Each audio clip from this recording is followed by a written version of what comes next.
Hello, everybody. Welcome to the next Firefly Glow Forest D&D one-shot for January. We are here with lovely, lovely folks. I am Firefly, and we will introduce who we are playing. I'm going to be playing Kalira. Hub, if you want to go. Oh, hey, I'm Hub, and I'm playing Sebastian. Skulls. I am Skald, and I am playing S. Sapphic. I'm Sapphic, and I'm going to be playing Fran. And we have returning our lovely DM, Aaya, so I will turn it over to him. Hi, everyone. Okay, so to set the scene, you are all beginning in a town called Long Saddle. Your adventures have taken you here, and it is a market day, and you are wandering through the town, just seeing the sights. You've only recently arrived, and since your characters will all know each other, but you don't necessarily know who each of you are playing, so I'd like to give everybody the opportunity to describe their characters to each other. So we're going to go alphabetical in Discord. So Firefly, please describe your character to everyone. Okay, I am Kalira Buttonbook. I am a hill dwarf druid. I am a hermit. I live in my hermitage. I am still fairly young for a dwarf. I'm 70. Black hair, light brown eyes, light skin. I'm a lady, obviously. But yeah, I lived a pretty simple life, quiet life.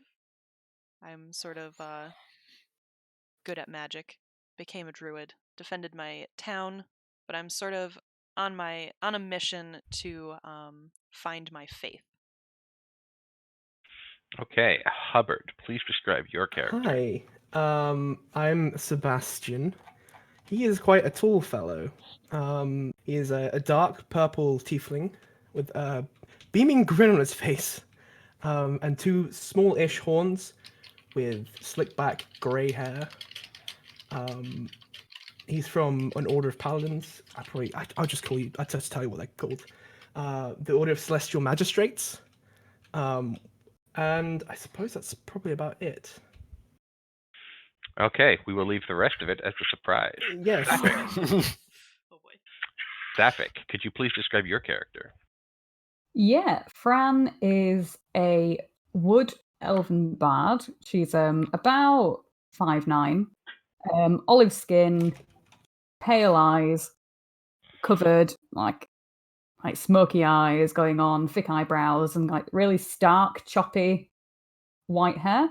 And one of the sides of the hair is completely shaved off and kind of covered in like muted pinks and purples and greens for their attire, and they mane the lyre.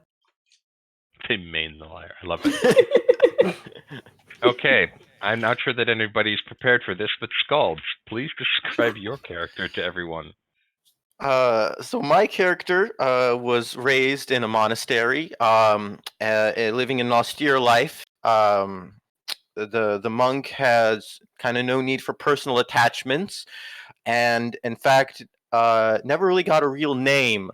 To distinguish him from the other monks in the monastery, he was simply assigned a single letter. And so eventually he left the monastery to spread serenity and tranquility and punching people to the wider surrounding lands. This is the story of Monk S. Oh my god. Oh, god damn it, I just got it! Got him. Jesus. He looks essentially like you would expect a stereotypical monk to look. So he's bald and he has a stick and he's wearing the like orangey thing that doesn't kind of cover his shoulder. They're called robes. Yes, What? that. But like that No. kind of robe, you know. You know the one. Yeah. You know Okay. what it is. So tell me, Skalds, was the reaction what you were hoping it would be? It's reasonable. Yeah. I'm good. I'm happy with Please the clap. result. I would if I could. Are we showing the pictures? Oh yeah, everybody, if you want to, Oh. I can do that, or you can. It's up to you. I've got them all handy, so I can drop all your. Here, let me just send you. Ah. What? Behold. Oh. Oh. And this is what everybody is seeing on the screen right now in the recording. Oh my, that picture, Skulls. I made That it is in beautiful. paint, and I It's was very proud of it.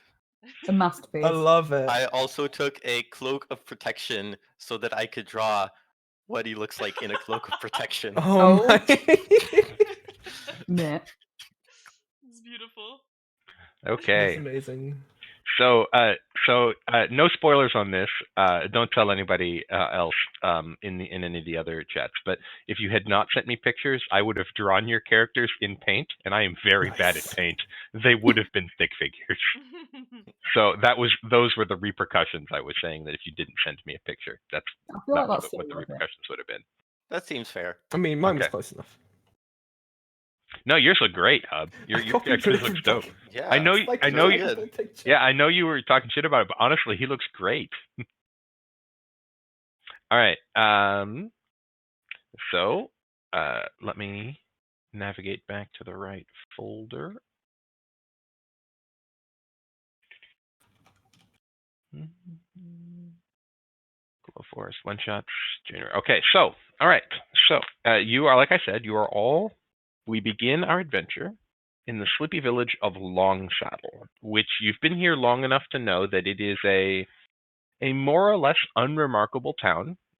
We're in the Forgotten Realms, so it is somewhere in the Forgotten Realms. Where exactly is not super relevant. But you've been here for just long enough, and you know just enough about the local area to know that it would be perfectly unremarkable if not for the fact that it is the home of a family of powerful but eccentric wizards.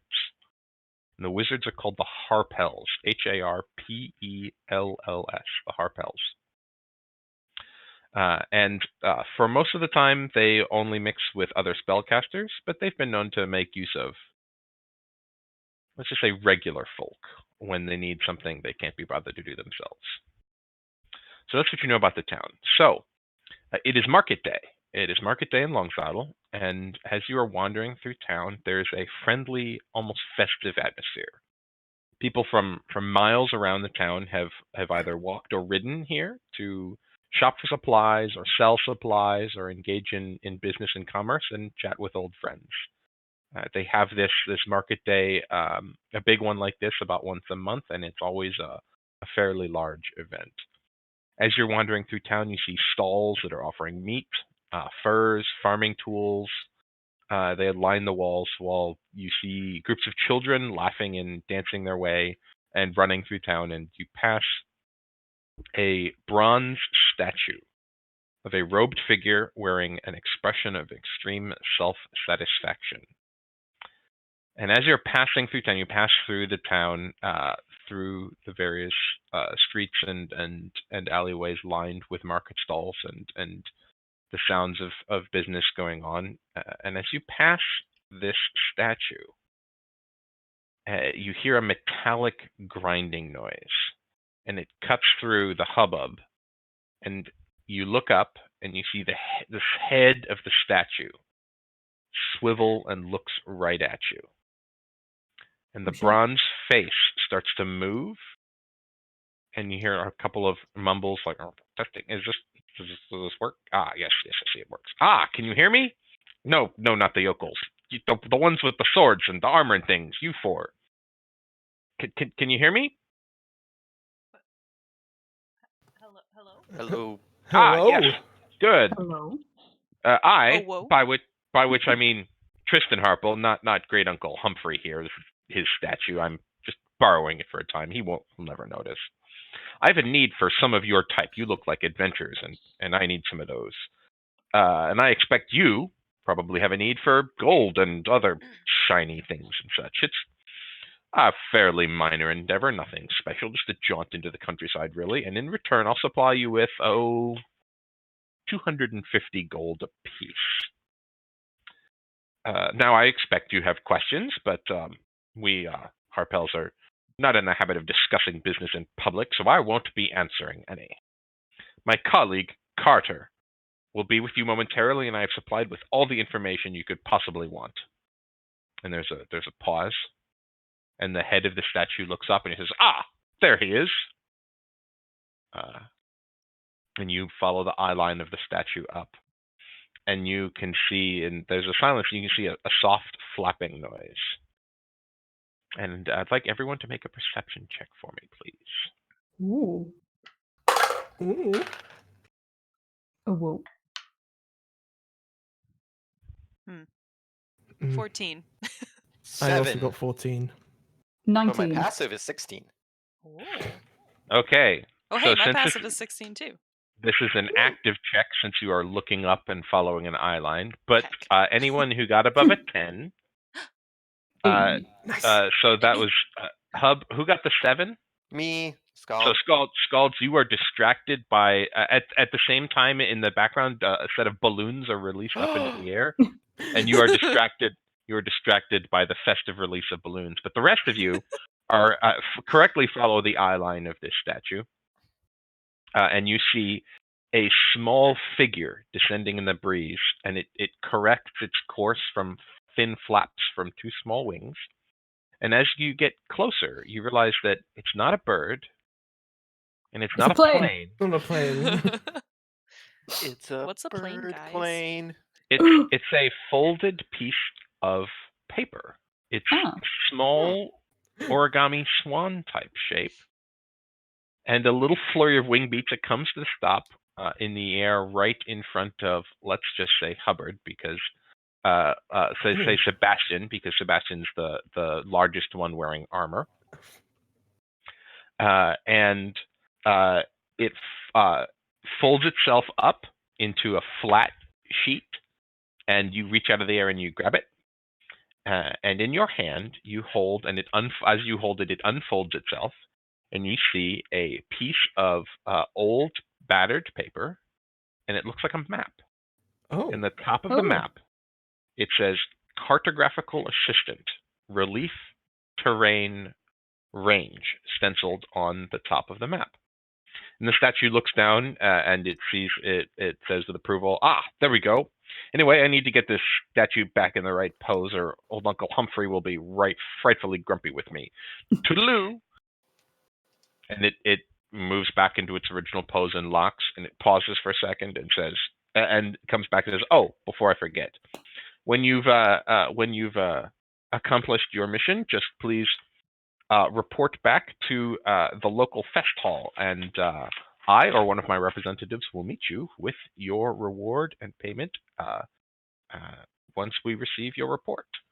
Thank you very much, and have a nice day." And it goes back to its original self-satisfied pose. And you see all around you there had been a pause. All this went on, and the villagers, who are fairly used to the Harpels doing weird shit like this, go back to their business, and you are left in front of you with a piece of paper that, as you look at it more closely, appears to be a map with Cartographical Assistant, Relief, Terrain, Range on it. What do you do? First, I exclaim, "By the bound ones! The bird was a map!" And then proceed to hold it upside down intentionally, and try and read it. Do any of us know how to read maps? Well, you're all adventurers, so I suspect you've all at least seen maps before. I'm not going to make you roll to read a map. I think we can read it. Let's just and I'll turn it right side up. Okay. Oh, thank you. And as you turn it right side up, the modeled pages, they did appear to be, there was sort of a map of the general terrain on it, but there's a lot of blank space around it. And at the bottom, you see a series of letters, some text starts to appear, in much the same way as us people who are not living in a pseudo-medieval magical universe would understand typing to look like on a keyboard. Ooh. And you see the text appear, and as you do so, a mechanical voice appears in your heads, and it says, "Hello there, friend. I am the cartographical assistant, relief, terrain, range. Although you can call me Carter if that's easier. I'm here to help you with as much as I can, so please ask me anything if you want." Ooh. You guys hear it too, right? I'm a little freaked out, not going to lie. That's not unusual. It's a fairly common reaction to first exposure to Carter. So where do we go? Well, I am, well, let's just say an enchanted map, and I can direct you anywhere you need to go. I can also provide you with advice or assistance or directions or answer any questions you have about the local area. Do you have any questions before I describe the map, the mission my master has requested you to perform? I don't have any questions. Let's start there. Okay, that sounds great. I am happy to assist. Tristan, the wizard who is the one who animated the statue, he does things like that from time to time. He has recently purchased the deeds to a village named Silver Leaf from his longtime rival and occasional girlfriend, Freya Doomstaff. She is not as dangerous as she sounds, but she is occasionally tricksy. All he requires you to do is to go check the place out and make sure that everything is running smoothly. He recently sent his, well, when he says recently, he means 4 weeks ago, sent his servant, Derek Dunhill, to check out the village, and he never returned. And he would like you to check it out, and if there are any issues, resolve them. He believes that perhaps that his girlfriend is attempting to trick him and take possession of the village for himself. For herself.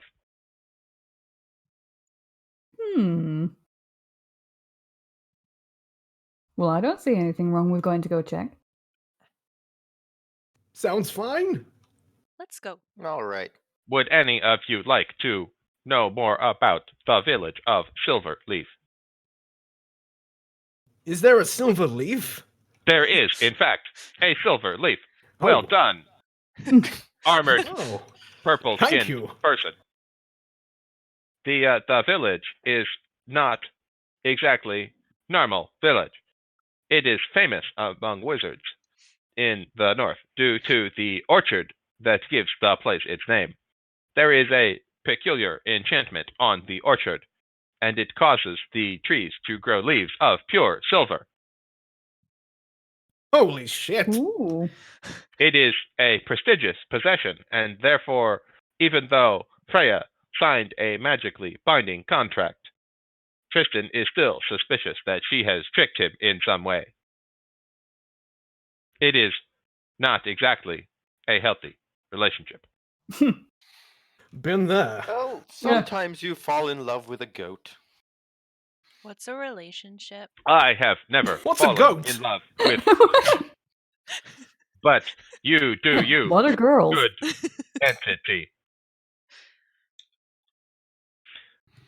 So, I can direct you to Silver Leaf.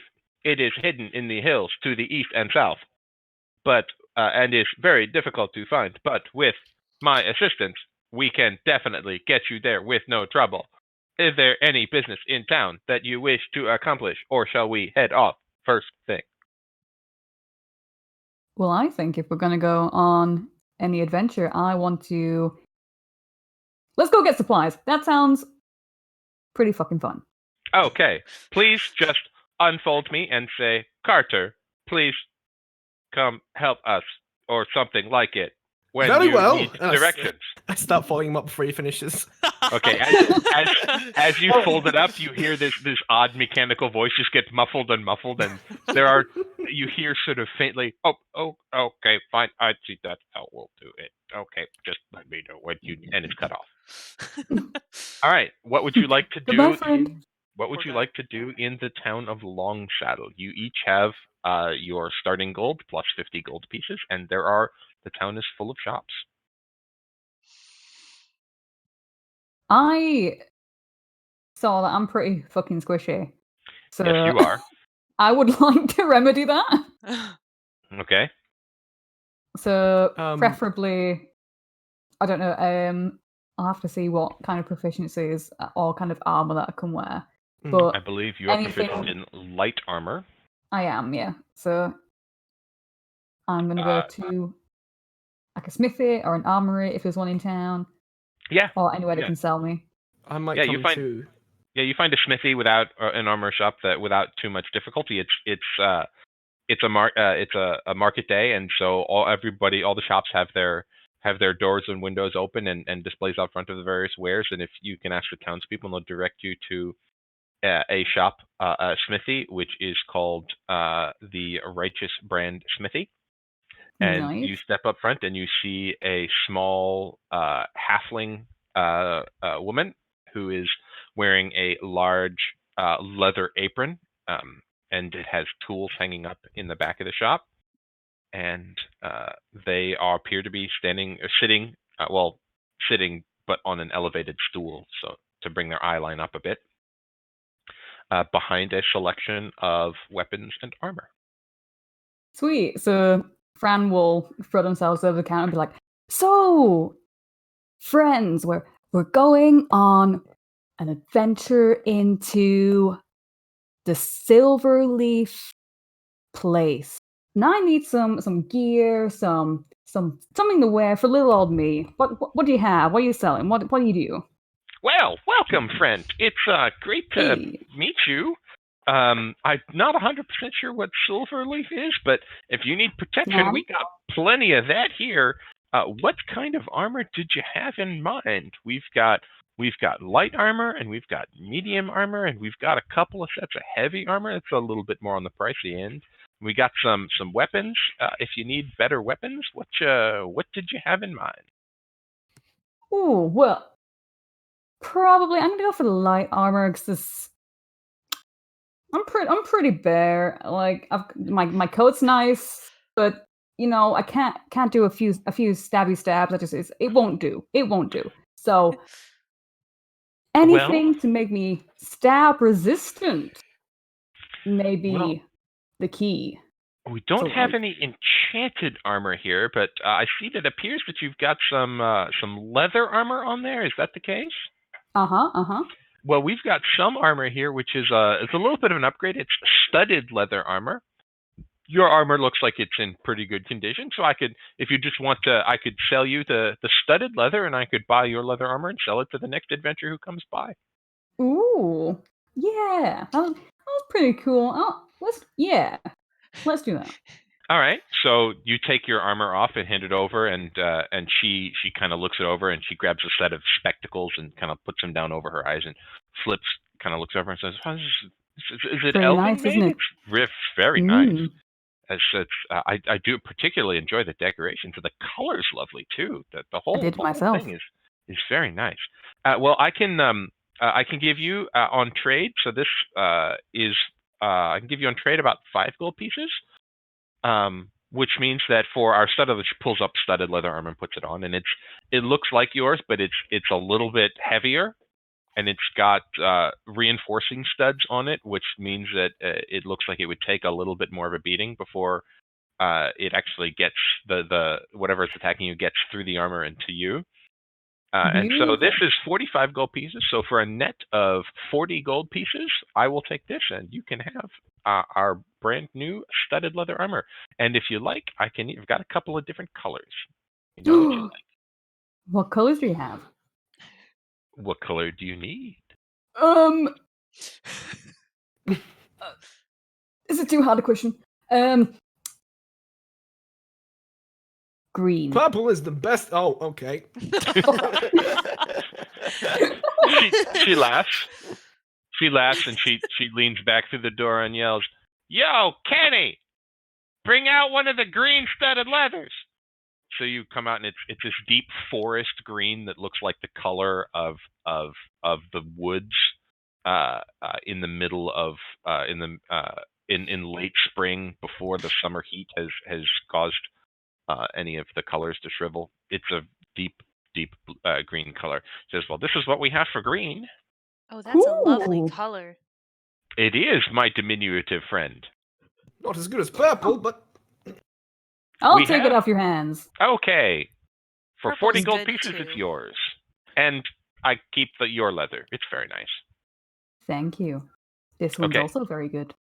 So just subtract 40 gold from your inventory and delete your leather armor and add studded leather, and your AC is now 12 plus dex, so it goes up by 1. Sweet. So that makes it 16, I believe. It does. All right. Does anyone? She looks up and says, "Do any others of you need anything here? Can I yes. help any of you?" I'm Yes, going my- on a quest. Purple friend, you are. Oh, quests are Yes. fun. Do We you sell have a lot anything of better I don't than think this? purple will suit you. What? What'd you? What? You're right, you're Clash. You're right. You're simply right. I can't. Yes, I'm looking for some armor. I heard yellow's a very nice complementary color. It's too loud. Yellow's my if you ask favorite me. color, she said. Oh, I love yellow. The DM's favorite color is actually yellow. Oh. Fun fact. All right. Yeah, she says, "Well, what have you need of?" Have you got anything better than this? And I just tap my chainmail. She says, "Well, you have chainmail." Yes. Yes, and she says, "Yes, I do. They're on the pricey side though." And she turns behind her, and you see a set of splint armor, and she says, "Well, we've got splint on hand, and we can do plate, but plate just because of the nature of plate armor, it's generally done by commission. We can do it, but it wouldn't be ready right away, and it is on the pricier side. The splint armor is 200 gold pieces." And the plate is 1,500 gold pieces, and I'm afraid the latter is by commission only. Well, shit. I was going to try and haggle you, but I don't have anywhere near that kind of money, so... It's good to know your limitations. Yep. Good day. Maybe you, you should get something similar to what I have, and we can all go in as like a team. No, I don't. We do want have that. more sets of studded leather in that green color. It's real nice. Look at it. It's Do you have sparkling. a green cape or something? Ooh. Yeah, I suppose I mean, cape's not really our thing. You can go to the tailor on the corner, but and she kind of says, Very well. She says, "Kenny, go get one of them capes." And she pulls it. It comes out, and it's very obviously just a dark green rag. It's not a cape at all. It's How much for this fine beautiful. craftsmanship? It's 1 gold piece. Very well. +4 Okay. AC. So she hands you, and it's like it looks like a shop towel, but it's green, and it's a heavy linen, and it's maybe 3 feet on a side by 1.5 feet on a side, so like a meter by 50 centimeters or so, and she just hands it over. Do you hand her a gold? Yes, I will hand her. Okay, a she'll happily. She's beaming. She's kind of like she chuckles a little bit as she pockets the gold. I think I'd like to be a team. Can I do the same thing? Can I trade my leather for studded leather? But of course, and you, my dear arboreal friend, I've got like twigs look in my as hair. though yeah, that's why she says it. What the fuck does that mean? It means to do with trees, my good Oh, lavender compatriot. Thank you. And she says, Come on, Kenny, friend. Even a hedgehog understands.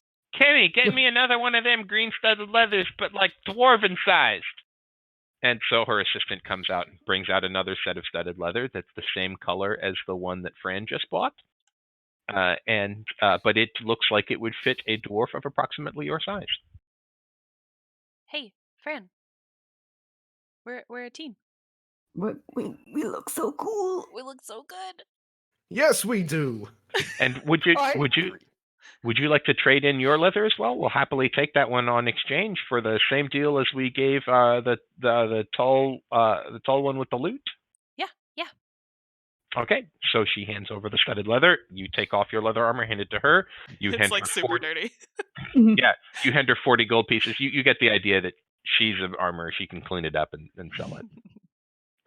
So you hand it over and 40 gold pieces, and Yep. you now have a beautiful set of dark green studded leather armor. Spicy. Is there anything else I can do for you, my good friends and explorer peoples? Hey S, do you want to be a team too? And Be a I'm team. good. I'm not so fond of armor. It hinders the punching. You You look like a leave. punchy type. We've got a selection. We have a selection of darts if you have need of punching something from further distance. Very well made. What about bracers? We do have bracers, but they aren't enchanted, so they don't do a whole lot for you. But are You they got to go to the green? wizards. We can. Yes, I'm sure that we can make some of them green. And you see Kenny in the background frantically digging along the shelves, trying to find the green dye. I will take some green bracers. Okay. Hell for yeah. my friends, Fran and Kalira. Okay. Well We're then, a team, guys. let's. I'll say that those are the dye won't be 100% dry, so I'll give them to you for a discount. Well, how about a gold for the bracers? All right. Oh, that's I a good Okay, deal. For a gold. And you see Kenny in the background frantically dipping a rag into a pot and just wiping it on these leather bracers to dye them green, finishing them as fast as possible. They're just decorative. They don't provide any protection. But when they dry, which will be in about an hour, and she gives you instructions. She hands you a clean cloth and says, "Okay, after about an hour, wipe the leather off once it's dried, and you should come out with a nice green color." But they just look pretty. They don't provide any extra bonus benefit. Guys, But we you look maybe awesome. could get them enchanted by a wizard later to get bracers of protection or something like that. We look really cool, guys. Yes, you do, she says. She's very excited that you've done all this business. She's particularly pleased with her business with Sebastian. Well, anyone would be, you know. All right. Purple goes very well with green. Yeah. So I Does am it? told. It Plus, does we'll be because. camouflaged in the forest. Ah, Anything else I can do for you? Do you need any weapons or anything like that? Unless you got something for 10 gold. Well, we have a couple of weapons that fall under that amount. Nothing so much on the range. We have a blowgun that's that amount. But a couple of swords, got plenty of maces and stuff. A couple of daggers. Do you have anything in particular you need?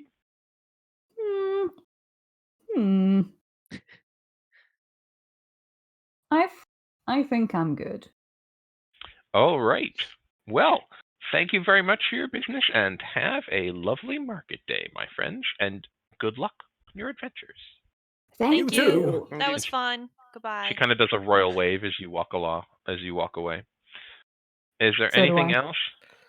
Is there anything else that you'd like to purchase in Market Town?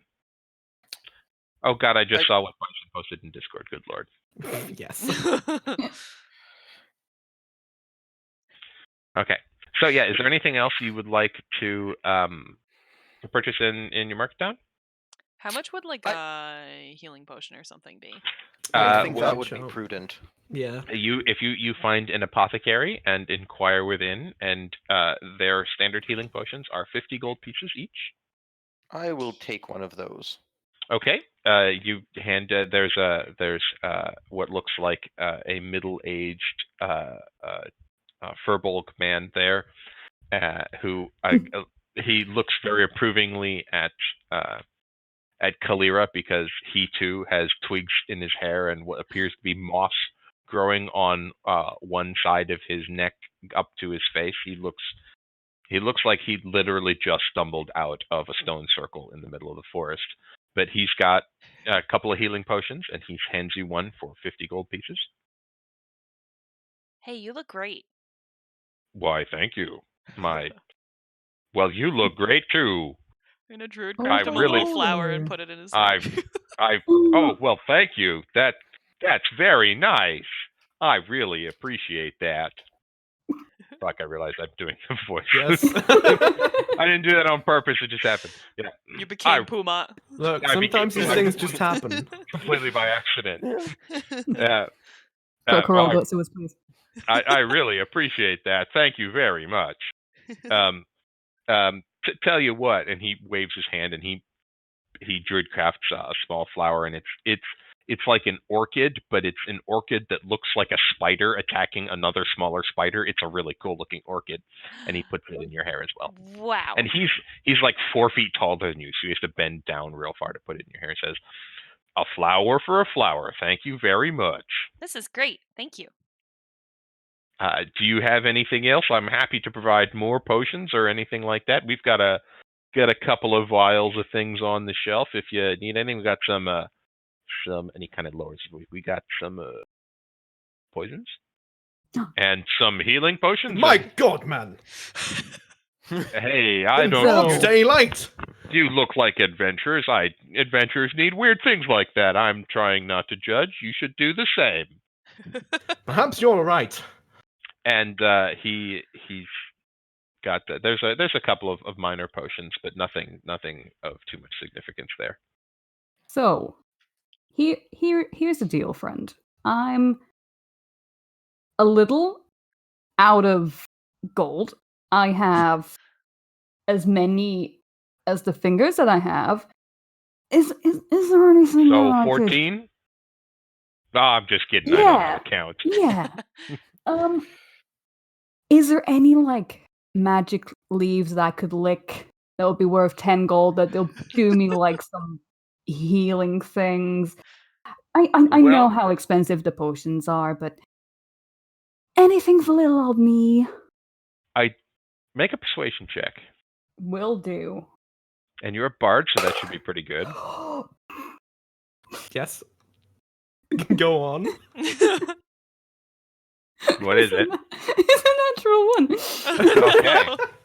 And he kind of looks down at you and says, "Oh, you're the cutest." I know. Well, I'm afraid I don't have much by way of magic leaves, but I do have this here healer's kit, which is 5 gold pieces, and well, you can use it to help stabilize your injured friends when they're wounded or knocked unconscious by, well, the things you encounter while you're adventuring. Yeah, I'll take that. No, Okay. my pride's and not so- damaged at all. If you look it up in your player's handbook, it is a healer's kit is a leather pouch containing bandages, salves, and splints. It has 10 uses.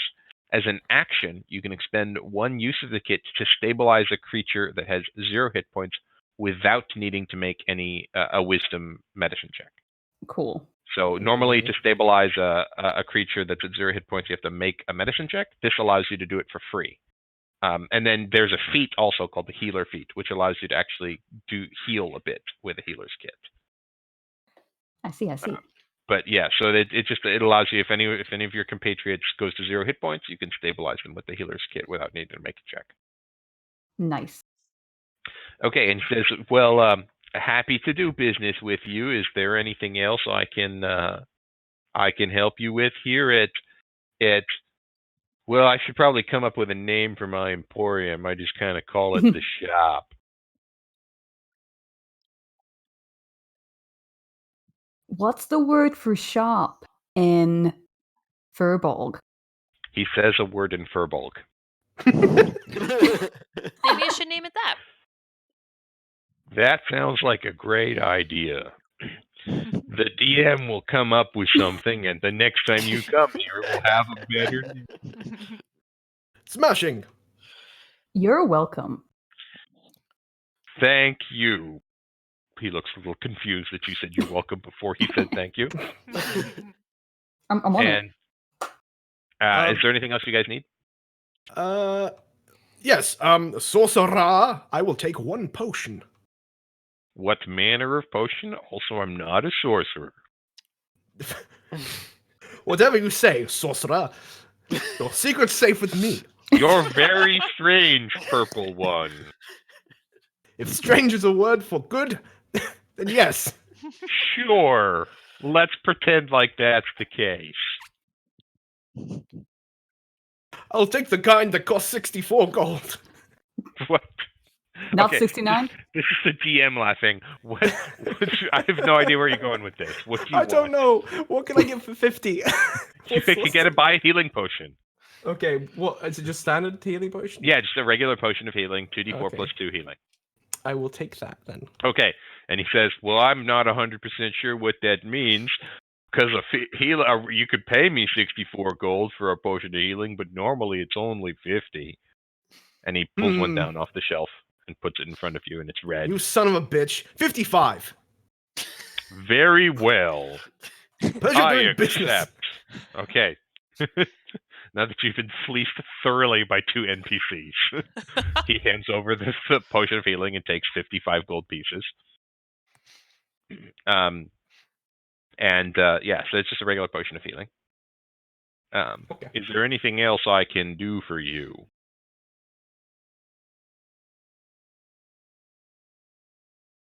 No? Well, great then. I should go brew some more potions to make up for the supply that you have just purchased for me. Thank you very much, and have a good adventure. Until next time, sorcerer. Still not a sorcerer. Thank you for your business. He waves at you out the door. Bye. Okay, bye. Okay, what else you need? I'm Paul. I've got no money, yeah. Well, then you should probably do the adventure so you can get paid. Oh shit, that's a good point. Let's Hey, did someone order a go. pizza? No. One leg is here, another leg is there. Are we Yeah. leaving now or in the We morning? should probably get the map out. We'll see Oh, how far right. away it is, and then we can decide. Carter! And then I open the map. Okay. He doesn't actually hear anything before you open it up. So I don't care. As you open it up, you see the plane map where it says cartographical assistant, relief terrain range, stenciled on the top, and then sort of a generic map in the middle. And then as you open it up, some text starts to scroll across the bottom, and a voice appears in your head that says, "Hello. Have you decided that you would like to depart to Silver Leaf?" Yes. How far away is it? It is approximately 3 days through wild, beautiful woods. It is always emphasized to me by my master how beautiful these woods are. Otherwise, I would not say such a thing, because I am a map and cannot see. A scenic walk it is. Because I Very have no well. money for animals to ride. Me neither. Very well. And you see the map, there's a little swirl, or like a static screen that comes, and then you see where you are, an extremely detailed map. It looks like Google Maps, where when you first click, and it shows you your start point, your end point, and the path along the way. And your start point is in the town of Longsaddle, and your end point is a number of miles through the forest, and it is labeled Silverleaf. Can we tell He it to says- avoid toll roads? Yes, you can. Would you like to? Any condition. Yes, I would.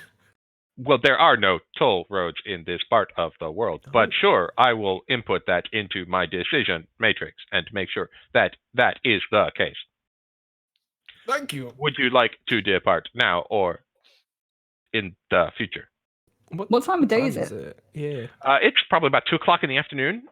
You guys were wandering through the market probably at about noon, and then you were accosted by the statue, and you went to a couple of different shops, which took you, say, about an hour or so of time to walk between the shops and do your business.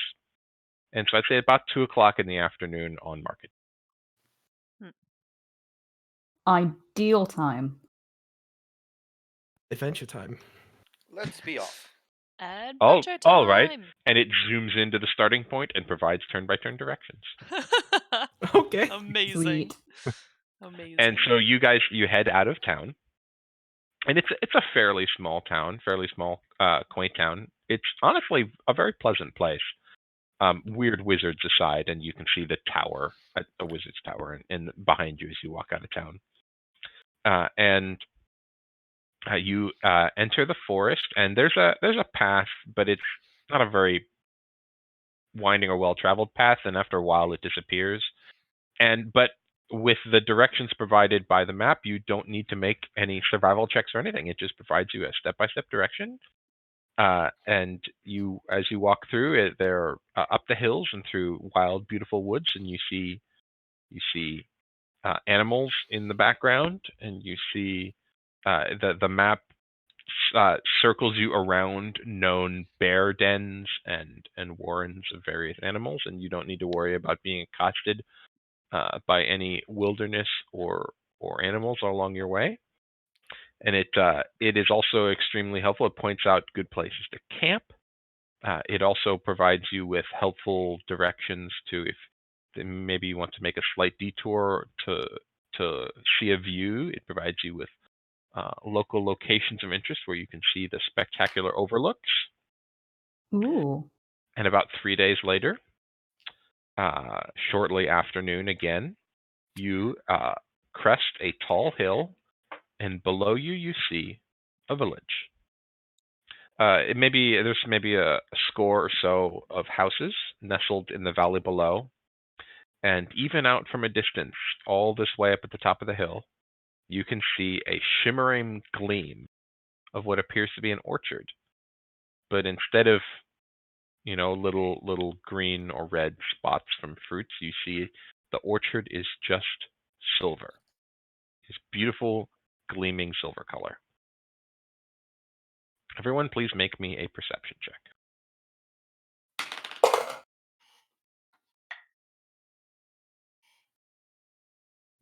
16. 17. 11. 10.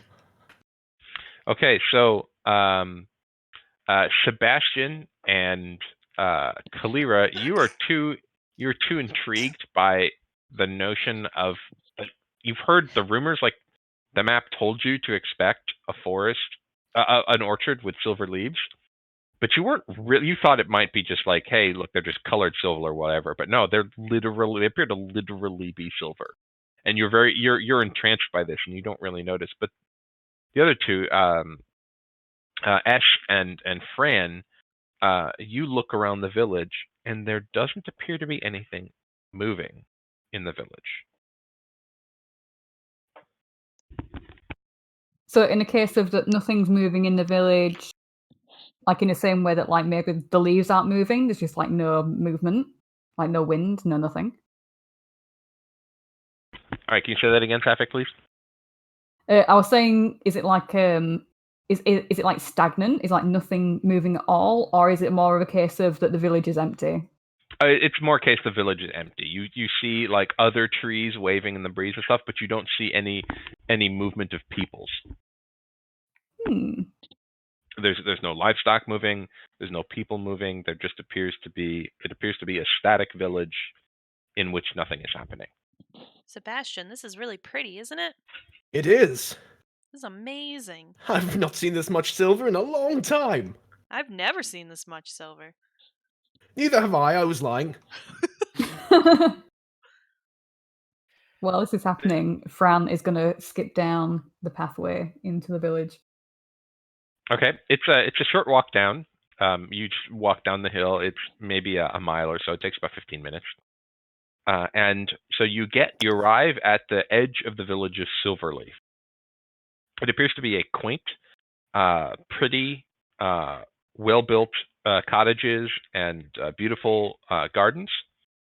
And Kalira, anyone who's proficient in nature?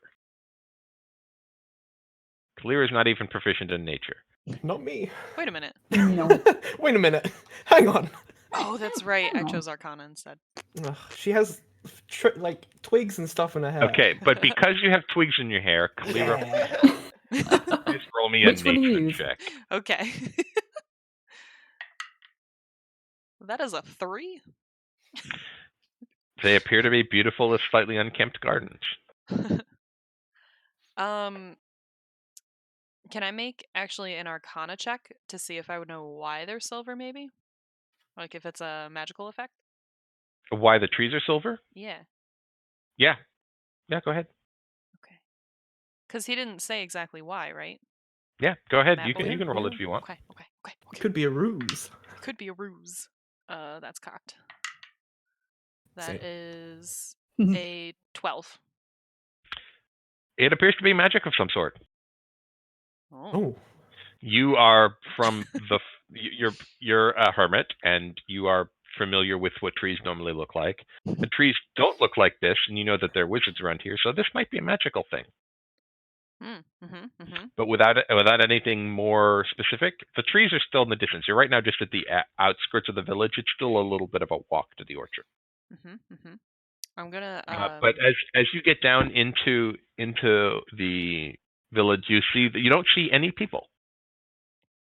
The cottages appear to be deserted, and there is a smell of a faint odor of rot lingering in the air. There's no breeze or anything down here. I'm going That's to nasty. detect magic.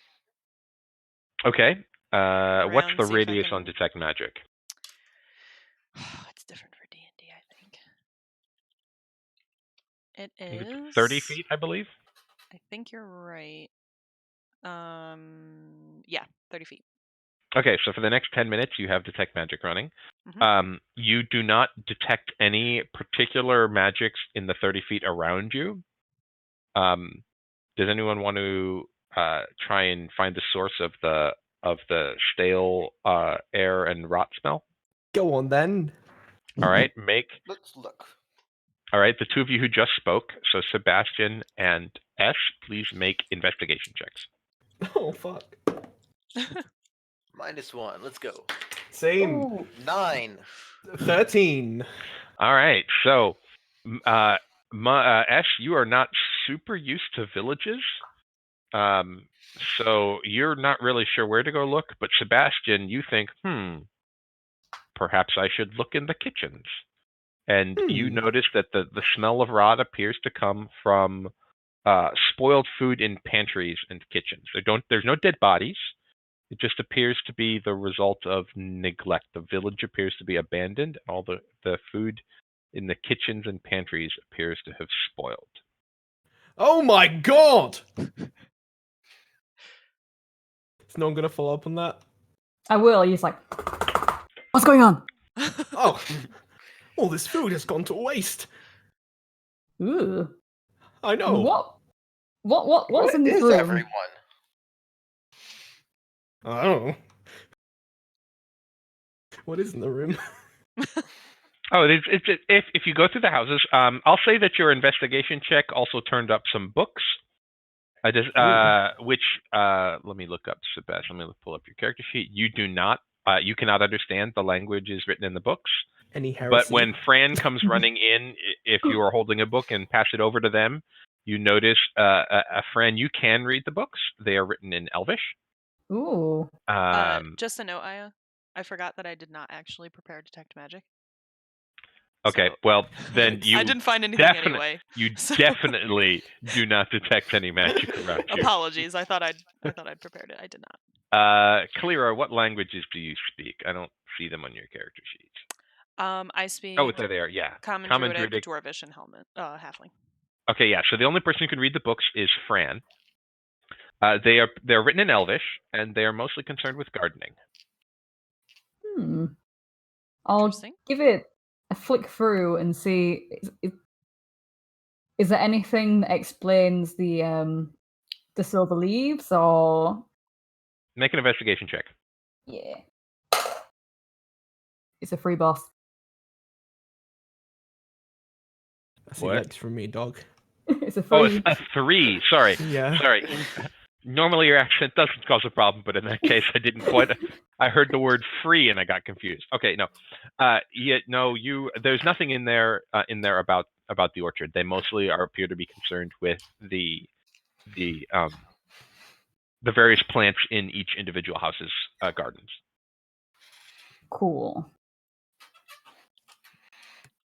But you do see in the distance, you see at the heart of the village, you do see the orchard there. Well, I'm going to kind of like have the book open so I can kind of make visual contact with what's in the book to what's in everyone's gardens and have a nosy Okay. around. Yeah, you can grab a couple of the books. There's a couple of different titles. There's Mystical Gardening the Elvish Way, and Gardens and Gardens, and the Noob's Guide to Gardening. There's just several different titles worth, but you can grab a couple of books about gardening. Yep. I will read Garden, and Gardens, Okay. and the rest I'll pocket for the sake of having them. Okay. So do you want to take time right now to read it, or do you want to read it as you walk? I'll read it as we walk, and I'll see what everyone else is uncovering as well. I'll stay quite close. All right. So where do you decide to go now? Should we take a look at the orchard? I think we should. Yeah. Sure. I'm just gonna start walking towards it. Yeah. Sebastian, it's not on your character sheet, but your passive perception is 11, just in case I ask for it later. Oh yeah, I forgot to put that down. Yeah, just want to let you know, because I'm scrolling through everybody's passive perception right now. Okay, so you guys approach the orchard. Is there anything else you want to do to explore in the town before you approach the orchard? Is there? Because you said there was a few buildings. Is there anything more than houses, from what we can see? There might be a couple of general use buildings, maybe a small general goods store, and a small stables. Right. But just the kind of things you'd see in a small village. Nothing unusual, nothing especially arcane, and nothing that requires extremely specialized knowledge that does not involve gardening. There's definitely a gardening store. I think I'll change my mind. Instead of following the group to the orchids, I will stick my head in what was the general store. Okay, you're splitting the party? Maybe. Okay, Sapphic, roll initiative.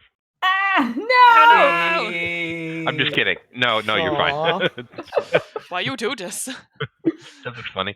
No, you stick your head in the general store and you notice that make a nature check.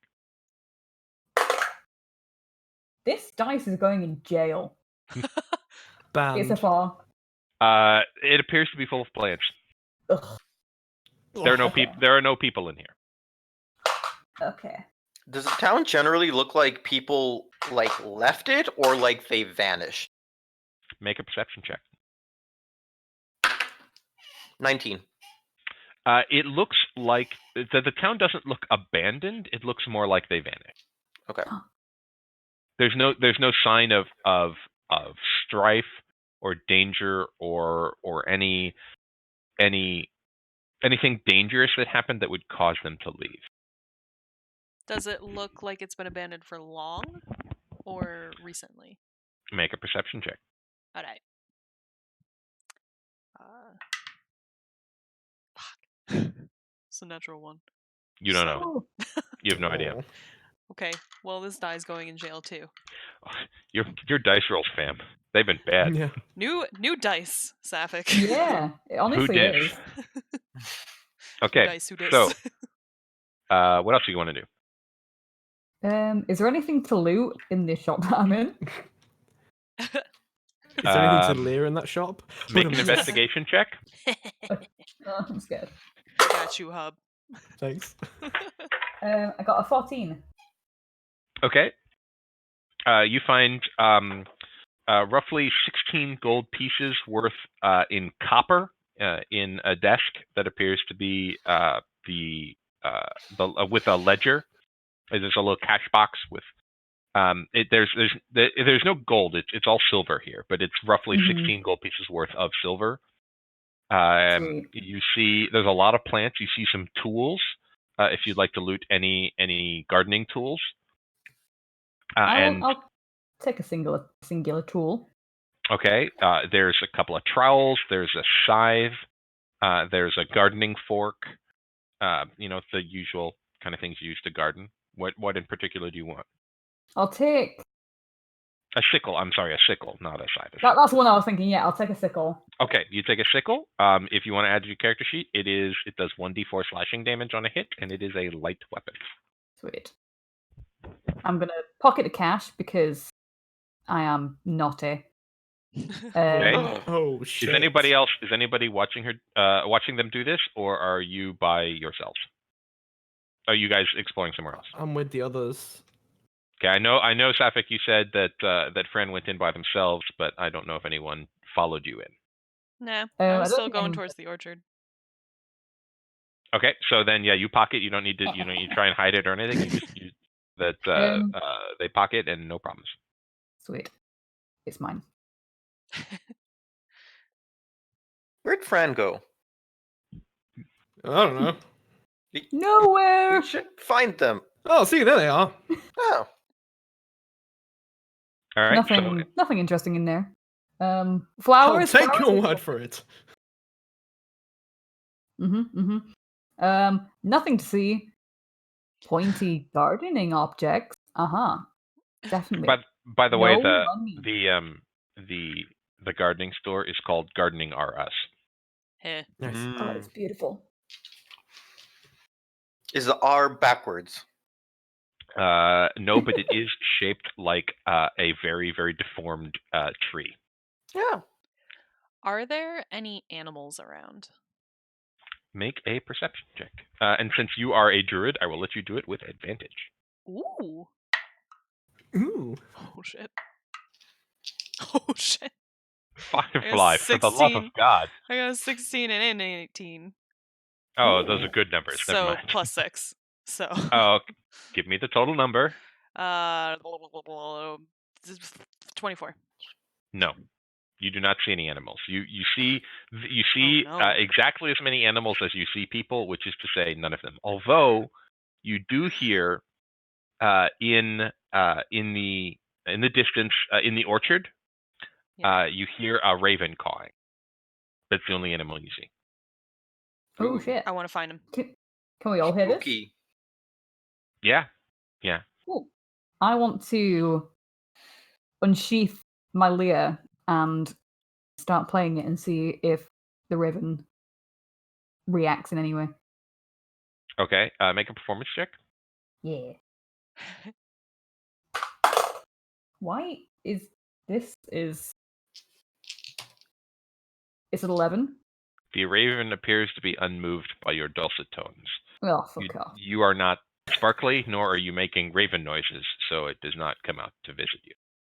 Oh, I put it away. I'm very sad. I'm gonna use Druidcraft to create the sound of a raven.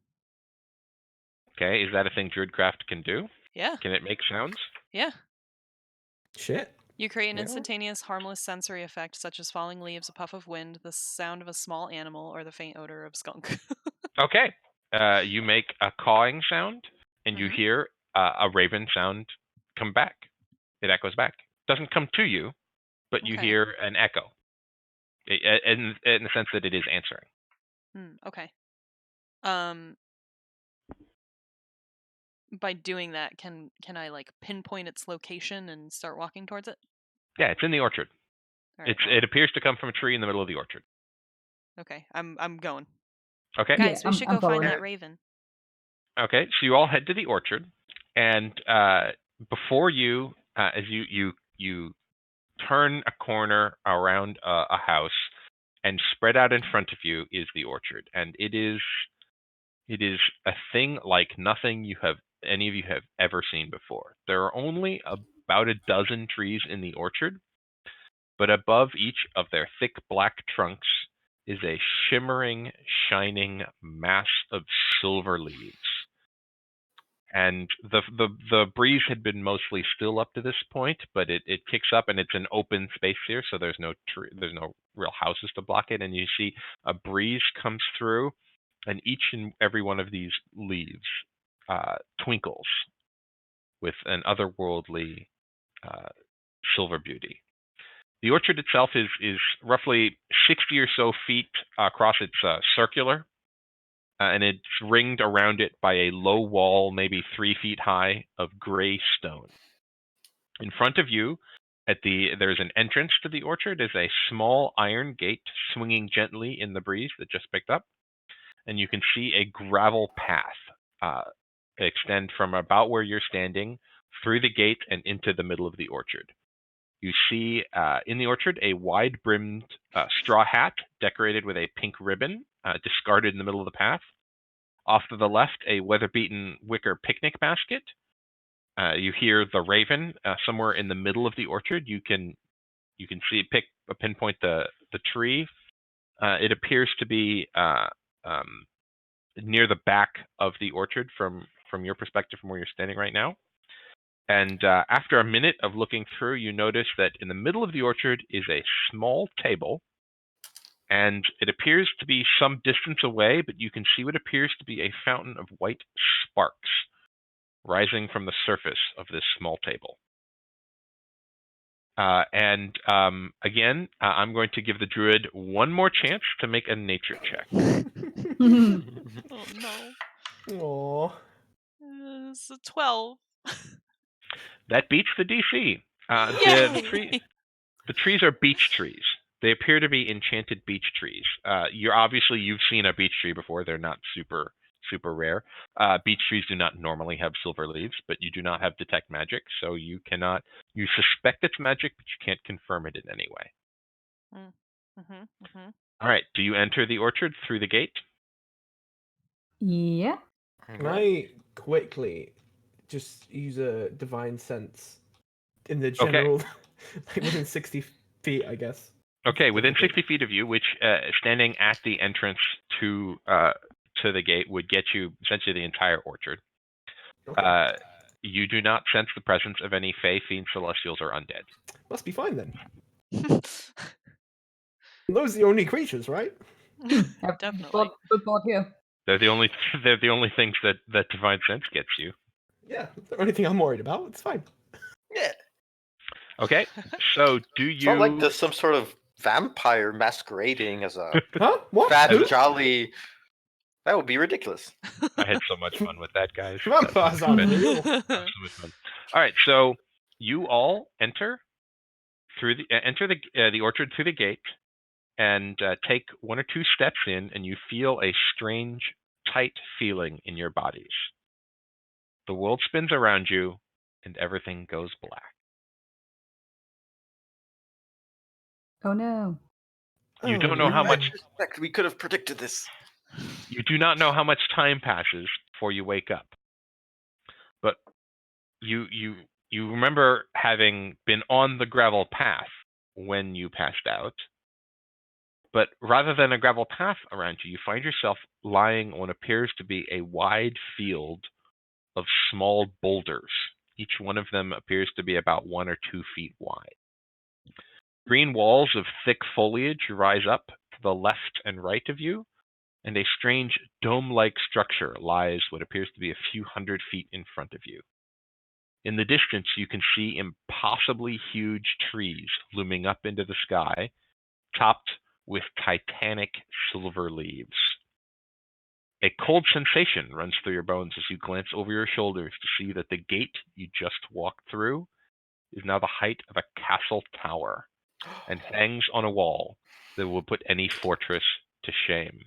Everybody make an investigation check, please. Ooh. It's a 3. These dice, man. Natural 20, 19 total. Oh. Excellent. Oh, I got Got an 6. 18. Sebastian, did I get a number from you? Yeah, 3. Sorry. Okay. Fran, what did you get again? I got a 6. Okay, so Sebastian and Fran, you are too confused about what's going on. You're all freaked out about having passed out, and you're not thinking super clearly right now. But Kalira and Esh, you think through this in a more logical manner, and you can see that you have all been shrunk. I had a feeling. You are now very tiny. You are now approximately 1/60th of your normal size. Wow, I'm even smaller. So for every 5 feet Thomas, was that you? every 5 feet you were originally tall, you are now 1 inch. So, Fran, you're a little bit more than an inch tall. Kalira, you're a little bit less than an inch tall. You're about 0.8 of an inch tall. Sebastian, you are about 1.2 inches tall. And Esh, how tall are you? Like a little bit over 1, let's say. Yeah, you're a little bit over an inch tall. So, the path that you were just on is now appears to you, and since just to make everything easier, I'm going to give everything in terms of relative distances. So it appears to you to now be in approximately 120 feet wide, and the dome-shaped structure that you saw and were confused, if you look at it a little more closely, that's the hat that you saw earlier. It appears to be out about 180 feet away. And do you still have the map open when you do this?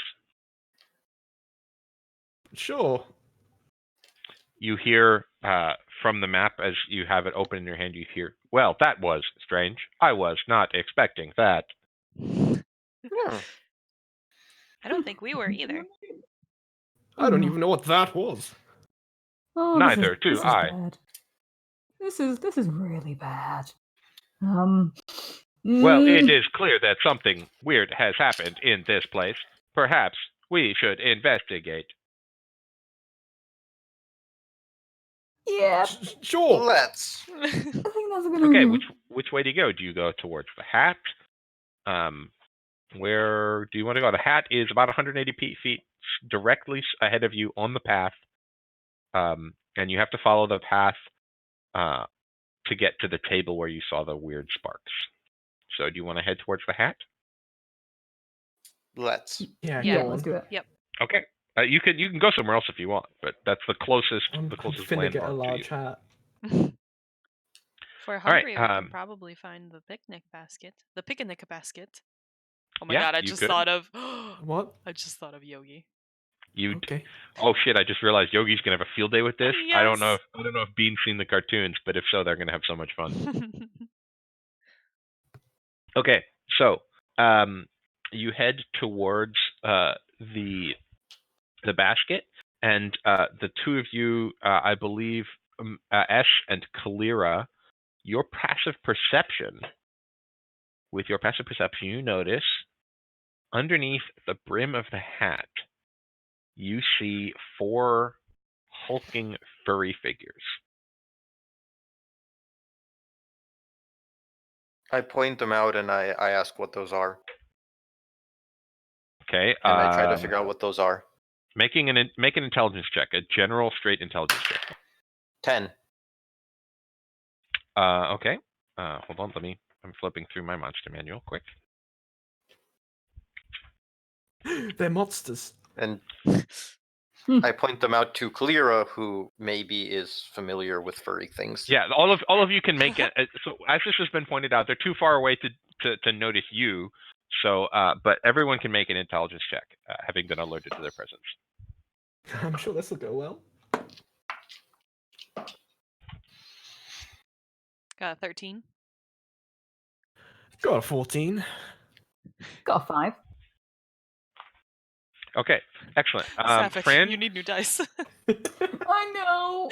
They're all broken. you're I'm gonna send so them back. proud of those dice, and they are betraying you. I'm so upset. Okay, so everyone except for Fran, notice that there appear to be 4 bugbears hiding underneath the brim of the hat. Oh my. I'm still very upset at this situation. Should we talk to them? Talk to Can who? you Who? What? do you There's- know how to speak bugbear? I mean, The maybe they speak bugbears? common. Maybe. So who got the highest intelligence roll? I don't know. I got 14. I got 13. 14, I think. Hub. Oh yeah. Yeah. So okay. Sebastian, you have encountered bugbears before, and many of them speak common. Oh. Well, apparently they do. So. Hello there. You're 180 feet away. Hello there. I think we should maybe get a little No closer. reaction. Oh shit. I'm gonna start walking over. Okay. Do they look like scared, or do they look like violent, or do they look like... They look like hiding. Okay. I I'm want to know also what they're going hiding to from. hide. Yes, I am Okay. going we should to hide. approach in a stealthy manner. Okay, make a stealth check. Can I? Oh, hang on. 11. Go ahead. Wait, no, that's... Wait, stealth. 14. I read strength, because I am smart. Okay, 14. good. Hmm. That actually He's made my a difference. It's my smart. All right, so you slip along. You can follow the edge of what you now realize is the grass along the side of the path, and you can stealth into it, and they do not appear to notice you as you approach them. The rest of you approach along the path. Hang on. When we're walking over, Mhm. I see that they're cowering. Can I look up and see if the raven is up there and it's gonna like swoop down and pick us up? Okay, so they're not so much cowering as they are hiding, and they. What was your intelligence? Your intelligence check was 13, right? Yes. Yeah. So you think that you know that bugbears are ambushers, and you think they Okay, might I be see. attempting an ambush. But you can also make the perception check for the raven too. I would like to. Okay, go ahead and roll it. 12. You don't necessarily see it. Okay. You still hear the occasional caw, but you don't see it at the moment. Okay. Can I just have like a general look around to see if there's anything? Because if they're attempting to ambush something, surely maybe there's something else that we're not seeing. Because I know we're in the open, but it might be someone else. I'm sorry. Say that again. I didn't 100% follow. Could I see if there's anything else in the surrounding area except for like us, the raven, and the bugbears?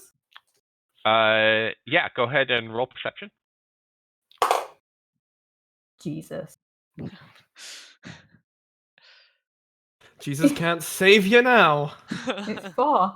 It's 4. No, you do not see anyone else neither can apparently near you.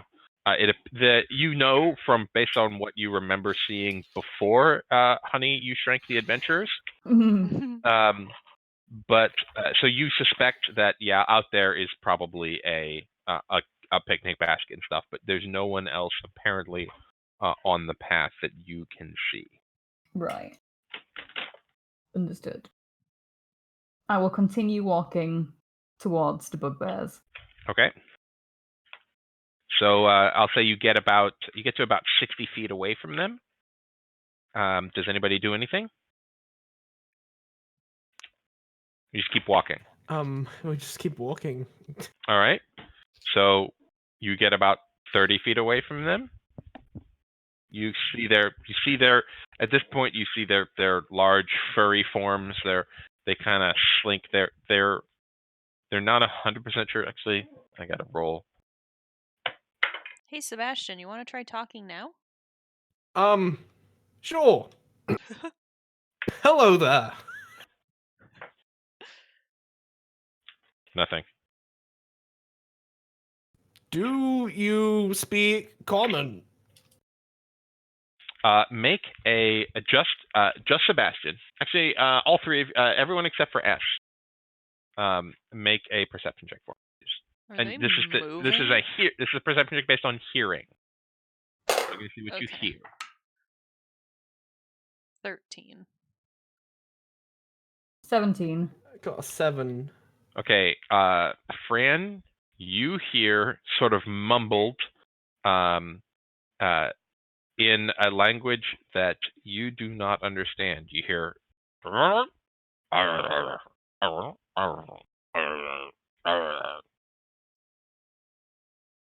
We're definitely having a conversation over there. and none of you speak Goblin, so you do not understand it. Freaking goblins. Goblin.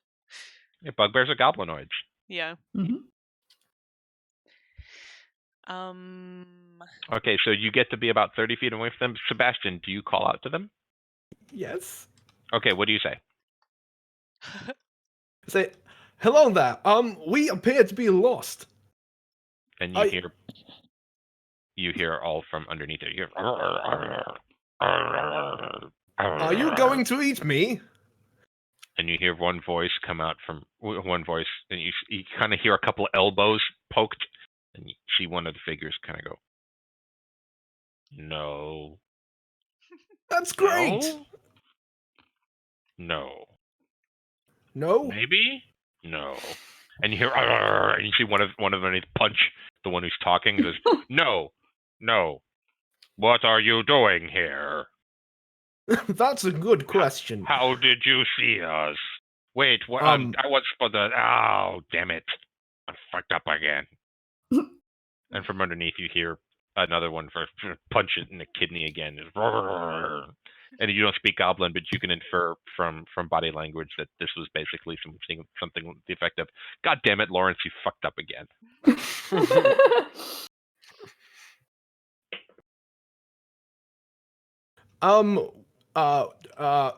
We are Sebastian. What is your name? My name is Varg. That's a lovely name. Hi, I'm Kalira. Well, damn it. This didn't go like we wanted it to. God, fuck. Everybody roll initiative. Oh, God damn it. I was really trusting him. why are you so mean? I just wanted to be his We friend. just want to be friends. We should have led with Uwo. That might if anyone had attempted to bargain with them as Meow, I might have that might have changed things.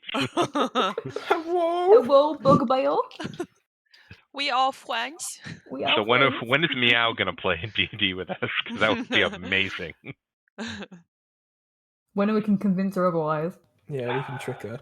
I'm sure we can manage it. I've got some real good characters in my back pocket that she'd have fun with. We can have her I can homebrew a Sonic the Hedgehog if I have to. Oh, Oof. my God. I thought you were just gonna give her like a Tabraxi and just have her do the uwu thing. The I whole would time. probably use Tabaxi stats, Yeah. but basically just make it a hedgehog person and just make them blue. My God. Those conversations 'Cause immortalized on Tabaxi have- YouTube. Tabaxi have the ability where they can move double their speed in a turn. Tabaxi are great. All right, so Firefly, what'd you get? 10. Hooverbird, what'd you get? Oh, me, right, shit, that's right. 16. I forgot how, like, Me cursed again. my name was. All right, Fran, what'd you get? I got 18. And Ash, what'd you get? 7. All right, let me put you all in order.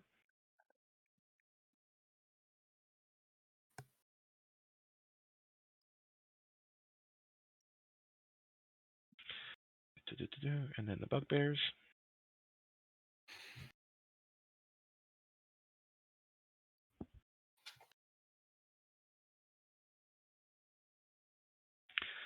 All right. And so the thing that made you roll initiative is because you see, not from the guy talking to you, but you see another bugbear hidden behind the guy who is very awkwardly talking at you. You see a javelin come out at you. and they're talking. They it is thrown out at Sebastian. Oh my.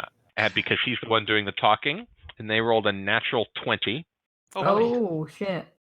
So it does. You're about 30 feet away, so that's in range. So it does 2d6 plus an extra 2d6 because you are surprised.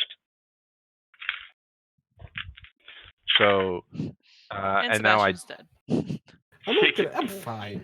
That's 10, 15 doubled is 30. Oh. I'm still fine. It's fine. It's Plus fine. 2. It does 32 points of damage to you, Sebastian. Shit. It's cool. It's cool. It's cool. And it is now Fran's turn. Oh my god.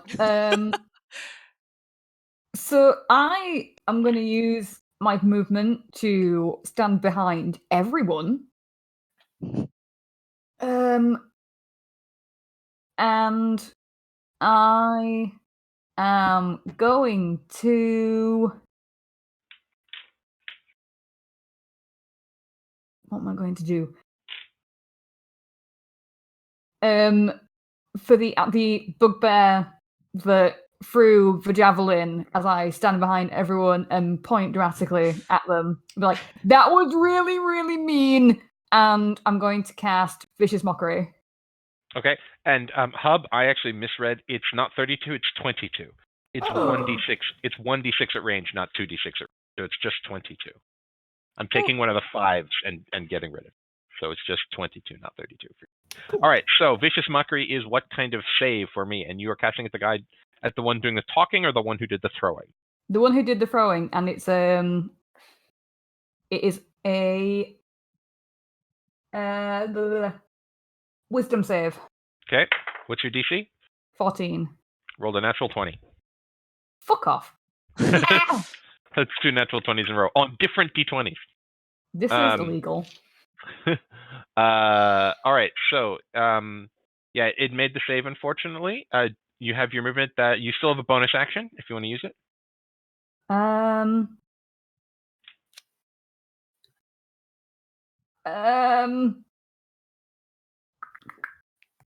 I am going to cast. I'm going to pull out my Leah. I don't know what it is. Liar. And that one. Spring a nice tune, and I'm going to cast Sleep. Oh. Is sleep a bonus action? I don't know. It's not. I don't know. It's an action. Sorry. I don't think I have anything as a bonus action. Bardic Inspiration's a bonus action. I will sing a nice tune and be like, Sebastian, don't die. There you go. All right, Sebastian, you are inspired. What die is your Bardic Inspiration at this level? Is it a D6? It is a D6, yeah. All right, yeah. So Sebastian, you have anytime you make an attack roll, ability check, or saving throw, and anytime in the next 10 minutes, you can add a D6 to that roll. You roll it before I tell you what the result is. You go, I want to add inspiration. You roll an extra D6 and add that to the roll. Okay. All right. It is Sebastian's turn. Right. I'm gonna run towards them. All right. They're 30 feet away, so you can get into engagement with them. I The think I one only- closest to you is the one doing the talking. See, I only have 20 feet of movement Why do you only have 20? I noticed that. Why 'Cause- do you only have 20 feet of movement? because I'm encumbered. Oh, fuck that. I don't care. Okay, fine. How are you encumbered? Everything I have is really heavy. I think I might have miscalculated. I think you did encumbrance wrong, but yeah, I don't think you're encumbered just from your base Okay. loadout. No, you have your full 30 feet of movement. All right, cool. I And think you then calculated that wrong. I'll. Plus, you're real strong. I am real strong. Drunk. I guess I'll just hit one with my sword. Okay. Whip it out. Oh. All right. You have a longsword, and also all sorts of dope paladin things you can do, I do. and other which- things you can do that are not yet readily apparent to the party. Yes. Yes. Yep. 18 to hit. 18 hits. Okay, and then I'm going to Divine Smite just because I'm not Hell annoyed. yeah. So Do Alright, what so I you're hitting did one not doing last talking. time. yeah, the one doing the talking. Fuck it. Wow. Listen, all right. He was talking mad shit for someone in It Sebastian distance. would be extra movement to get to the guys behind him. He's the one sort of standing up in front, and the other three are all behind him. Oh, I have to do maths now. Shit. We can do arithmetic. Let's not be hasty. 8 plus It's already that time of night. 11, 17 points of damage. Including the smite? Yeah, I rolled a 1 on one of them. Oh, that sucks. Just Yeah. 17 though? Yeah, Okay, just so but you 17. hit him real hard. He looks as you see Sebastian run up, and as he runs out, he pulls out his longsword and just brings it down across this goblin's chest. And it's carrying this. Each of them are carrying. They got a couple of javelins in their left hand, and in their right hand they each have an enormous spiked morning star, and they've got big spiky shoulder armor on. But you bring the sword down across the shoulder that doesn't have the shoulder armor on, and you see it glow with this white flame, and it cut real deep into it. You have quite severely wounded it. It is now the bugbear's turn. The one who's right in front of you is going to roar back and is going to roll at you, and that is a +4. That is an 8, which does not hit. And the other 3 are all going to come up, and so basically at this point you are surrounded by bugbears. Great. They're not going to flank. 2 of them are flanking you, so 2 of them roll with advantage. That is a 1 and a 4. Nice. And the other one is 16 and a 2, so the 16 is a soft 20, which I think hits you. Yeah, that just about does, yeah. Okay, so that is 2d8 piercing damage. 5 plus 2 is 7 points of damage from the one. And the third one, which does not flank, rolls a 3, it misses. Okay. So it is now Kalira's turn. Okay. I am sorry, I'm just reading through some of the things.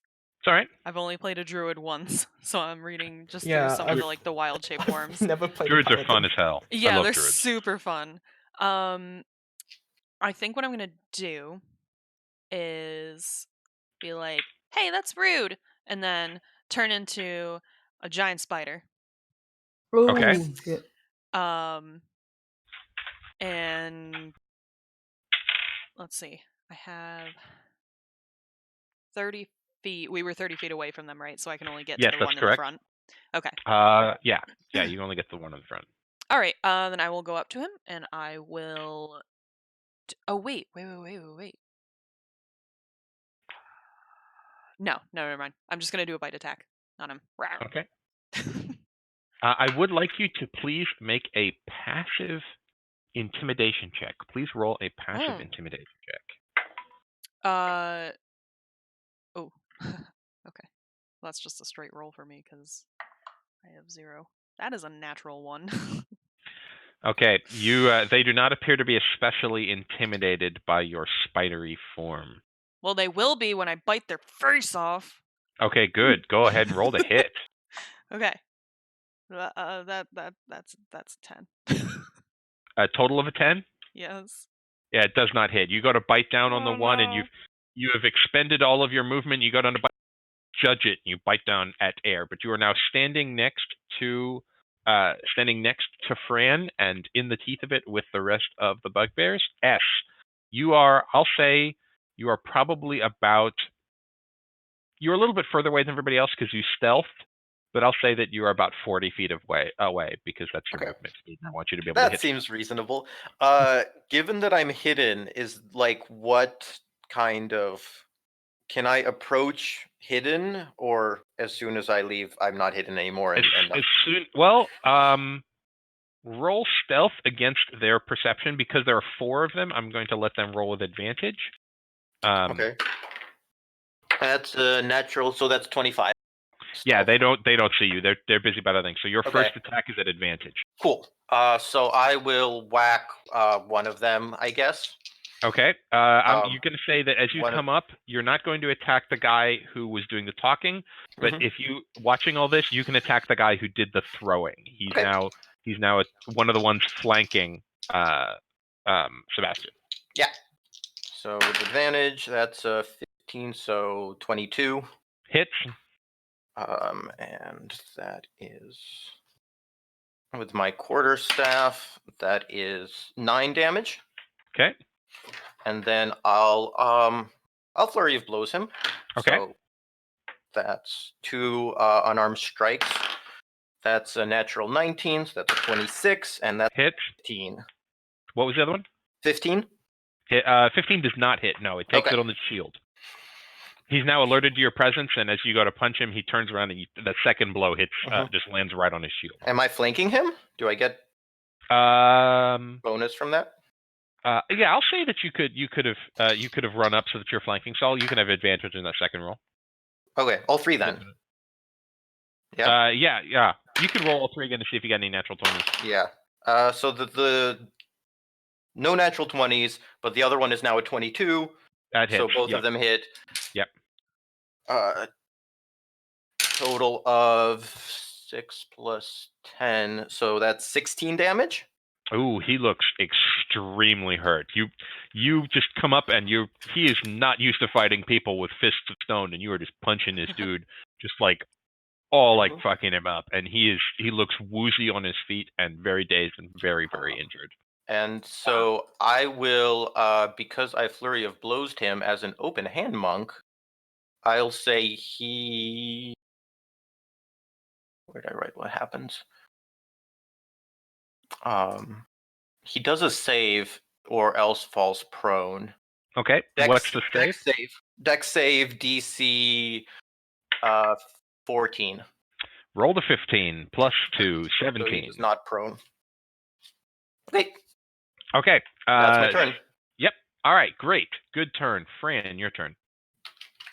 Sweet. So, who realistically out of the bugbears is closer to me? So you're about 30 feet away. So they're all currently surrounding Sebastian. So they're all about 30 feet away from you. Cool. You can reasonably get up to any of them, choosing your path so that you don't provoke any attack of opportunity. One of them looks very, very hurt. One of them looks quite injured, and the other 2 have not been hit yet.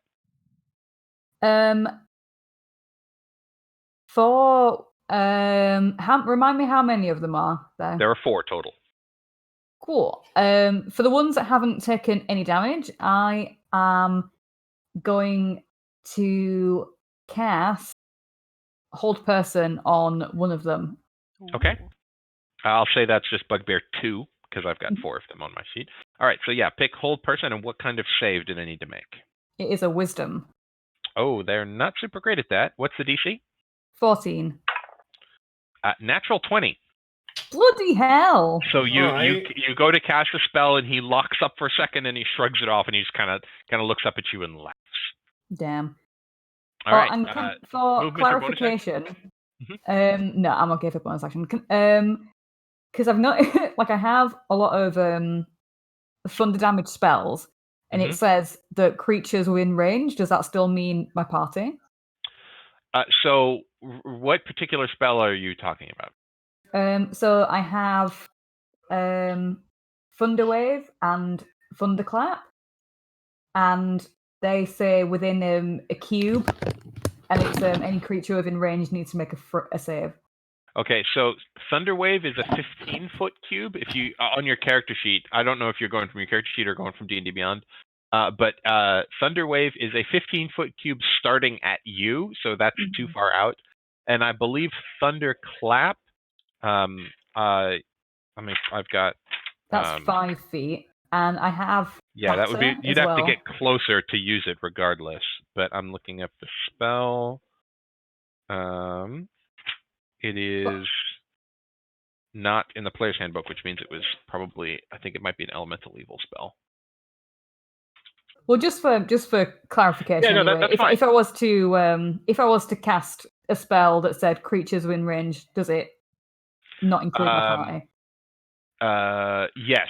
So no, if it says each creature within range, it means everybody. And if it says each creature you choose or each enemy, then it means you can pick which ones take the damage. Okay, So because that'll. Thunderclap and Thunder Wave would affect everybody in the area, including your party. Yeah, understood. But Shatter is dope, and Shatter, I think you can pick a target to fuck up. I'm just giving it a read. Yeah, Shatter's a really good spell. It's a higher level, so you'll have to burn a higher level spell slot, but it's a great spell. All right, so that ends Fran's turn. Sebastian, it's your turn. You have a bugbear that hits you right in front of you, and you currently have catty corner to you another bugbear, and to each side, flanking you, 2 other bugbears. I'm gonna go ahead and cast Cure Wounds on myself. Okay, that's your action. Yeah, and then that's Roll for the heal. Fuck me. That's a 6. It's fine. Is it a 1? No, it was a 2. Okay. It was okay. It was fine. We're still good. We're still good. Okay, you still have a bonus action and a movement. Anything you want to do? Then just stand there. I think I'll just stand here. I don't actually think I have any bonus actions. Okay. Well, I think you, as a paladin, you have various like thunderous smite and stuff that you can apply to your weapon as a bonus action. But just so you know, just for future reference, I know paladins have some bonus actions, but they're like rangers, where you're like, I'm going to take this bonus action, and the next time I hit with something, it does extra damage. Just so you know. So the one ahead of you, the one immediately in front of you, the one that was doing the talking, it rolled a 23 to hit. That hits. Okay. And it does 2d8 points of damage. It does 9 points of damage. This is fine. And then the one catty corner to you, the one next to the guy doing the talking, it rolled an 11 to hit, which is not hit. And then the 2 flanking you, the first one rolls a 23 to hit. So it does. Oh, it rolled good on the damage. It rolled a. Okay. It rolled a. That's 13 plus 2 is 15 points of damage. Yeah, that's enough. I was coming for you for the very beginning. Are you unconscious? Yes. Right. So that one goes to hit you, and you slump down to the ground. And the other one sees that you are now out of the combat and is going to swing at now the spider, which is up close and getting up close and personal with them. Come at me! They're not flanking anymore, so they only get a straight roll. Natural 20. Okay. So that's 4d8. They rolled very badly. Okay. 2 1s and a 2. So that is 8 and 2 is 10 points of damage on so he reaches up with his Morning Star, and he gets you real good, but he doesn't swing super hard. Like, you feel it hit into your carapace, but it doesn't do a whole lot of damage. He caught you good, but he didn't hit you real hard. Okay. And so that's the end of their turn. And Kalira, it is your turn.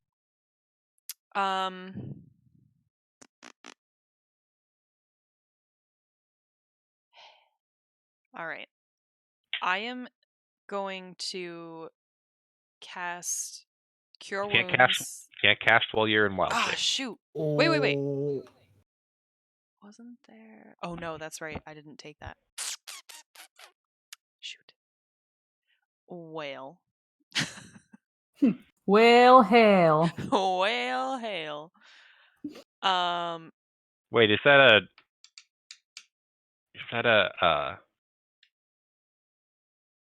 a Travis Willingham's Yeehaw Game Ranch reference? Maybe. Okay. Maybe. Never mind. Hail. Completely original content coming from yours truly. Yeah, same. I'm very original. All right. I love you all so much. I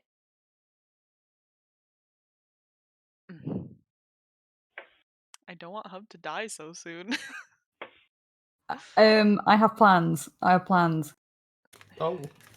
Okay, no, please, no metagaming on the unconscious person. Kalira, make I your think. movement. Yeah. I'm going to. How many of them look really hurt? One of them looks very, very injured, and one of them looks quite injured. Okay, the one that looks.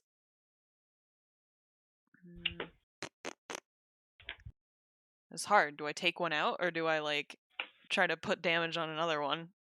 I'm gonna take You one want out. me to? I'm gonna take You one want me to metagame a bit? You want to take one out? DM metagaming, holy Well, shit, I that's can't what I believe just it. said though. I'm gonna Something bite with attack something him. with 2 hit points does the same amount of damage as something with 27 hit points. Right, and well, that's what I just said. I'm gonna hit him. I'm gonna bite him. So. How dare you use your maths here? That's a 22. Hits. All right, and then he takes.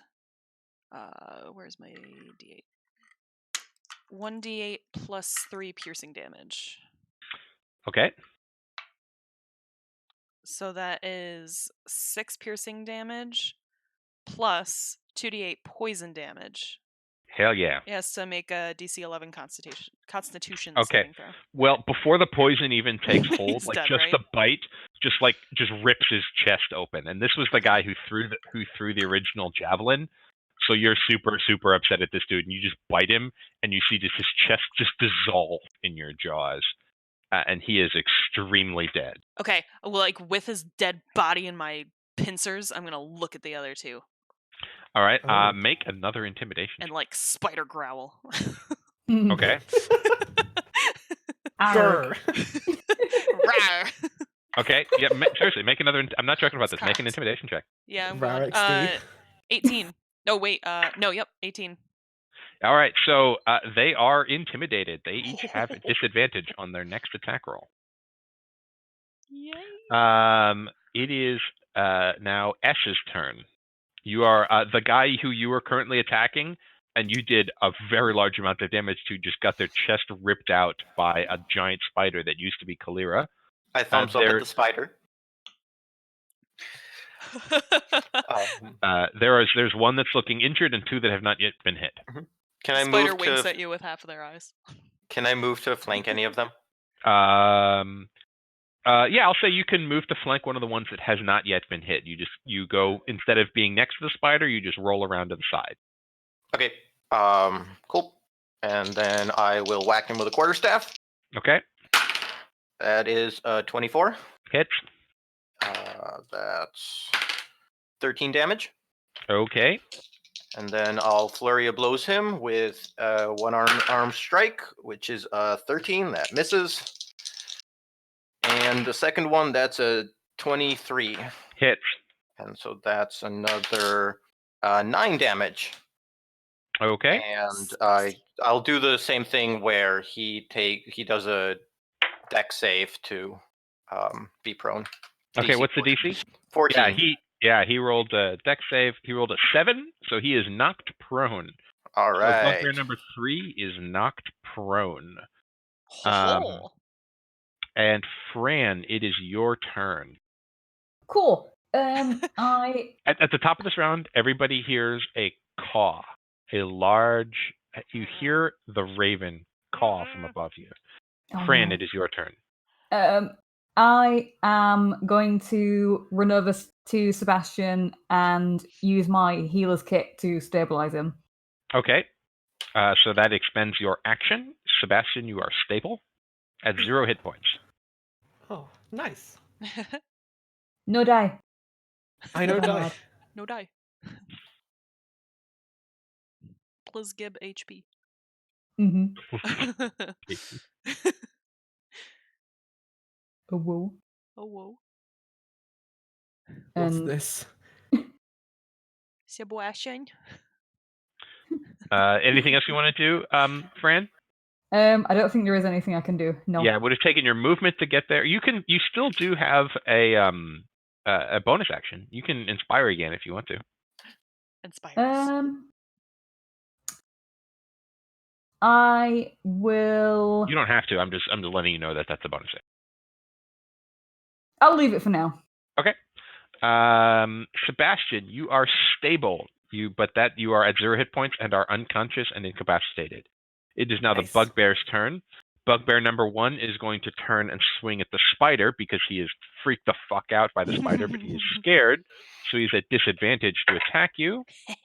But he rolls a 10, which I assume does not hit. Nope. AC for the spider is 14.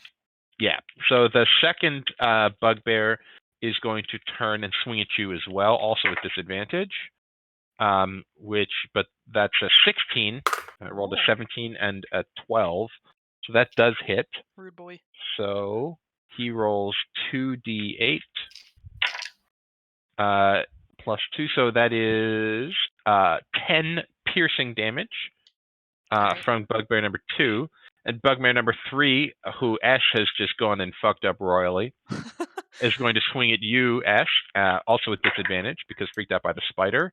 And 12 does not hit you because you're a monk and you're a mutant. So yeah, nature. Ash's AC is 20. It's just stupid. Yeah, I just noticed that. I was like, I've got high AC. Yeah, Ash. He punches and like I just turn my head like Neo to the side. Yeah. And I guess it is. Yeah. Okay, so cute. that's the bugbear's turn. Kalira, your turn. You have an unconscious Sebastian, 3 live bugbears. You are a spider. Go ahead.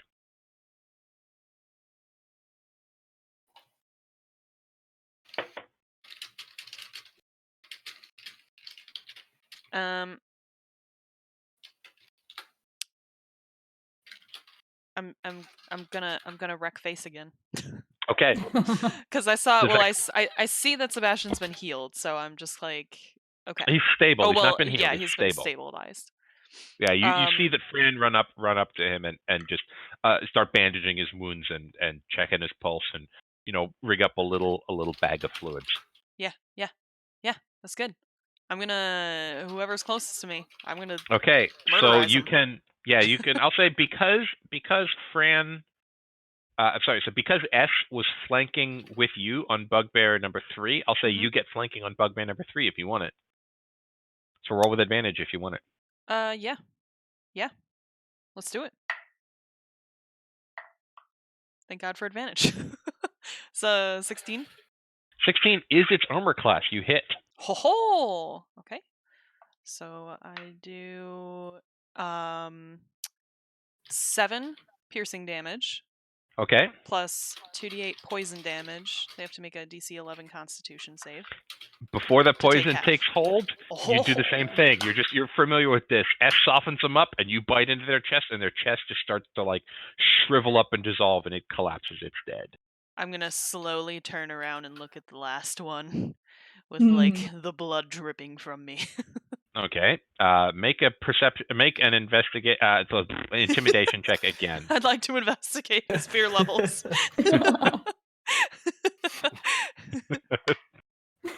I love you, Scalds. That's so good. I got a 6. Okay, they are already scared of you, but they don't appear to be any more scared of you than they already were. It's more like steely resolve, and now I got to figure out a way to survive. Okay. Ash, your turn. You have a bugbear that's hurt, the one that was originally doing the talking, and a second one that was catty corner to Fran, who is not been hit yet. Can I move so that I'm flanking any of them? No, you cannot position yourself so that you're flanking. I'll attack the hurt one then. Okay, go ahead. That's a natural 20. Ooh. Yeah, nice. That's 2d8 plus 5. That's a 6 plus 5. It's 11. Okay, as you do this, you take one punch, and you're like, I don't watch anime, but usually like a one punch man thing, and you punch it, and you actually punch through its armor on the chest, and through its chest, and you reach and you pull out, and you've got a beating heart in your hand, but it only beats like twice more, and then it stops, and it's dead. the inner hole of the punch has like little flecks of green from the bracers. Yeah, because it's not 100% dry yet. That's correct. And you do have your bonus action. I mean, it's been 3 days, so it's probably dry, but like it's not that good. That's true. It is. I forgot that it was 3 days. You're correct. Yeah, you still have a bonus action if you want to hit the one that hasn't hit I yet. will flurry of blows that guy. That is a 17. Hits. For 5 damage. Okay. It's not 5 damage, that's 6 damage. I do +5. And a 19. Hits. For 7 damage. Okay. And yeah, sure, he can. It's his turn next, so it doesn't matter. Actually, I'm gonna say he. Oh, go ahead. Not his turn yet. Next. I'm But gonna go ahead say and do what you do. he can't take reactions until his next turn. Ooh. Okay, good. Ooh. Good. That's actually Spicy. important for what's Great. about to Okay. happen. Cool. Oh boy. So as this Hell happens, yeah. you hear a voice yell out from the side of you. You hear what appears to be a woman's voice yell out, "Get out of the open! It's almost upon you! Come here!" And if you look over, you see a young woman who appears to be an elf, and is pointing up towards the sky. And you look up, and you see the largest bird you have ever seen in your lives. Knew it. This bird is the size of a mountain. It appears to be approximately 150 feet long, with a wingspan maybe twice that length. And it swoops down, and it is going to attack this bugbear that is just frozen in place. And it is going to grab it with its talons. Oh, fuck. Its plus to hit is stupid. Mm. Oh no. Yeah, it rolled a 28 to hit. So it just reaches up and grabs this bugbear and does 4d6 Oh my god. Oh. plus 9. Oh my I don't god. even, where's my there's We need to fucking go. Nah, that's fine. We can take it. It does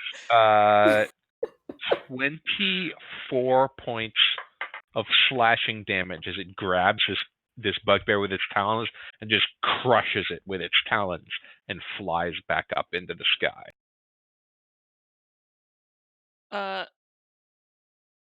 I'm gonna. Fran, what do you do? Ah! That's what I do. And so you see, Mood. this woman is a young woman, appears to be an elf. She's standing at the edge of the foliage, which is about, let's say, 30 or 40 feet away from you sitting right now. You can also hide underneath the hat and then make another sprint for it. But you can get if you do a dash action, you can get into the foliage to where this woman is. Well, we still have Sebastian conked out on the floor. Sebastian is unconscious. You can drag Sebastian for half your movement, or you can heal him to get him not at 0 hit points.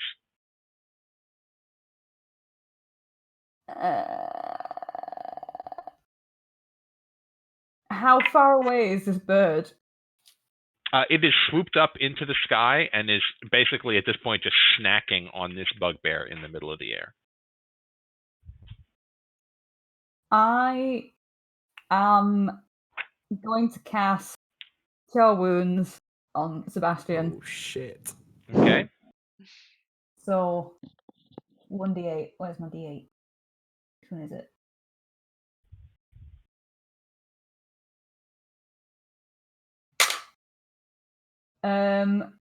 So Sebastian get 7 points of healing. Ooh.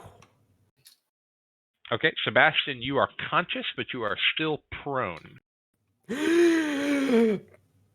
you're near. You're dying!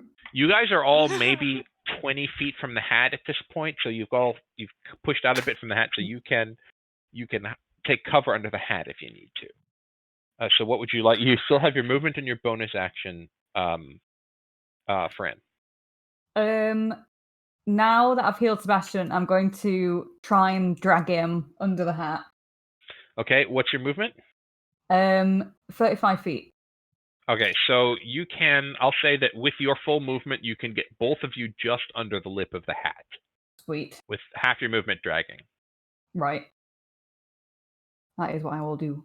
Okay, so you two now are just both under the lip of this wide-brimmed hat. It is, Sebastian, it is your turn. It is your half your movement to stand up. What would you like to do? I'll stand up, and then Okay. I'll get under the hat and try and start pushing it towards the others. If Pushing the that's hat? possible. Yes. Okay, make a strength check. Be strong. You Don't have worry. you have Can I help? inspiration if you need it. Oh, I have inspiration. No, you can't help because you just dragged him over, but he does Okay. have inspiration. It's 15, but I'm gonna add the inspiration. It's actually more than 15. I lied. It's 19 total. I just need the total number after inspiration. Yeah, 19. I rolled a 1 on that inspiration dice. Oh, that sucks. All right, so that's really so you the hat's not super heavy, but you're also like an inch tall, so you can move the hat approximately 5 feet closer to your compatriot. So it's now 10 That's feet good. for your That's fine. companions to get under the hat. It's good enough. It is the bugbear's turn. They are all extremely dead. Kalira, it is your turn. You are still a spider, and you are about 10 feet away from the hat. I'm also 30 feet from the brush where the woman is, right? Yes, you can also dash directly to the brush where the Yep, woman is. that's what I'm gonna do. Okay. You Still as a You dash spider, directly to though. the brush where the woman is. Make an intimidation check. Intimidation. I don't want to intimidate her. All right, then make just a straight charisma check. Oh. Are you a Okay. very charming spider? Do I use the charisma of the giant spider? Yes. Oh shit. Oh no. How charismatic is a giant spider? Well, you've got a hat. You can That- milady. Is an 11? Okay. We'll see how she reacts when it gets to her turn. It's a minus Oh. 3. Nice. But you can shift back as a bonus action if you want. Yeah, I was. You can Yeah, stay you as know a what? I'll spider do or you that. can I'll do that. unspider. I'll Okay, so you unspider when I get back you there. boom back as an unspider, and she Because I kind only of have looks 6 hit shocked. points on it back anyway. Yeah, she kind of looks a bit shocked, but she is also not. She's like, oh, okay, cool. It's just a dwarf, not a giant spider. Okay, that's better. I must have been That's a better seeing state of things. affairs. S, your turn. You can Okay. 40. It's 30 feet to get to the brush, or 10 feet to get to the hat. Okay.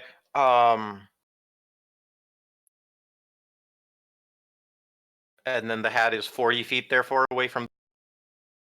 Yes, no, it's more like 30 feet away. So it's kind of in opposite directions. They're not opposite. One is directly ahead of you, and one is to the left. Okay. And So I it's like can, I can kind of like drag someone at half movement. Yeah, but if you want to take the whole hat with you, I was just gonna. So I what was were you gonna gonna do? say. So with the dash, I have 80 feet of movement. Yep. So even at half movement, I could go to the hat and bring one person to the brush. Yes, or they could move on their own volition next. Yeah, I don't know if like there's. Yeah, I'd Danger. say that because they're conscious, they have their own agency, so they're going to move on their turn. Okay. When Then, they're yeah. unconscious, you can drag them. Then I'll just run to the brush. Okay, so you And run to the brush, Be like, and you see the elf is like, okay, good, dude, that's one more, and you see the Yeah. other two under the brim of the hat. It is now the raven's turn. The raven is going to try and perceive. Each of you make a stealth check to see how well you can hide in the brush. 17. 19. 6. 19. Okay, so the raven rolled their perception check with disadvantage, and it rolled a 2, so it does not see Jeez. any of you in the brush. Haha, get us. So it just circles up, and it's snacking. You hear crunching sounds and little bits of armor occasionally Oh boy. ping off of the boulders that are the gravels, that are the gravel, and you see it dropped its mace when it got immediately smashed by Morningstar when it got immediately smashed by the raven.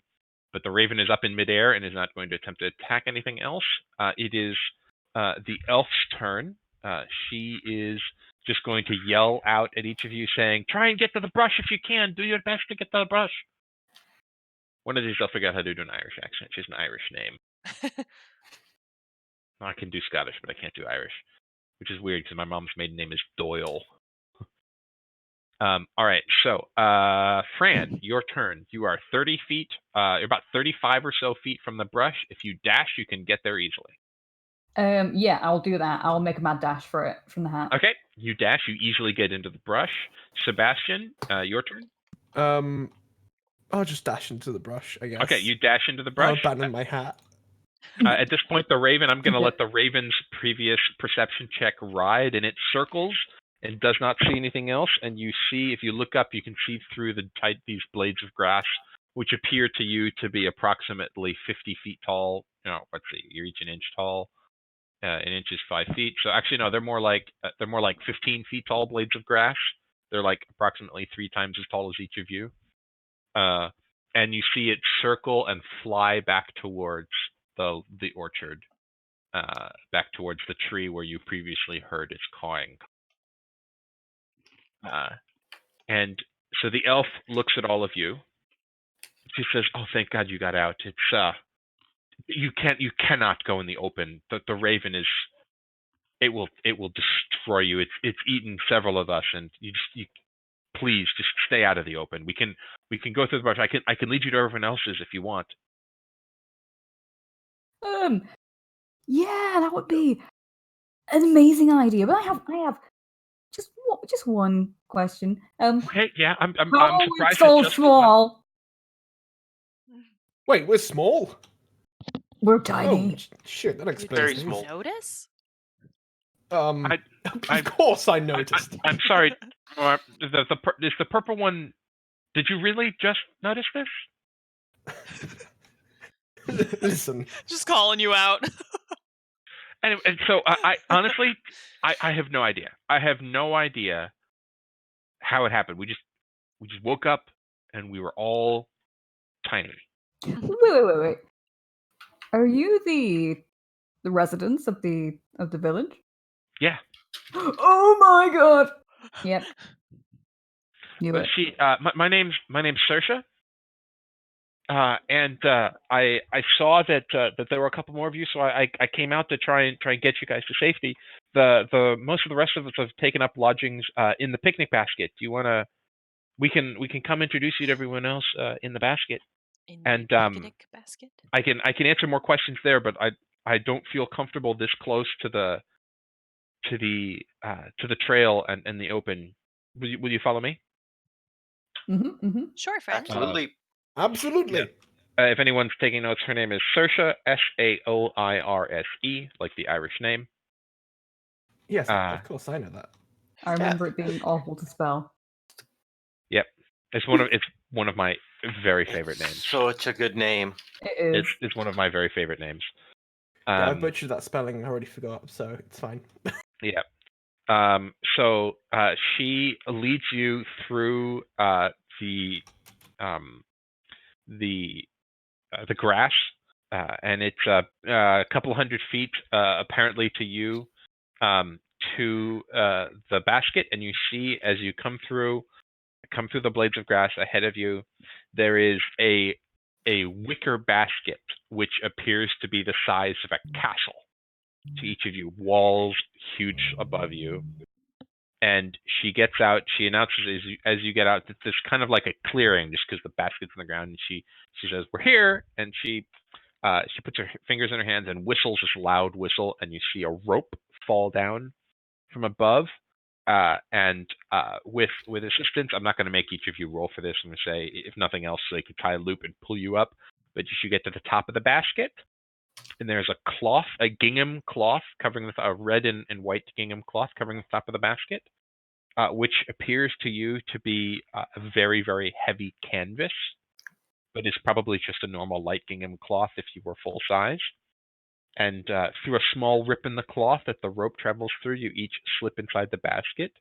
And you can see in here about 30 wood elves who look similar to Saoirse, a variety of ages and genders. No very small children, but some who are maybe 30. So for an elf, that's like 10. So no infants, but some male, some female, some difficult to determine, or people presenting themselves not as either one.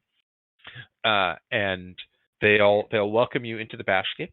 And in the confines of the basket, there are several large chunks of what, upon closer inspection, are extremely stale bread. And everyone make a perception check for me, please.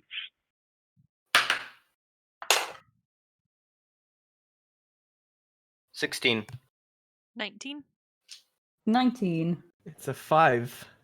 Oh, so Sebastian, you are a little freaked out about the experience of slightly dying, and then just dashing to safety with this enormous bird flying over. But the rest of you will notice that despite the fact that you are tiny, and you've all been shrunk proportionally the same. So the elves are not super tall. They appear to they're all roughly the same size as Fran. Some a bit bigger, some a bit smaller. The younger ones who are here are obviously proportionally smaller. But they've been industrious in their time here. They have turned the bread, and they've hollowed out dwellings in the bread. They've turned the crust into furniture. The giant blades of grass have been turned into bedding and blankets, and some of them are wearing clothing made out of blades of grass and flower petals. They've appeared to have adapted quite well over the time they've been here to what is available to them in their shrunken state. And as soon as you get inside, Saoirse relaxes and is okay. All right, we're safe here. I can answer any of your questions. What? I'm sure you have many. Why are we small? I don't know. All of us here, we're the workers that tend the silverleaf trees, and we've been stuck here for, as near as we can tell, approximately a month with my friends and colleagues here. And she waves her hand at the rest of the wood elves here in the basket. All I remember is that there was a flash of light and everything went dark, and we woke up. We're all this size, and all of us are close to the picnic basket. A couple of us have been picked off by the raven, but the rest of us have stayed as close as possible to the basket.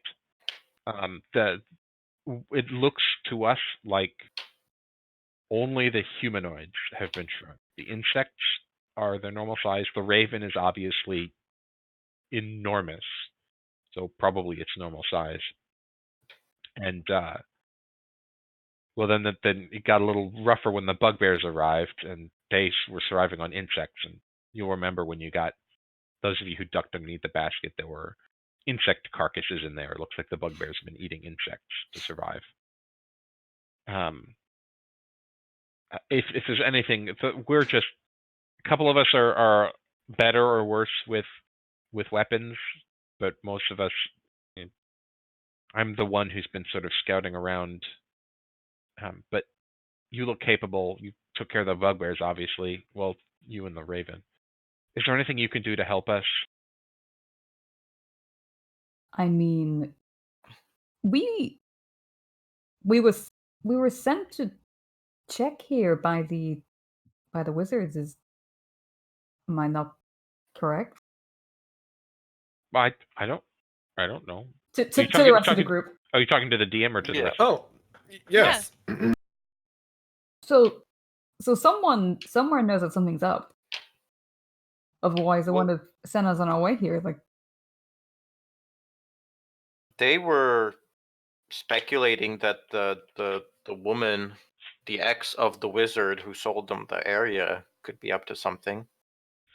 So just as a reminder from this is DM speaking. Reminder that the wizard wanted you to go investigate. He hadn't heard. He sent his assistant here. Mhm. He hadn't heard from him in a month, which is it's a 3-day journey. It should not have taken him that long. So he wanted you to investigate to find out what was up, and something is now obviously up. Were any Is of there- you an assistant to a wizard? No, we haven't seen anyone in any of the Harpel's assistants. We just work the orchard. Whoever owns the orchard, we pass the leaves and fruit off to, but we haven't seen any of their representatives here in the last month. No, Derek Dunhill? Well done. I think Oh. that Oh. his You name get points. is Derek Dunhill. Yes, Darrak Dunhill. Well done. Yes. Amazing. No, I don't necessarily know who that is, but they may have come in and just not run across one of us. They might be here. They're not here in the basket with the They rest might of us. be dead. Mm, They might True. be dead. The Raven is scary. from the sounds of things, is you've been here for a month, and he's been missing around about the same time. It's Yeah, that's from what you say. That sounds about right. If the best way, if you want to find out what's going on, and it sounds like that's what the wizard hired you to do, should probably head to the table at the center of the orchard, because that's, I think, where Freya was before all of this happened. because there's a bit of a suspicion that Freya might be involved. I don't really know. I just worked the orchard, but I know that she was the owner.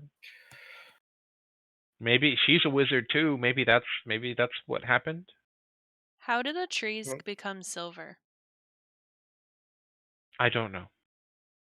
I'm sorry. I'm not a magical person. I've got some skills with the bow and some skills with a sword, and I'm pretty stealthy, but I have no idea about anything magical. Well, Is that's anyone not very else helpful. magical around the area? Around the basket? Not really. Okay. You all look like you have the most experience with magic of any of us. We just work in Yeah. an orchard. Makes sense. The magic person was Freya, and last I remember, she was near the center of the orchard. Everyone roll intelligence for me. Ooh, that's a 7. 19. 7. 10. Hub? 7. I only heard 3 numbers. I heard Firefly, Sapphic, Hub, and Skalds. What'd you get? 7. Okay, so 2 sevens. Wait, Okay. 2 sevens. Mhm. Yeah. So, Kalira, you remember from when you first walked up, the table at the center of the orchard is where you saw the shower of sparks coming. Where was that in relation to where we had So- like our fight and stuff? So you're under so the fight was under the hat, maybe. So in excuse me, sorry, None of sorry, that. yawning. In full size terms, Mhm. you were maybe 10 feet. The hat was 10 feet or so inside the circle. Okay. The basket is northeast of that. Excuse me, northwest of that by about another 10 feet, and there was a path leading up the orchard towards the center. Actually, there's nothing. Actually, no, I can't post all this to you. There's some spoilers in the map. So there is. You could snip it. No, it's labeled. Oh. So I can't. There's not an unlabeled version of the map, unfortunately. I might be able to post it later, depending what you guys choose to do. But there's a path that leads from the entry. There's a big circular stone ring around the circular orchard. Right. The path leading up towards the center of the orchard. The path passes over a small stream, and at the end of the path, there's a small table at approximately the center of the orchard.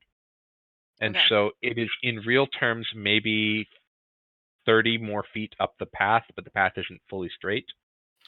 So 20 feet on a straight line, 30 feet because it curves a bit. Near the center of the orchard is the table. Guys, In tiny terms, it is much further than 30 feet. guys, I think we need to go find what was sparkling on that table. I think we need to take a rest first, because one of us Yeah, almost died.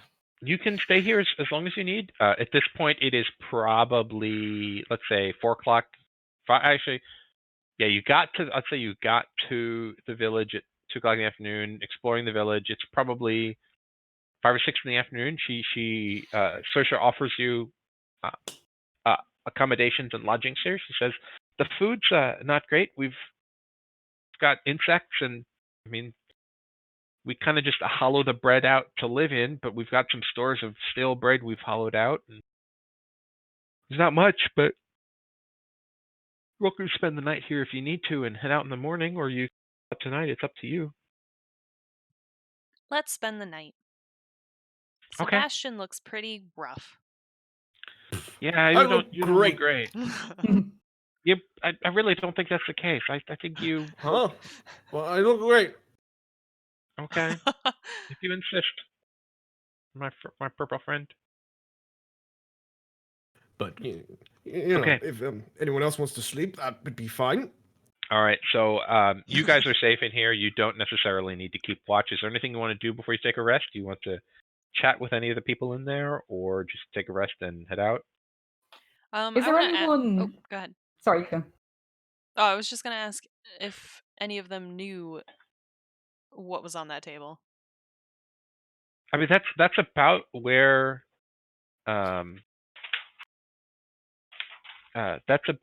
Freya was. She would go and she'd sit in the orchard and do some magical work, but I don't know if it was her who did this or something else, but that's roughly where she usually spent her time when she came to the orchard. Okay. Also just question, so this path going up there, is it really open? Is there like grass on either side that we can hide in while we move up, or? Yeah, so there's a couple of different ways you have to get. The trouble is you have to get across the stream. There's a small stream, and so the path is open. And well, the problem with the open is, y'all are shiny, and the raven likes shiny things. Mm-hmm. And the raven is dangerous at this size. So if you choose to follow the path, the raven might see you. But there's ways you can go through the grass. There might be other crossways. I don't really know. We've mostly stayed close to the basket, and I heard the sounds of combat, which is I was able to come and find you and get you. But it's possible that I don't have a map or anything. We've all been real small here for the last little bit, but I can't tell you how to get across. I know there's a little bridge, but there might be some other way, but I don't 100% know. Well, what does our map say? That's a good question. Do you pull Carter out? Yeah, I'll pull him out. Okay, so you pull Carter. Says, "Well, how do I get in his voice? Hello. This it is good to talk to you again.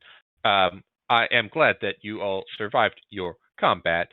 I would have been lonely by myself. What can I do for you?" We would like a zoomed in area around this orchard. But of course, and you see the map in the middle, zoom in, and you see a circular map And at this point, I will copy and paste the map from the adventure. Give me a second to copy Gasp. and paste it. Woo! Also, Uh, I will inform the group that I can turn into a giant octopus. Good to know. Okay. That's cool. That was one of my forms. I'm gonna have to. I don't have it as an image. So I'm gonna have to pull out of the PDF. So give me a beat. You know, octopuses are really great. There have been like studies that show they recognize human faces. And Aw. they also recognize human faces and want to fuck with them. Yes, yes. intentionally, and that's why I love them. Okay. Downloads map. Okay, so I'm gonna drop the map here in chat, and this is the map you see when you have Carter zoom in. You should be able to open it and see it a bit bigger. The 1,000 feet there, that's at that's relative at tiny person size. Oh, So you no. notice when you look at this that there's the bridge along the path, but also there is a branch which appears to cross the river that you could head to as well. And I'm presuming that all the yellow is the path, and that's open. Is all the green area? The green area is grass. The white open line, that's the path. You can see the hat labeled, which is on the path, and then there's a basket to the northwest of it. And then if the path is the bridge, or you could go essentially directly north to the branch, and then northeast to the table. How turbulent is the stream? How turbulent is the stream? Now that's kind of one of them relativistic questions. Well, I'm just kidding. So no, it's. I mean, I can tell you what I was thinking, and you can tell me if it would be feasible or not. You could absolutely tell me what you're thinking. And I can tell you if it's feasible. I can turn into a giant octopus and just take one person at a time across. So you are not at the river, but you as oh no, I know I'm not at it now. I'm just thinking for the future. Roll intelligence for me as a druid with advantage because you're a druid. Okay.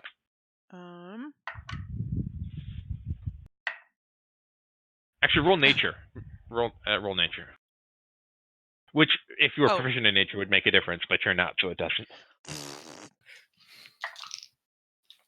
That's a 15. Okay, yes, you figure that you can, that your giant octopus form is fairly good at swimming across things, and you're not 100% sure what this stream is like, but you're fairly confident that you could take people across it in your giant octopus form without too much trouble. Okay. Because I'm kind of thinking the branch would lead us from the branch to the table leads us closer to the Raven's tree, and the bridge is very out in the open.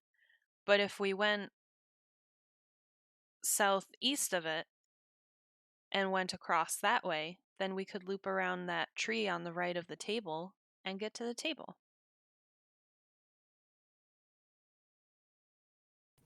Yes. It sounds like a plan. You could get us across. Yeah, well, it would depend on how rough the water is. 'Cause if it's really, really rough, it might not be as easy to get across. But if it's not rough at all, then it would be very easy to get you all across as a giant octopus.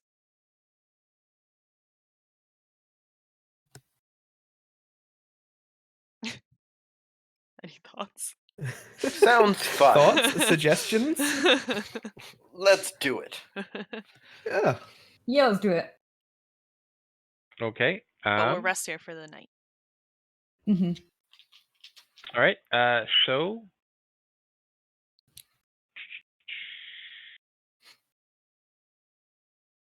hold on a second. I gotta look something up in the druid table. Okay. D shapes 4th level. You get a swim speed of 4th level. Nice. Okay, great. Yeah, that's yep. I just wanted to double check that you could. I know that there was a restriction on swim speed, so yep, Yeah, at I fourth know. There's level, like a fly and a swim speed restriction yeah. at certain At levels. 8th Yeah. level you get fly, and at 4th level you get swim.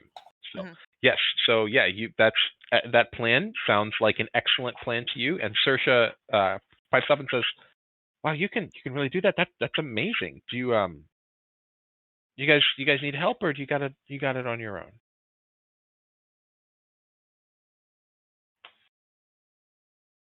I suppose if you wanted to join us, but I don't want to put you in any danger. I mean, I've been cooped up in this hat for the last. I mean, you're all obviously stronger than I am, but I'm the scout, and if there's anything we can do to, if there's anything I can do to help get us back to full size, otherwise, eventually we're gonna run out of bread and salami. And in the background, you see it just this salami, which looks like the size of a building, which is Oh. sort of slowly been eaten away into, and a hunk of cheese also in the background, and what looks like a patty of butter, which is starting to smell ever so slightly off. Oh. Sounds like they're living the Um, dream to me. Why would you want us to like go back? Eventually, we're going to run out. We've been here for a month. Eventually, we're going to run out of food, and we're using the bread for houses. And I mean, there's no vegetables in here, so eventually we're going to get scurvy and constipated, and it's going to be rough. So if there's anything I can do to help, I'm happy to. There's not too many of you, so I can do what I can. I mean, I'll probably stay back. And she pulls out a longbow, but I'm pretty good with this. I think it Sounds might be reasonable nice to to me. have a scout, because I can be an owl and I can scout for us, but if I didn't have to, then I would have an extra use of my wild shape every day. So, You can be an owl, but the owl can't fly. oh shoot, you're right. You're right. You're right. Damn. Okay, we'll do a level 8 adventure at some point, and then you can go full on giant eagle. But yeah, Well, right now, yeah, you could do an owl, but the owl would just be able to. So I could. Okay. I can also be a dire wolf and a warhorse, just so everyone knows. yep, those are both excellent things. Okay, so yeah, she thinks that's a great idea, and at this point, the sun has started to go down. She says if there's nothing else you guys need, we'll get a rest, and we can get an early start in the morning. Sounds good. Let's do Okay. it. Each of you gets a long rest. You can adjust your spells and abilities however you like. Your hit points go back to full. I don't think we took a short rest for you to burn hit dice, but if you did, you'd regain up to half your expended hit dice. Anything else? Does anyone have anything where they want to do while they are taking rest, or should we just pick it up in the? I don't think so. Although I do need to pay. So I'm gonna. Yeah. Yeah. What do you need? Oh yeah, so that's a good point. Let's take a break. We've been going on Okay. for a couple of hours. Let's take a break. Make more tea. Use the bathroom. Let's say 10 minutes. Okay. So we'll get back Yeah, at cool. 3:15, 3:10 my time. So when it comes to 10 o'clock, is it 10 minutes after the hour? Okay. Yeah. Okay. Be right back. Like. Mic off.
Mic on. Oh, whoa.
Do I hear typing?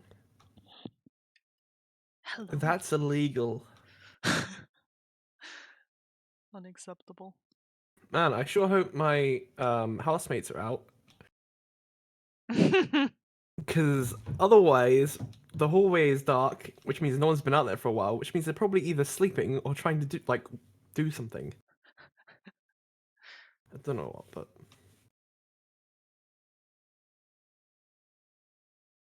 Oh man. Just let me make my joke. no, no jokes allowed.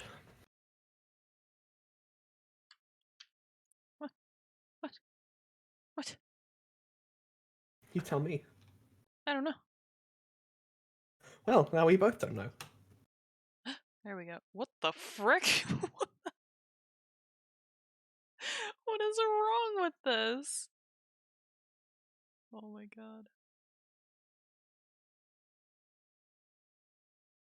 Okay, it's beautiful anyway. I love it. Mood.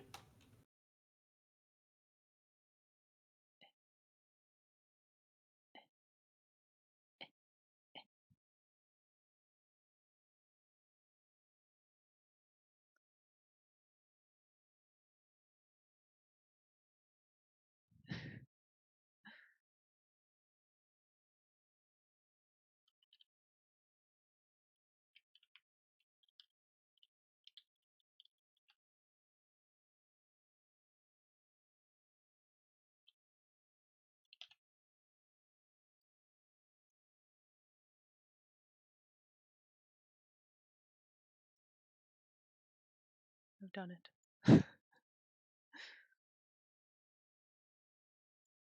Hang on, I'm trying to re-energize myself, but it's into the Love Shack. I'll do music in the future, Oh. I think. I thought we were going the other way. No. They'll be expecting that.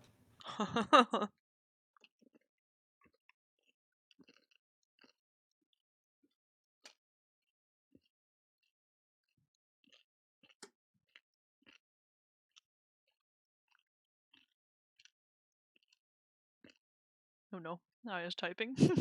Oh no. Run! Oh. I thought I was going to say roll for initiative or something. Like,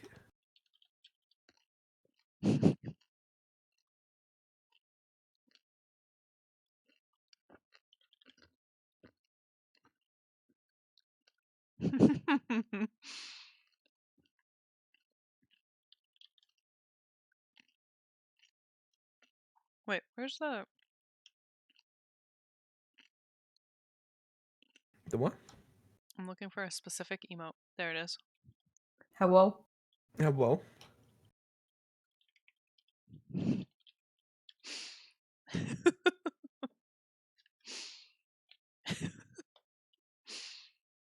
Oh man. He's having a great time. Just look at him. There's my I plan. kind of wish my legs was shorter still. Like when So I was you a could kid. do that? Yeah. Because now I only get to do it on like uncomfortably high chairs at like restaurants or something. And I True. hate sitting on the high chair at restaurants because it's Me like, too. well, now I have to climb up this thing without falling over. It's not gonna happen. So that tiny picture is an octopus. I thought, okay, yeah. It was weird though because the octopus picture that I saved had a transparent background, but then when I copy and pasted it into Word, it had like this insane background on it. Shaking my head. I don't know what it was. So much hate. Yeah. I'm excited I get to be a giant octopus again. Again. Yeah, that was the only other time that I've ever played a druid. That was all I wild shaped into. All right. because it was like we had to go in this river and find a chest, and when we went into the chest, we end up in an ocean on the other side. So it was like perfect. No. That's pretty cool. That's when you turn into a bear. Yeah. So naturally, I turned into a bear, you know, because I was in the ocean. Bears love what the else was I ocean. supposed to do? Naturally, I'm an owl, so. Imagine if you had to roll to see what animal you turned into. Oh my god, that'd be That'd be pretty fun. terrifying. Nah, I'd love it. That's what it is of to be a wild magic sword. Yeah, that table's fun. It's amazing.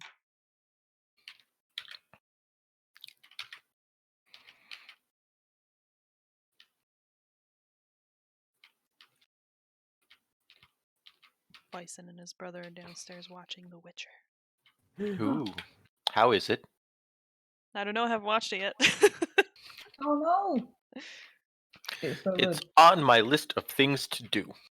I enjoyed After. watching it more than I enjoyed playing the video game. So Oh, Oh. I then freaking again, I love did not the enjoy game. playing the video game. I love it. I'm super into it. Like, I know I have other games to play, and I probably should because people, don't really want to spoil it for themselves, and I don't want to alienate anybody from watching the stream. But I'm like so into it. Eh. It's like all I want to play. Gotta finish Spyro though, so we can start Pokemon. Oh shit, yeah. I You still now got to touch finish Pokemon so you don't spoil Pokemon. Ah, God damn it. Don't worry, I can finish Pokemon. This is something I am up to the challenge. I can't. I could always play Day of the Tentacle if we ever needed a stream. You could. Day of the Tentacle is good too. I Bison don't. got it for have me. What even is that? Lucas got me that cursed Furby game. Oh my god. Nice. I need something else that's high energy. Of course, yes, Britney Spears. Eye of the Tiger. Mm-hmm. I'm going for a bit of circus, I think. Shake my head. Aya's 4 minutes late. I can't believe it. Pooping on company time. I'm making a nickel, the boss makes a dime, and that's why I'm pooping on company time.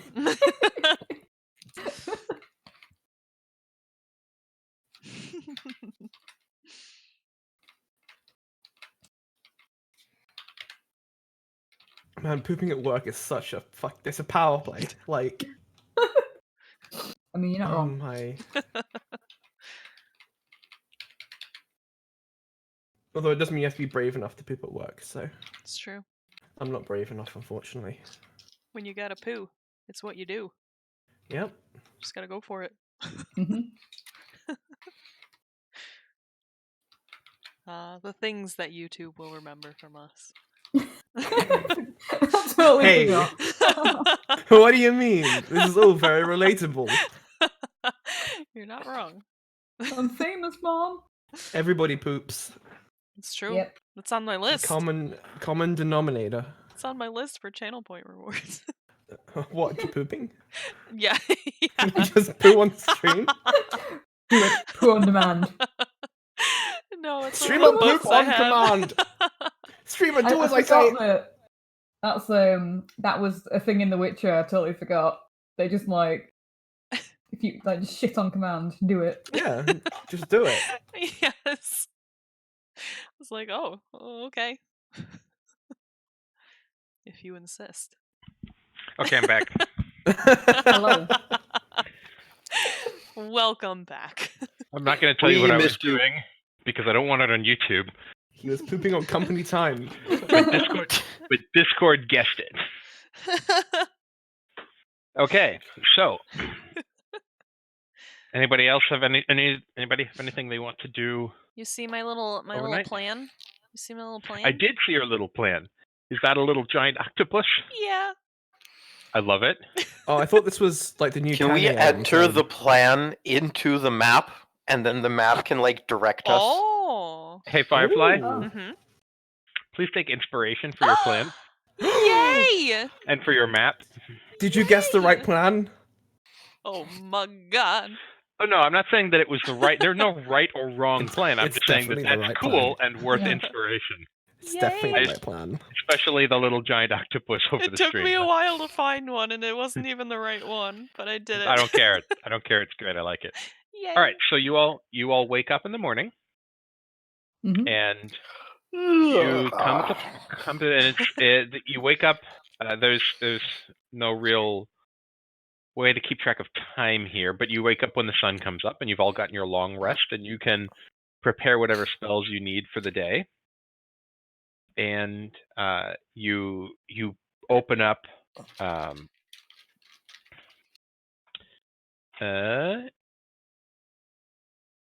Carter. You open up Carter and you tell Carter what the plan you want to go is, and you see that Carter adds little waypoints on the map, and the map that shows up on Carter's screen is the one that Kalira has helpfully drawn for us and put in Discord. And you show it to Saoirse, and she says, "Yeah, that sounds pretty good. We still have to cross the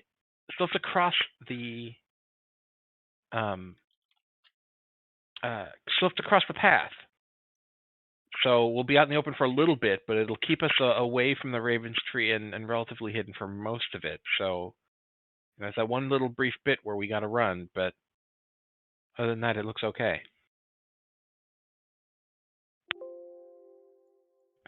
All right. It'll be fine. Be Can we- fun. If we go through the hat, we could use the hat for cover running. I thought about that too. Yeah, you could do so that. did I. I was thinking we could use the hat, but I wasn't sure if it was still there or if it had been dragged to the basket. No, you did the hat is about 30 feet relative from the edge. 30 feet relative meaning perceived as 30 feet. Yeah. And then it's another. The hat's, I don't know. Let's say an inch is 5 feet, so it's probably 20 or 30 feet across, and which means it's another 90 or so feet to the other edge of the path. Okay. Hang on one So second. if you wanted to push it, you'd have to push it across the path. Just for the people that are watching this later, this is the map that I made. This is the map. This is the red. The red is the route that I want to take, and then there's a little giant octopus. Okay. A little giant octopus. That's what you got inspiration for. Okay. Carry on. Okay, so yeah, you could do that. Do you want to go just run across the path, or do you want to go to the hat? We should go to the hat, I think, first. Go from from cover to cover. Should get my black dice out for the Raven. Oh no. You guys are running about the open. The Raven will have a chance to see you. Whether it might not, but it does have the chance to do so. I mean, every path has open areas, so. Yeah. There's That's the point. kind of no way around that. Yeah. So you guys head your way, and are you gonna have not have Saoirse come with? Are you going to have Saoirse come with you or no? And she asked so nicely. Yeah. I'd say Yeah. that. Come on. Mhm, Yeah. Okay. So Saoirse will accompany you, and I have her stats here. And so you make your way through. She guides you through. She and Carter. Carter helping prevent you from getting lost, because once you get out of sight of the basket, which honestly doesn't take that far, it's just giant blades of grass. You're wandering through the forest without any landmarks. But Carter keeps you from getting lost with the path that's on his screen. And you get to the edge of the path. And how would you like to get across the path? I think I'm gonna make a mad dash for it. Yeah. Okay, the path is 120 feet across, or you can go 30 feet to the hat and then another 60 feet across an open space from the hat, or you can try and push the hat. I like the hat pushing idea. I'm just gonna say. I like the hat pushing idea too. Yeah. Mhm. Let's do that. Okay. Okay, so each of you make, I'll say each of you dashes to the, where's the raven stats? Each of you dashes to the hat, and you hear a cawing in the background. Roll, everyone roll stealth, and we'll make this a party skill challenge. Okay. Okie dokie. Get I'm across. very sorry. Oh no. Oh, that is actually ooh. Why? Oopsie poopsie. I got a 12. Okay. 18. Okay. I have a 12 and an 18. Oh, and Saoirse will have to roll. I got a natty Saoirse one. did not roll good, Oh no. but she Got a 7. she does have pretty good stealth though.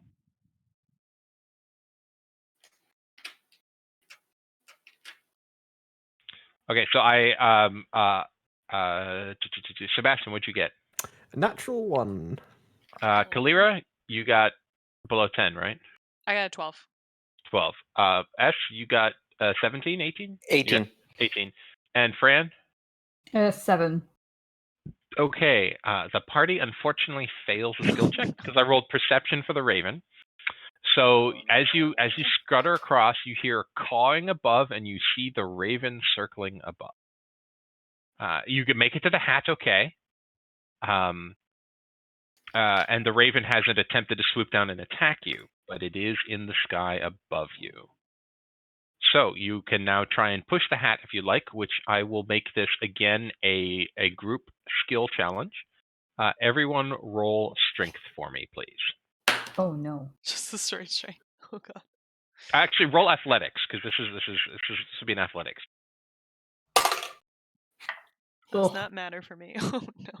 18. 16. 6. 4. Ooh, Please she got, roll well. yeah, Saoirse did good. Oh, yay. She doesn't have good strength, but she rolled great. Saoirse rolled an 18 on her strength check. So let's see. That's Sebastian. What'd you get? 18. Kalira, I got a 6. Ash. 16. Was that a 6 or 16? You broke up. 16. Okay, great. And Fran. 4. Okay, so enough of the party beat the DC. So you all, it takes you a while. It takes you probably an hour or two Ooh. to slowly, maybe let's say an hour. It takes you about an hour to push the hat across the path. But you were able to push the hat to the edge of the path on the opposite side and sneak into the grass without coming out from under cover and attracting further attention of the raven. Okay. And so you start to following Carter's instructions. You follow along, and as you push forward, you catch the glint of something shining up ahead. What is it? Do you approach it? Yeah. I want Oh, to yeah. look at it from a distance first. Just Okay, in Okay, case. make a perception check. Okay. It's 14. You see what appears to be a large golden torus. A toroid, Toroid, a large golden ring shape. It's a bagel.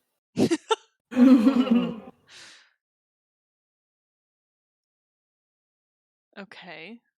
Could be a donut. We don't know actually. It could just be someone's ring that fell off when they got Yeah. I don't know. shrunk. Dump and shrunk. I am still gonna get a little bit closer and see. Okay, as you get closer, Right. you notice that it is precisely that. It is a large. It's probably your height in as you walk up to it. So it looks to be about a 5 or 6 foot tall golden ring, and you can see 3 large emeralds embedded in the ring. Oh shit. And as you approach it, Saoirse says, "Oh, that's where that went. We were wondering where that went." What is it? Is it? It's Neve's ring. Neve is one of the workers back in the basket. She lost this ring a while back, and if you get up close to it, you can see engraved on the inside. It says, "For my darling Neve," Niamh, because Irish. And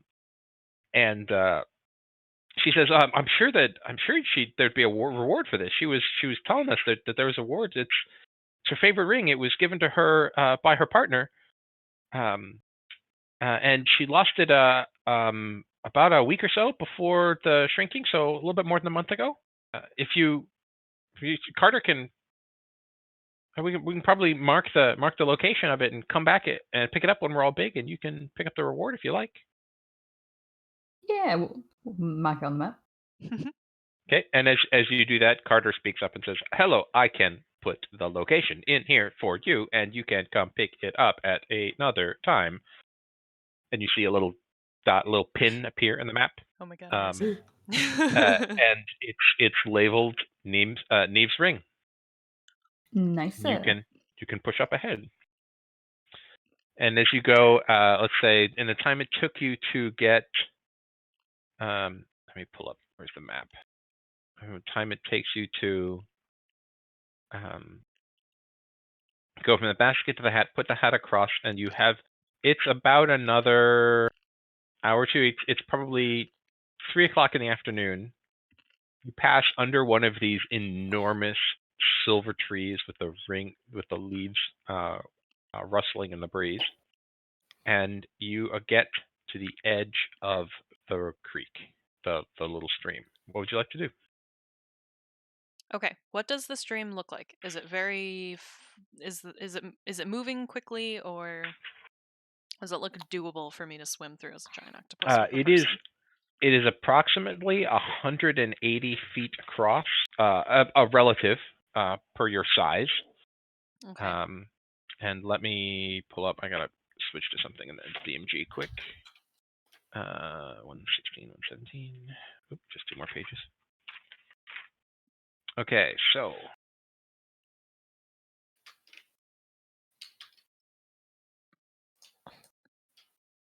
here it is. Okay, so you can you have, what's your swim speed? 60 feet. Okay, so you can get across this thing in about 18 to 20 seconds. I'll say pulling someone with you would have your swim speed. That's kind of what I figured. So I'd say it'd take you probably about 30 seconds to get across, and then 15 to get back. Okay. 30 seconds to get across with someone and 15 to get back. Okay. And it looks safe enough to do so. Yes, it does. Well, it's a stream. It's traveling fairly quickly per your reference frame. Right. But it looks like it's a fairly gentle creek Okay. from an absolute frame. So you could get it across. You're in octopus form. You could do it fairly easily. Okay. Are there any wildlife that I can see in it that I would need to worry about, or have they all No. been disappeared as well? Well, you can make a perception check for me. Okay. 18. Yeah, you do not see anything that appears to be super dangerous. Okay. The stream, there's where you've chosen to cross. There doesn't appear there's no crawfish or anything like that. There's no fish at this part of the stream right now. You can get across without being accosted, but you do, as always, when you get out into the open, there's the raven to account for. Okay. I am going to say, okay, who wants to go first? Sure, I'll go first. All right. I'm going to wild shape into a giant octopus. Okay. I'm going to grab Sebastian, and I'm going to All right. hop in the water and start swimming. Okay. Make a stealth check for me as you do so. Okay. I use the giant octopus's stealth, which is cool. Mm-hmm. So it will be, where is it? Oh, 23. Yep, Ooh. you make it across easily without attracting the raven's attention. Okay. You deposit Nice. hub at the other bank and swim back. You can go underwater the entire way back, so that you don't need to make a check when you come back. So I'll just say, to save time, make 3 more stealth checks as you do so. Using Quick question. Uh-huh. So the giant octopus has underwater camouflage, so I actually have advantage on stealth checks made while underwater. Okay. So I'm not. So you have to take your party members across at the top of the stream. Okay. Well, That's We why I can wanted hold to our ask. breath. Well, that's what I was Oh, thinking. If they yeah, held let's their go ahead. breath, if it's only like 30 seconds to get over there. So I'll let But it's up you to roll you. stealth. I'll let you roll stealth with advantage then, Okay. because you'll have to resurface to breathe, but then you can duck back underneath. So I'll let you roll stealth with advantage. Okay. I just wanted to bring it up because I wasn't sure how you were going to feel about that. So Yeah, no, that's fine. Yeah, that's fair. Okay. Legit. All right. So that one is, I guess I'll just roll again just in case. That was another 23. Okay. That you don't attract any attention. Who's the second person across? Me. Okay, so you don't attract any attention bringing S across. Okay. 22 on the second one. Okay, you do not attract any attention bringing Fran across, and the last one bring Sosha across. Oh, that was cocked. I keep getting cocked rolls on this freaking thing. Same. The last one was a 24. I actually rolled really high on all of those. Yeah, you make it across. You were actually contesting a DC that the Raven made, and it rolled real low, and you make it across without attracting the Raven's attention. So as you get across, you deposit everyone at the opposite bank. Everyone takes a minute to dry out. Do you stay in octopus form or do you shape back? I'm gonna shape back. Okay. Also, as you guys would have heard very silently while I was swimming across. Dun dun dun dun dun dun. dun, dun. I can't give you inspiration again, or I would. All right. So as you get across, what's everyone's passive perception? 16. I think 16 is the highest, right? Yep. So I got a bookmark Believe in so. on Saoirse's stats. And flip to.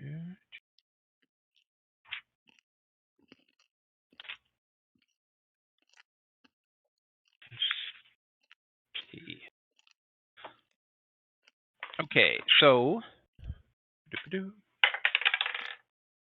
All right, as you get across, you hear. Let's roll stealth. So as you get across, you hear a croaking sound from the reeds. It's a toad. Oh. I hide. Roll stealth. 15. Okay. I am also gonna hide, but I want to look where it is, Okay. Roll perception. where it's coming from, I guess. 16. You see nothing. Uh-oh. Uh-oh. Camouflage. Maybe it's friendly. Shall Okay. I try talking to it? I'm going to need everyone to roll initiative. Oh Woo! no, we gotta kill it. Very friendly. They rolled extremely high stealth. So, and I rolled a natural 20 on their stealth. Damn.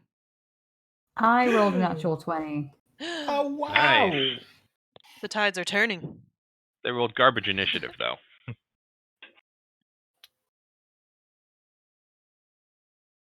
All right, so let's go again. Kalira, what'd you get? I got a 10 initiative. And Monk? 8. Sebastian? 7. And Fran? 25. Nice. Only good And roll. Saoirse rolled poorly.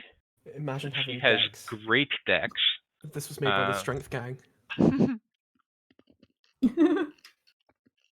All right, so Fran, you're going to, so the thing that made initiative happen is you see all of you, none of you spotted them. You heard the croaking, but you didn't see them, and all of a sudden, out from the reeds, jump 3 giant toads. They don't get close enough to attack any of you, but they all jump out at you, and they are 20 to 25 feet away from each of you, spaced about 10 feet apart. Fran, it is your turn. Cool. I am presuming that they're hostile. Yes, Of course. I think that's a reasonable inference. They jumped out and they all look hungry. Cool. I am going to cast Thunderwave. I'd say you could walk up to them and cast it in a manner such that you could hit 2 of them. That is what I'm gonna do.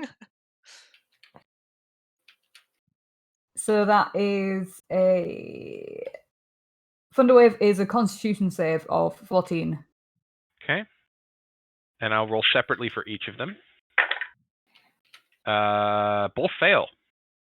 Sweet. So that is 2d8 thunder damage. Whoa. Mm-hmm. Nice. I'm just imagining the thing from X-Men where Storm's So like, that's- you want to know what happens to a toad when you strike it with 1,000 volts? That's a 10 for the first one. Okay. And You can take 10 for both of them if you want. You roll the same damage for both. oh, okay. I mean, if you can take the same for both because it's the same spell. Oh, right. Yeah, I see. I see what you mean. Yeah. So yeah, So I'll take it's 10 for both. 10 across the board. Yeah. All right. So great. They both go and they're blown away a bit. Are there any special effects, or is it just 10 damage? In addition, unscathed objects that are completely within the area of effect are automatically pushed 10 feet away. The spell emits a thunderous boom audible to about 300 feet. Okay. As you do this, you hear this thunderous boom. You hear a cawing sound in the distance. Yeah. Ruh-roh. And so Fran rolled a 25, and the next highest roll is Kalira's 10. Shit. Checks out. So Can Kalira. I still use my movement to? Oh yes, absolutely. Yeah, you've used. I'd say you'd used about 20 of it to get up to them to where they're both in range, but you got another 15. Cool. Making my way back to the back of the group. Okay, so you're now once again you're now about 30 feet away from them. Cool. Lyre in hand. Okay, Kalira, you are 30 or so feet away from 3 giant toads who've jumped out at you. Jumped out from hiding in the reeds and look like they are hungry. Oh crap, that wasn't the one I was thinking of. Was it this one? Okay, how far apart from each other are they? They're about 15 feet apart. I'd say they're 10 feet apart. There's 10 feet in between each of them. Okay. Actually, no, there's 5 feet in between each of them. There'd have to be for her 15-foot spell to hit all of them. So there's 5 feet in between each. Okay. I want to cast Spike Growth under them. Okay. But what's the area? It's a 20-foot radius. Okay. Yeah, you are far enough away that you could cast it underneath them without hitting it. You could hit 2 of them. 20-foot radius. You could hit all 3 of them. Yeah. Without hitting any of your party. Okay. Since you just center it behind them. Yeah. Yeah, I definitely don't want to hit any of the party, obviously. Okay. And then it takes 2d4 piercing damage for every 5 feet it travels within it. Okay. Is there a save? How does it work? Transformation of the ground is camouflaged to look natural. Any creature that can't see the area at the time the spell is cast must make a wisdom check against my spell save DC to recognize the terrain as hazardous before entering it. But they're already in it. They're already in it. So That a So spike growth. Okay.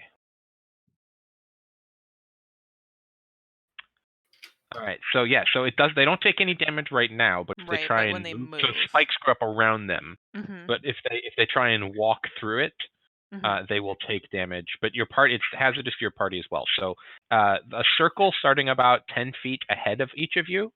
Now just you see these spikes sprout up out of the ground as Kalir raises her hand and makes spikes sprout up out of the ground. Do you have a movement and a bonus action, Kalir? What would you like to do? Anything else? I don't know if I have.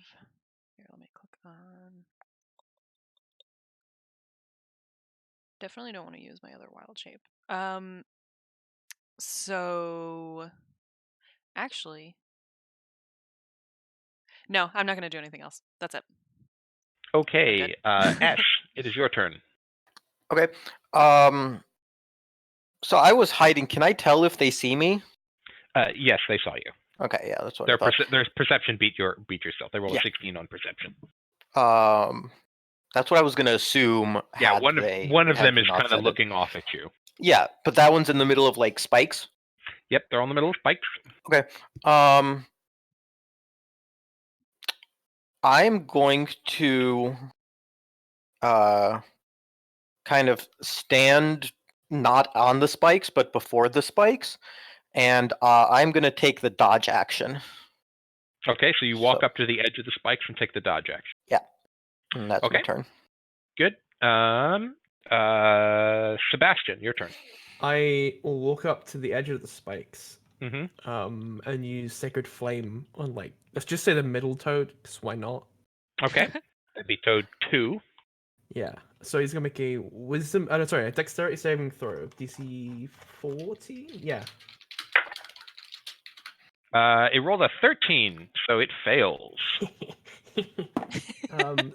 So it takes 5 radiant damage. Okay, excellent. All right.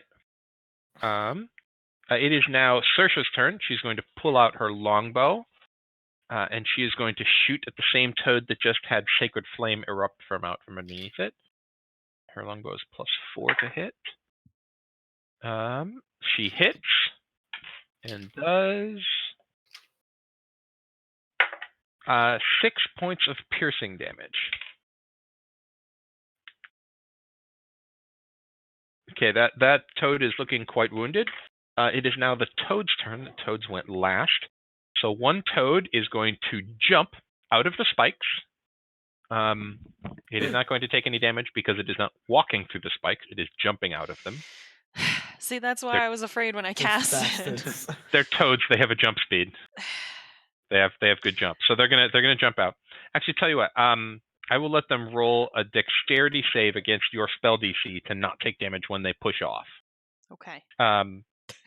So what's your spell DC? Where would I find it on here?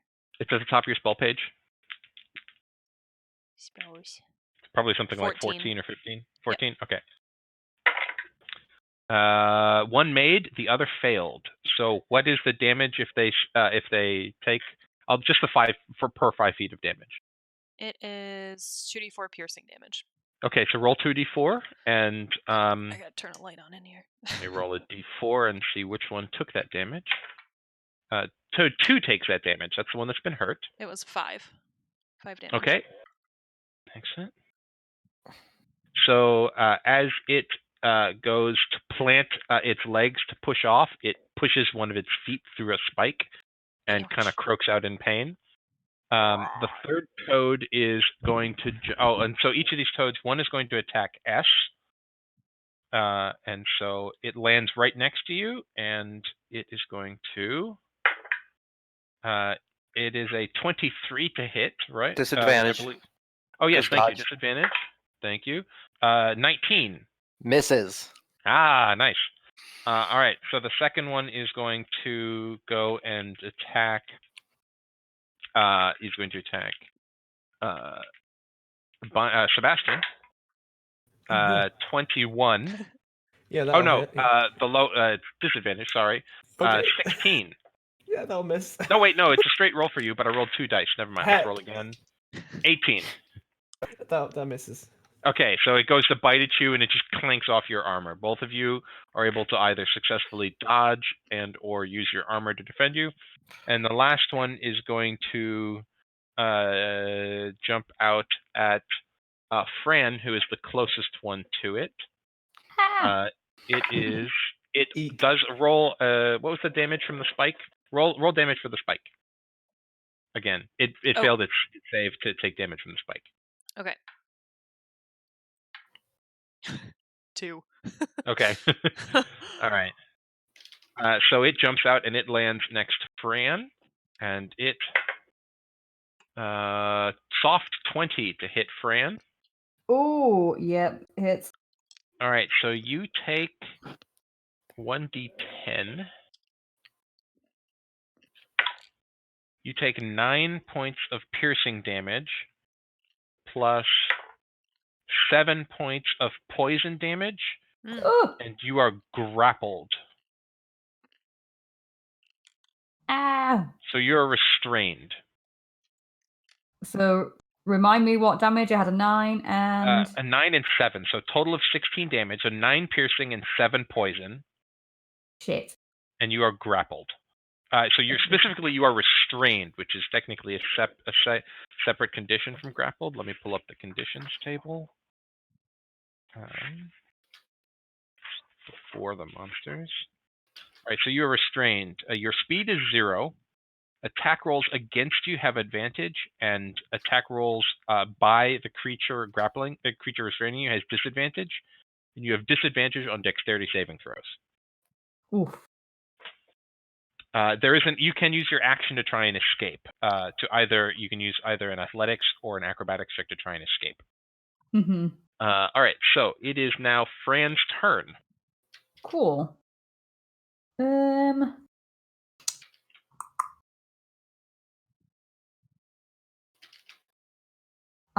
think because I imagine I can't cast any of my spells You while can cast spells. grappled. You can cast spells. Oh, okay. Yeah, For some reason I thought it was a you're prevented from being able to move, but you can still your hands are still free. You can still form the gestures for somatic components, and you can still speak. And you have, I assume, a spell focus. So yeah, you can still cast spells. Cool. I am gonna cast Animal Friendship on the frog that has me grappled. Oh, interesting. So that is a what does that Wisdom do? save of 14. Okay. And for Animal Friendship, it's the spell lets you convince a beast that you mean it no harm. You can choose a beast within range, and it must see or hear you. And it says if the beast's intelligence is 4 or higher, it fails. Otherwise, it has to make a throw. Okay, its intelligence is 2, so it's a Wisdom saving throw. Mm-hmm. It failed. Yeah, boy. You got a friend. We will see what effect that has when it is its turn again. Nice. But you want to use your speaking to it doesn't speak any languages, but it's now your friend, right? You mean it no harm? Yes. Okay. So it is now Kalira's turn. Hey, wait. I'm going Ayo. to. Well, I had a plan that was gonna help Fran, but now that doesn't need to happen. So. I made a friend. You don't necessarily know that. All you know is that the toad jumped up and bit Kalira, and it's in Kalira's mouth. Fran is in the toad's mouth right now, and you saw Fran cast a spell, and the toad went from biting down to sort of holding Fran loosely in its jaws. Okay, well, I'm gonna assume they're fine then.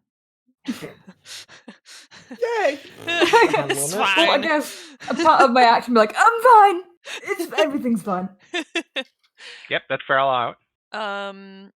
What I will do then, I think, is how many slots do I have? Okay. There's still the 2 others though that are left, right? Still 2 others. Okay. Are either of them still in that?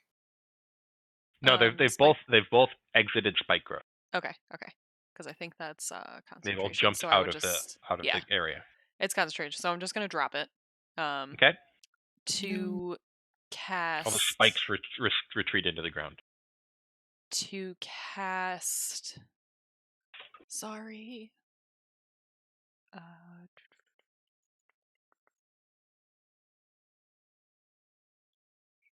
Okay. I'm going to cast Entangle. Okay.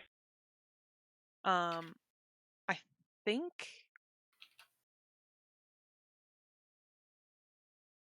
it just says a creature, but it's a 20-foot square. So I don't know if that means that I could try to get both of them, or You can't get both of them without Okay. getting your party members. There are party members in the way. Gotcha. Okay. Whichever one is furthest from the party members is the one I will cast it. So let's say that Toad 1 is furthest from you. Toad 1 is the one attacking S. Okay. And can I do it so that S is like 5 feet in front of it? You can do it so that S is at the edge. Right. That's so what if I mean. you get the Toad, Okay. S is in combat with the Toad, but you can get it so that basically it is entangled. Entanglement happens on the Toad, but not on S. I basically want to make it so that S can still attack. Yeah, absolutely. okay, perfect. That you can definitely do that. That's not an issue. Okay. So, it needs to succeed a strength saving throw or be restrained. What's the DC? Spell save DC. So 14. It made the save. It rolled 12 plus 2. It rolled exactly what it needed. These bastards. So you see the grasping vines come out, and it just manages to wriggle its way out. The vines don't get any purchase. So if your movement and a bonus action. Question on that. So the duration is concentration up to 1 minute. Does that mean I can keep it up for the next round, or once the save is made, does it go away? It's entangled. Let me pull up the spell. I can pull. Okay. Player's handbook. Because the effects, they just say it lasts until the spell ends. Okay, so no, it's a creature in the area when you cast a spell. Creature restrained by the plants.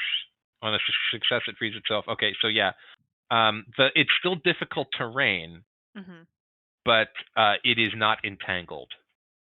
Okay, so the spell ends there, or no? The spell ends when you stop concentrating. So you can keep, if it had failed its throw, you could have kept it entangled up to a minute.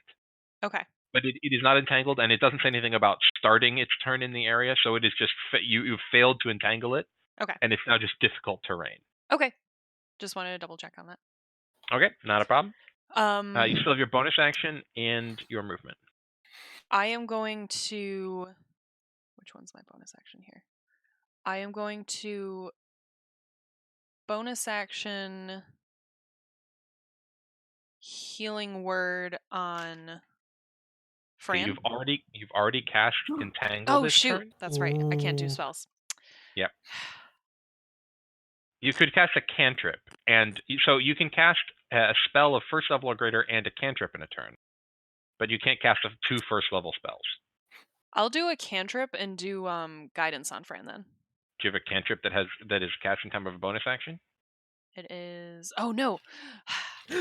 All these things are so complicated. They're so different than Pathfinder. That's okay. Yeah. Then I can't do anything, so that's it. That's it. Okay. So that's the end of your turn. You do have things you can do as a bonus action. You're just not wild shaping right now. Well, I have healing word at first level as a bonus action. Yeah, but you've already cast entangle. What I'm saying is you could also have wild shaped, but I'm not going to waste that because that's that's fine. Yeah, I just want to make sure we were on the same page. Yep. All right. Clear's just gone. Ash, it's your turn. You have a toad in front of you. The grasping vines have come up, but the toad has shrugged it off. I will punch it. Well, first I'll hit it with my staff. I will punch it. with the staff. Whoa, that's not. That's a 22 Hits. for 13 damage. Okay. And okay, Throwing my player's handbook all over the place. do I keep Alright. going, or you want me to? Yeah. No, Okay. keep going. I just my player's handbook fell off my desk. Yeah. I'll keep punching it.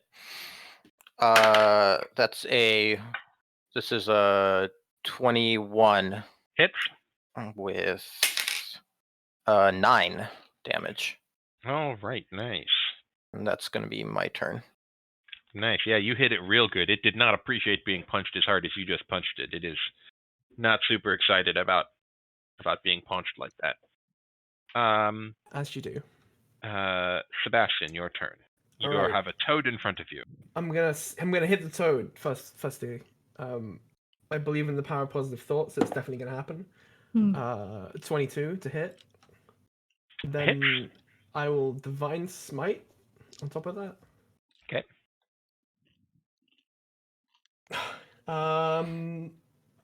Shit. I keep forgetting there's a maths bit to this. There's really not. Just arithmetic. 12. 12 points of damage Yep. on toad number 2. Yep. All right. So as your sword flames with this holy light as you strike into it, you like just carve this gigantic gash into it, and it looks very, very, very, very, very hurt. Almost. But not quite dead. And then as a bonus action, I will say, Thomas, come out. And then I'll cast Healing Light on Fran, not Flan. Excuse. And whilst this is happening, just for some flavor flav, we'll just have him say, like, I will tear you asunder. Heal you. Yeah.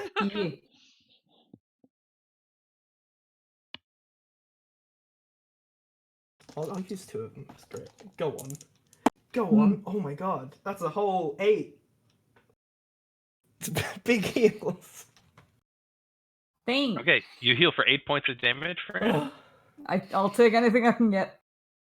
Okay, it is Saoirse's turn. Saoirse is going to, seeing that this toad that you have hit is very wounded, she is going to shoot at it with her longbow.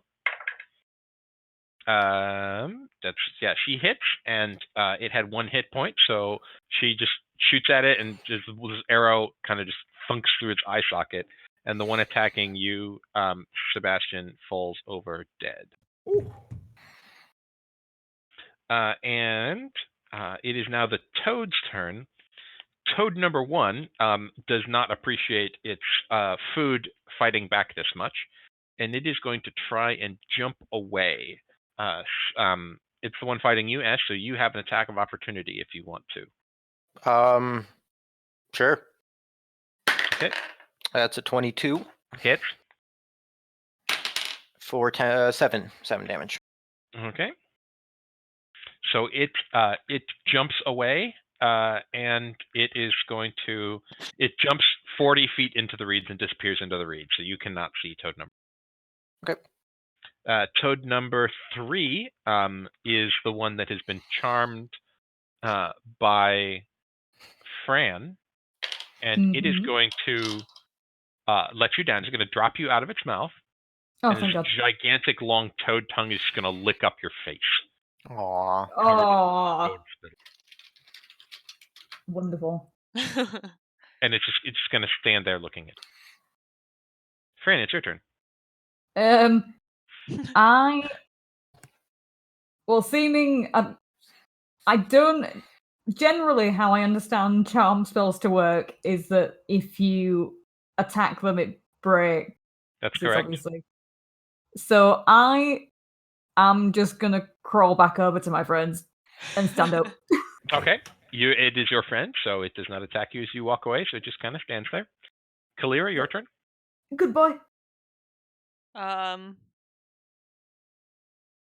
I am going to just say, what are we gonna do with it though? And that's my turn. Okay. Ash. I'm gonna suggest we get out of here and go on through the plan. And if people are gonna join me, I'll head in that direction. Okay. Sebastian, who I do not believe is Sebastian at this particular moment. not right now. It depends actually. I haven't worked out how I was gonna do that bit. Ooh. So, Thomas, Oh, what would you well. like to do? Thomas just grunts, goes and just walks off. Thomas. Which Thompson. direction do you walk off? Do you follow S towards away from the river? I guess he'd follow S. Okay. I guess. It's And a weird Saoirse one. just kind of looks around confused. She's never really seen anything quite like this before. And she just, I guess, follows, looking around, kind of looking over her shoulder at the toad as she goes. She's going to follow into the brush. And it's now the toad's turn. And the toad is just going to hop into the water and swim away. Cool. So, you have escaped from the giant toads. Can we short rest, please? Please. So she says, I suppose we can. At some point it'll get dark and we'll have to rest. But yeah, we can take a break. It's probably 3 o'clock in the afternoon at this point. Still mid-afternoon. You got a couple hours of journey before you need to rest.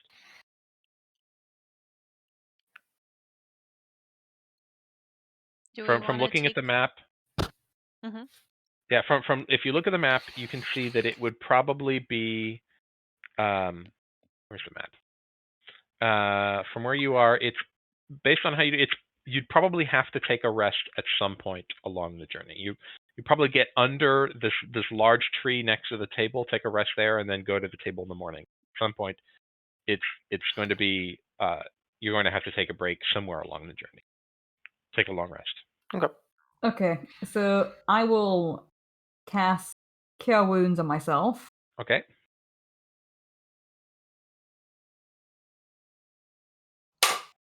I want to talk to Kalira and tell her that I have an ability where if it works, I can push Nice. foes up to 15 feet. And so if you push up that spike growth, then there's a chance that I can just push people through that spikes for 15 feet and wreck their butts. Wow, that sounds really cool. Yeah. We should do it. Okay. Do you want to take a short rest now, or do you want to keep going? Well, I healed myself, so I'm back up to 4. Okay. I think we should keep going and take a rest at the next tree. All right. Good plan. So you get about another hour and a half through the brush. So you're about halfway between the stream and the large tree, which is the one next to the table. And you hear, all of your passive perception is high enough, you hear singing. Soft singing. Like common singing? It appears to be in common, yes. And Fran, you notice especially that it is extremely out of tune. Ugh. It's very bad singing. Is it like a male voice? It is a male voice. Does it sound like the guy who got lost forever? You don't know what he sounds like. We don't know, but Whoever I it asked is, the we need to party. shut him up quick. Uh-oh. I don't like Thomas. Thomas, you mean. Do we know Thomas's name is Thomas? Nope. Like, does he Probably look? not. Does I he don't know. look different? He No, looks I the look same. the same. Okay. Apart from I'm not smiling anymore. Yeah. The whole time as Sebastian, I was smiling the whole time, but now I'm not. Hey, Sebastian, are you okay? Sebastian? Who is that? You, dude. Me? No, I am Thomas DeVille. Ooh, Oh, spooky. shit. Are you? Wait, is your mom Cruella? No. Oh. Who is Cruella? Good question. I don't know. You guys were talking about these things called planes earlier. Well, you're a druid, and you're not super small, super young, and I mean you're a little naive, but you do know that there's like an elemental plane of earth and an elemental plane of fire. No, True. Also, there's never like mind. these huge stretches You were of talking land. about it's a I bird, it's a understood. plane before. It's I know. never Yeah. mind. I was making a joke, Firefly. Okay. No jokes allowed. On my internet? Not allowed. I wouldn't have them. Anyway, sorry. Please carry on. Mm.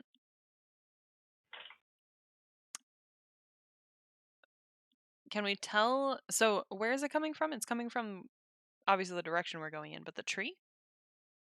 Yes, you can see which direction it's coming in. It's a little off. It's not directly on your circular path. It's through the grass a little bit, so you can't really see where it's coming from, but it's fairly easy to trace back to its source. All of your perception is high, passive perception is high enough. I'm not going to make you actively roll for this. You can follow the sound back to its source. Okay. I think we should just go find out who it is. Saoirse, do you recognize the singing voice? I'm afraid I don't know. I'm sorry. Think we need to go do an investigate. Mm-hmm. Take a look. Okay.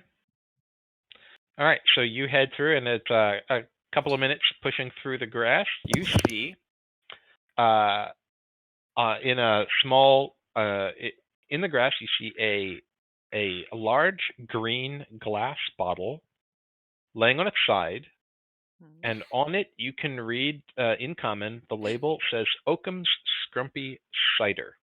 And inside the bottle is a gray-haired human, and he's wearing tattered leather armor, and he is half submerged in the small amount of liquid that hasn't yet spilled out, Oh no. and he is singing tunelessly to himself. The entire area reeks of cider. Hey there, buddy. Well, hello. Are you here? Are you here to have some cider? I don't think so. Who are you? My name's Derek Dunhill. Oh, bitch! Legas. Hey, Y'all want some cider? we're supposed to find you. Oh, why? You're you're an assistant, right? To a wizard? Oh yeah, I was, wasn't I? Well, what Y'all happened want to some you? cider? Why don't you come out here? But the cider's in here. Uh, Can't argue with that. If you don't come out, I'll have to come in.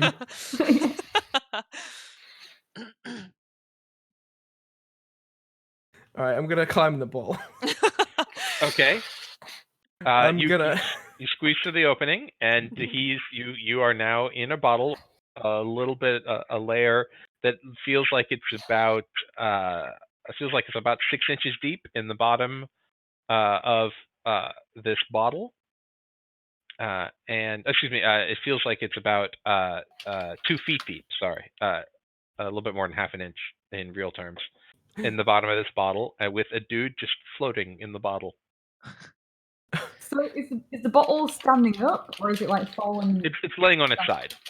Right. Right. Here's where it gets funky. I'll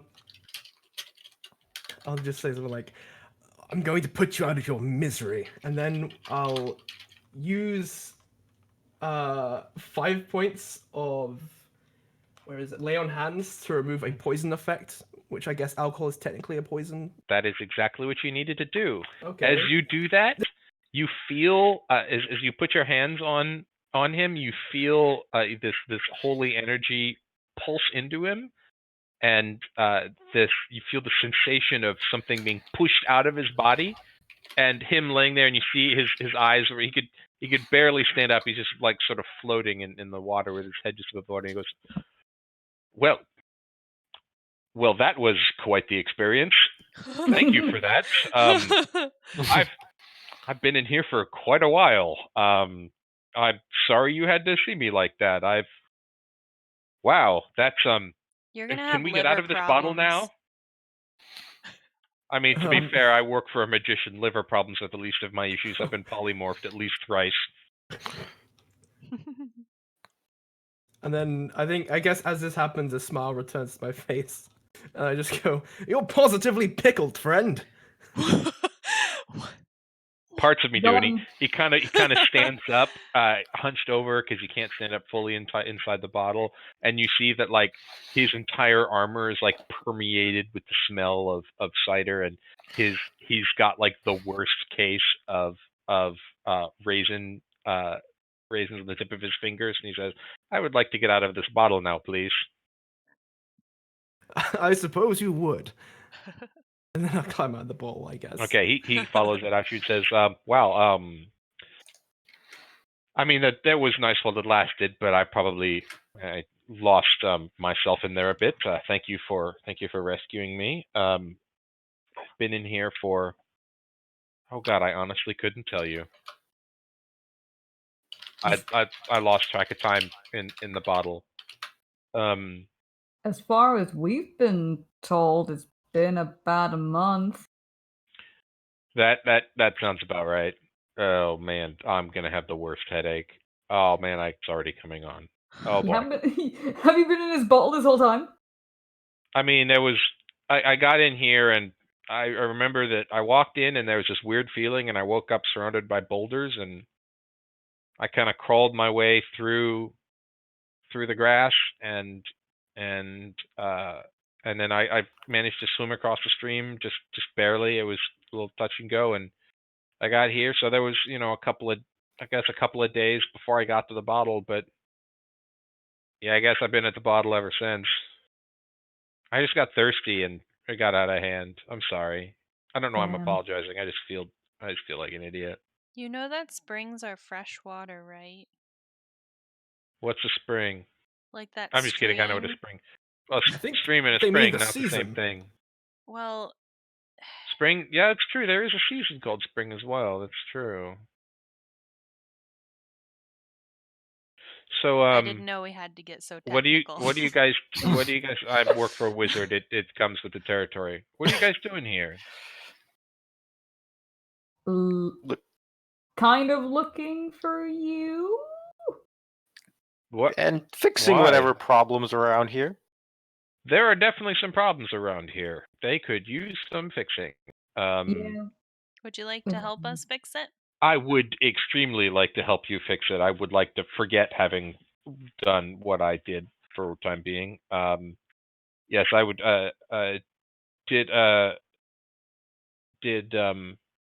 Tristan send you here after me? You mentioned that you were sent here to look for me. Was that Tristan's doing? Mm-hmm. Well then, I don't suppose you sent Carter with you, did you? Oh, this little fellow. Hell yeah. Oh, thank God. Oh, good. Hi, Carter. And you hear the voice come from the paper. It says, "Oh, hello, Derek. I see that you have gotten into the bottle again." And he says, it was a little more literal than figurative this time, Carter. But yeah. And you hear Carter's voice go, "Tisk, tisk." And Derek shakes his head. And as this conversation is happening, you hear crashing through the undergrowth. It rolled a natural 1 on stealth. A Oh boy. very, very large snake. Ooh. Oh no. Everybody roll initiative. All right.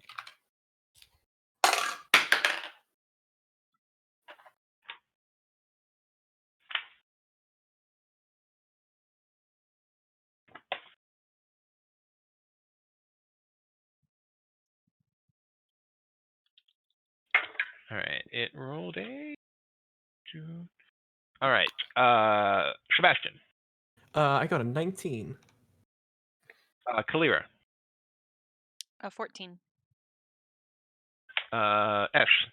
18. Nice. Fran. 10. All right, and let's roll for your 2 compatriots. Derek rolled terrible. I gotta pull his stats up. All right, his dex is, so he rolled a 2.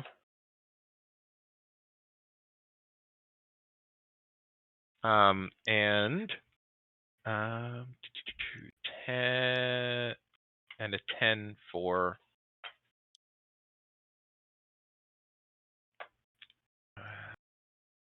Saoirse. All right, so Sebastian, it is your turn. You see this giant snake come crashing through the undergrowth.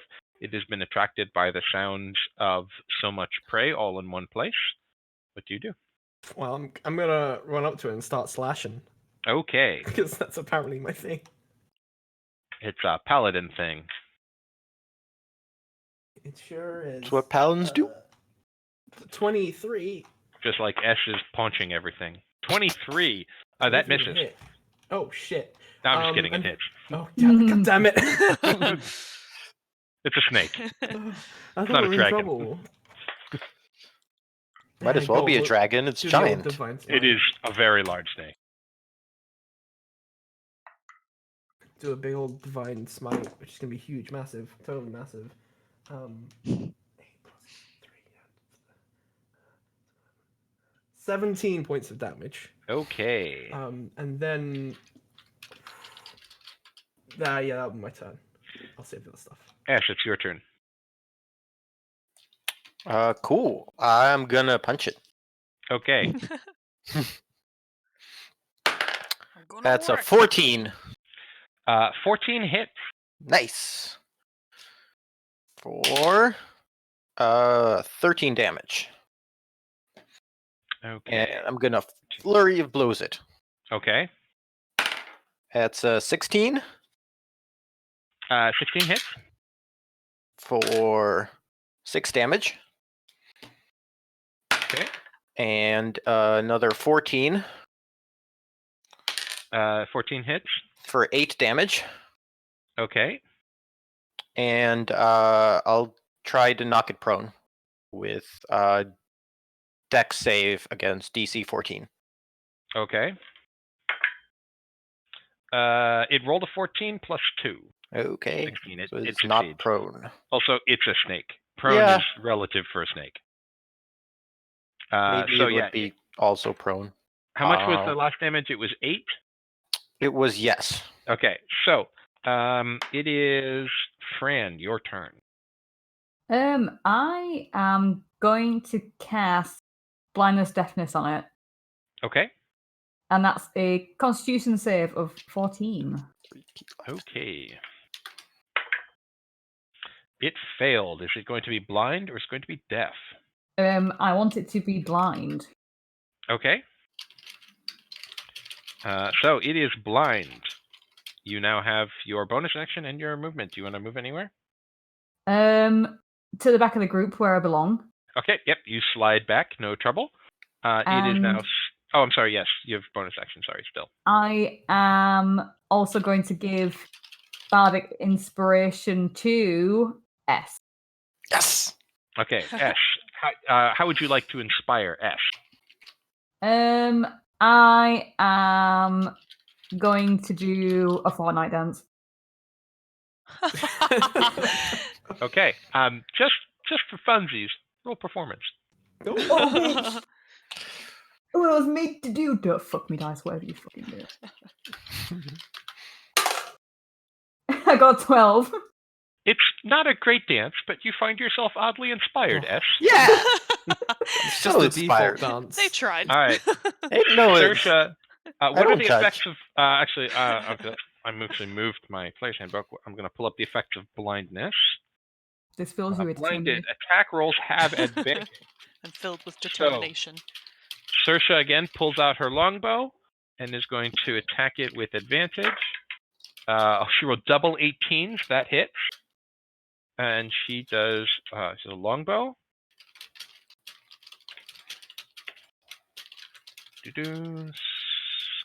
Scout. Longbow damage is +2. All right, she does 4 damage. It is now the snake's turn.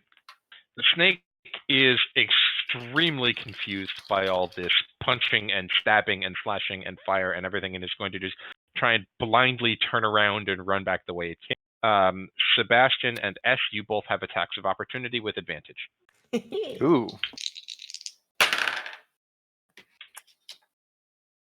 I got a 15. 19. Hit. Both hit. 10 damage. 6 damage. Okay, as it kind of rears up and starts to slither away, as you give it a couple of punches, and Sebastian, as you just reach out and flick upwards with your sword, and you just cut it in half, as it tries to slither away, and the snake kind of crumples up on the ground. And I didn't even. Derek looks over at the snake and says, "And that is why I was in the bottle." It's not going to grow another head, is it? It's not a hydra. It's just a snake. Oh. It's just a really big snake, and I'm just one guy. Yeah, Derek rolled a 2 on his initiative. So yeah, if you guys need help with your trek, I got nothing else to do, and might as well try and figure out what the hell's going on here. So I can come with you if you guys want. Why not? Yeah. Okay, great. All right. So anything else you want to ask him before you head out? What were you doing here? What happened when you got shrunk? Well, I just walked in. I wasn't here. I walked in and got shrunk. Oh, just like us. Do you know what might be on that table? There was something shiny. No, I'm afraid I saw some sparks coming up from the table, but I don't know what's on it. It just looked like a table to me. With I did see the sparks though, so that was admittedly weird. Do you know anything about Freya? Oh man, God, what'd she do now? Well, We don't know. Potentially shrunk everyone. Look, I mean, I would Could not be. put that past her. The boss cannot keep it in his pants, and she is nothing but trouble. I mean, she's a nice lady, and she's real friendly, but she likes to fuck with him, and he likes to fuck with her. It is not a healthy relationship. But yeah, it would not put it past. I would not put it past her to have done something weird in this place. I mean, we don't need to. She's not dangerous. She just plays pranks. No. I don't think she's trying to hurt anybody. It's possible something went wrong, and well, this happened. Could be. Well, so you guys head on down the road, and as you get to the bottom of the tree, and the sun starts to go down, and at the bottom of the tree, as you get there, you start to hear a thunder roll, and I'd say you're a little bit away from the tree. You hear thunder roll, and you hear raindrops the size of your fist start to fall around you. Everyone, please make where's which number? Everyone, please make a dexterity saving throw. That's not even that bad. I got 15. 23. 12. 14. Okay, all of you succeed, and so did your 2 NPC friends. So I'm gonna see. 100% success rate. Yeah, everyone managed to dodge out of the way of the raindrops, and you see up ahead at the bottom of the tree, you see a burrow, a hole in the ground that slopes gently downwards. Mad dash, let's go. Yeah, I'm gonna go. If you stay here, the Yeah. raindrops keep pounding down around you, and you kind of feel like that might hurt if they hit you. Hide in the burrow. All right, so you Mhm. all run up to the burrow, and do you just walk in the lip, or do you try and walk into it? Hiding in the lip gets you out of the way of most of it, or you can go deeper if you like. I plan on just kind of standing on the edge. Yeah, I Okay. don't want to go too deep. Yeah, I as want to. you hear a growling Okay. Oh. in the burrow as you step in. Boo. I might go like a little deeper than the rest of them and just look towards the inside. Make a perception check. That's a solid 9. It's dark. But how far do you go in? Only like 10 feet further than the rest of them. Okay, you see. I'll say that's not deep enough to attract any further attention. Okay.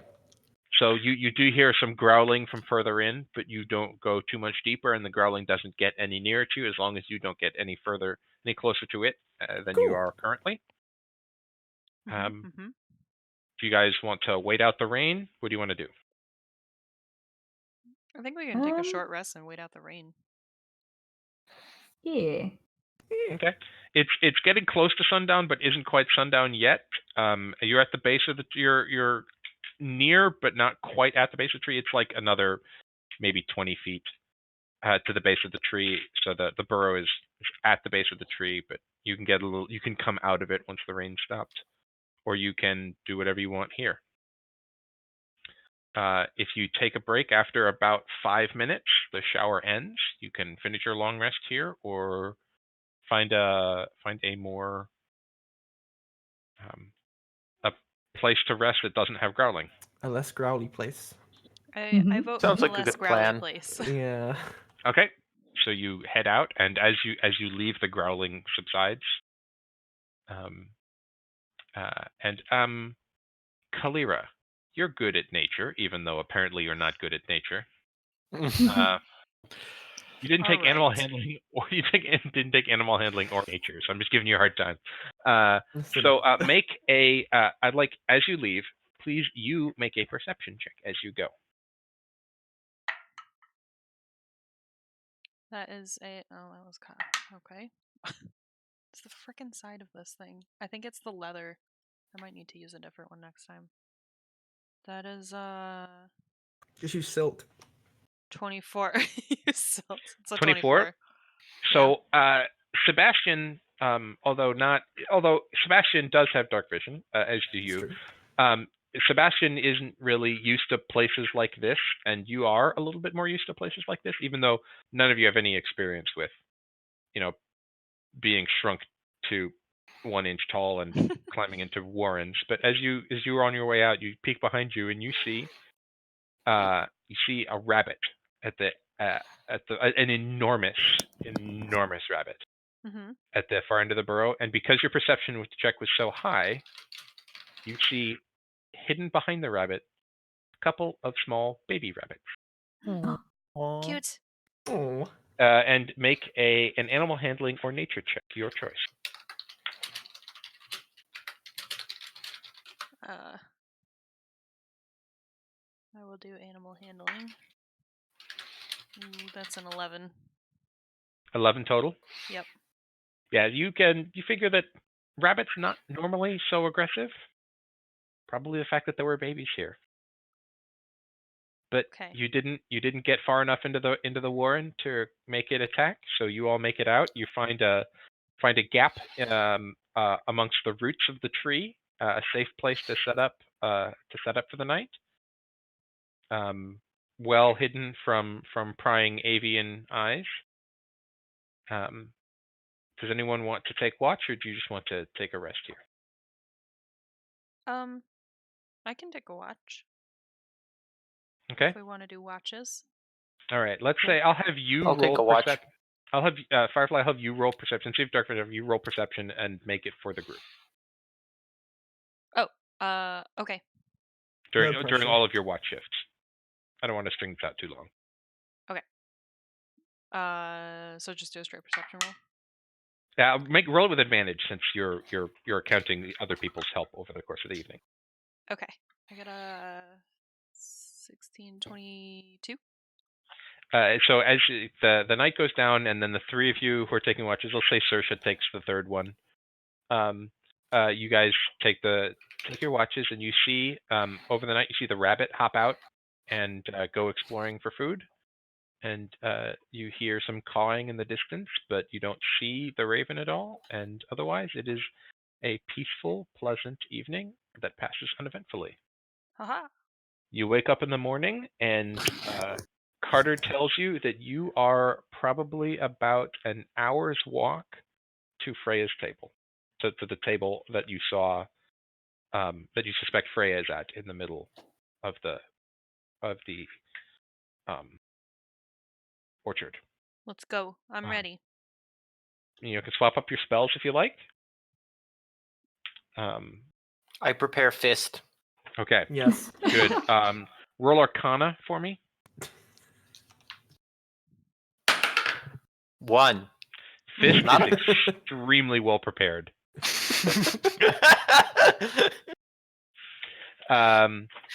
All right, so you guys head through following Carter's directions, head through the last of the grass, and as you break through a clearing in the grass, and you see ahead of you a dark form of the table, which is the size of a city.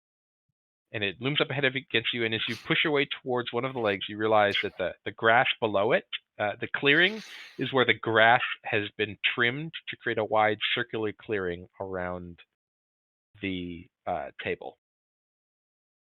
And underneath the table, not on top of it, but underneath, you come up to a very short, even under your current circumstances, a very short, dark-haired young woman wearing worn robes.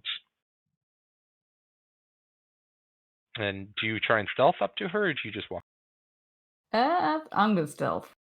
Okay, roll stealth. Yeah. Yeah. I won't. I got a soft 20. Okay. 17. Okay, the two of you manage to keep yourself hidden behind the table legs as you approach. And Sebastian just walks up. What are you doing, Kalir? Are you trying to stealth, or are you just walking up? Sorry, I was gonna swap out one of my spells. Okay, you can still do that. So I I'll was let you doing do that really quick. Sorry. I can't. Where is the one? It's right there. Well, See? thanks. Well, thanks. See that? I think I'm gonna just do this one. Okay. Stealth check. Holy crap. 18. Okay. Great. Yeah. So the three of you all keep yourselves hidden, and Sebastian walks straight up. And Sebastian, Derek is going to walk up with you. Okay. And Saoirse tries to stealth, but she trips over a branch, which is it would normally be just like the tiniest of twigs, but at your size, it's like a foot in diameter. And she trips over it, and she just gives up on stealthing and just walks up with you. Okay. And as you approach the woman, she says, "Oh, hello. I knew Tristan would send someone along eventually. It took you long enough. I've been sending those sparks up for ages." I presume you're Freya. Yes. I am indeed. Who are you, my good I'm lavender companion? We are Sebastian. We? That's intriguing. Yes. And is this a royal we or what? Oh, the specifics aren't important. This is Derek. Now you've got me curious. But we can leave that for a conversation for another time. It's been ages since I've spoken to anyone. And I see Derek. It's lovely to see you again. And Derek kind of grumbles. It's nice to see you too, Freya. What did you do this time? And she looks up and says, "Well, something went a bit wrong." I had noticed. Yeah, so I sold this to Tristan, but I mean the trees are kind of valuable, so I know, just to mess with him, I tried to trick the trees and take them with me, because the contract. I mean, we're both wizards. It's a contract's very important. So the contract said that I couldn't remove the trees from around the ground they're planted in. So I figured, what if I just shrunk the trees and the ground? I could take them all with me. And well, something went a bit wrong, and because it wasn't supposed to affect humanoids, but it turns out exactly the opposite happened. It only affected humanoids, and everything else stayed the same. So I've been here for a month. Hmm. Mm-hmm. So So have a lot of other people. yeah, I'm sorry about that. I was just trying to irk Tristan. I wasn't trying to hurt anybody. Well, you did. You should feel bad about it. I do feel bad about it. Okay. Okay. Okay. So you're not trying to kill us? No, heavens Oh, no. good. I'm not trying to kill anyone. I mean, I wasn't even trying to, I mean, I was just trying to mess with Tristan. It was supposed to be a prank. I wasn't supposed to get hurt or involved. It was supposed to just, like, everybody, all the ground get shrunk down and all the people stay their normal size. And well, now the exact opposite of that happens. So Well, how do we fix it? so I got good news and bad news about that. Okay. Which do you want to hear first? Go on. The bad Um, news. So Firefly, I assume you came out of stealth when this conversation happened. Yes. Once I saw And, that she wasn't a threat, I would have just come out of stealth. Okay, and Ash and Fran, are you Can I staying incite stealth? her? Yes, absolutely. Please roll insight. It's 12. You think she's telling the truth? She seems like she's telling the truth. Yeah, I'll come out. She's cheerful and seems like she wants to talk to people. And you're a little far away, so you can't get a great read. But from what you can tell, she just seems like she's happy to be chatting with people. I'll look at Flan and You're looking at a custard. no. Yes. Mhm. The I'm flan. not looking at Flan. I'm looking at Fran. I blame other people for making that mistake earlier. Listen, it's not about me, But all right? also, I blame myself for making that mistake now. That's fine. Anyway, and unless they do something, I'll come out. Okay, she comes out as the two of you peek out and says, "Oh, hey, more people! It's But really nice to see people again." hello. Yeah. So, good news. Which do you want first? The good news or the bad news? Bad news is always good. See, now Is that it? seems like that's not a thing that most people say, but sure. It's like a bandage, you know. Yeah. The well, first I guess pancake is always a blob. that's not a. I don't think that's a phrase. It is But now. sure. It is. Okay, great. So yeah. So all right, yeah. Good news, bad news. So the good news is we can turn it off, but I can't. Not here. So I was channeling the spell through my crystal orb, and that because not a humanoid so much, was not shrunk. So the only way to get us all back to normal size is to break my crystal. Where might this crystal be? That's the bad news. So The Raven I'm took it, didn't they? Yeah, I'm assuming you've met the Raven. It likes shiny things, and and she points up towards not the tree that you were just at, but she points up towards the tree directly north of it, the one labeled Raven's tree. Mm-hmm. She points up at that tree and says, "It's there." The Raven liked the shiny, so it took the shiny with it. It's got a nest up there, and it's in the nest. Let's go. So yeah, How I do we get up there? well, again, so I got a bunch of and all of you look around and you see nothing.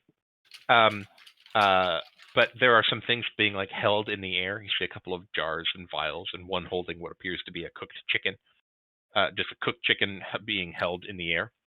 And she says, "Well, they've helped me prepare some potions in the meantime, and I have a couple of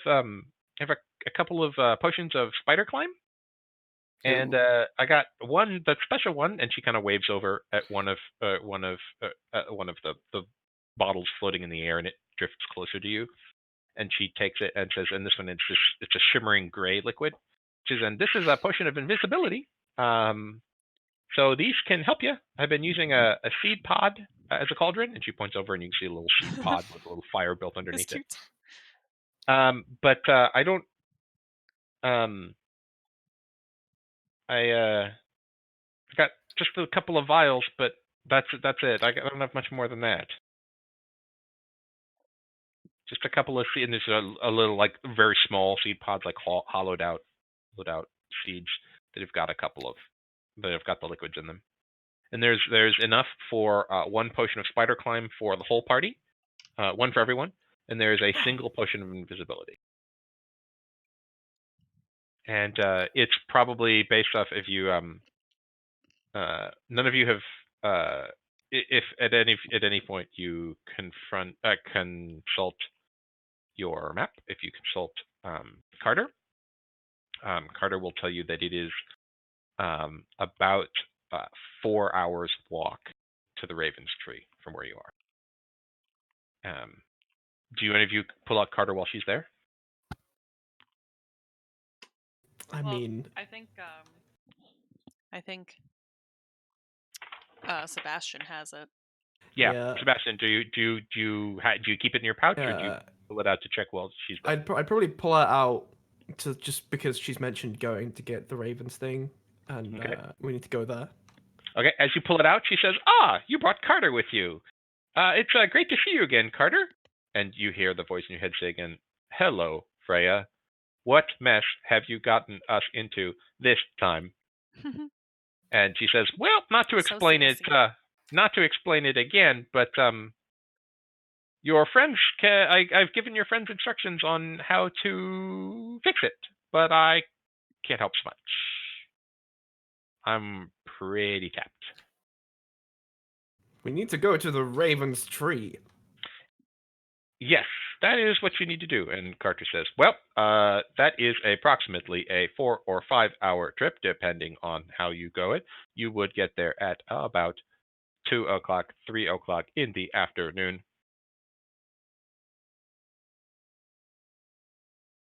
Actually, it'd be 3 or 4 in the afternoon. How long will it take to climb the tree to get to the nest? Well, who are you asking this to? Anyone. Any one of them that could tell us. Well, Freya looks at you and says, "Well, using the potions, you could just walk up like normal, so half hour maybe."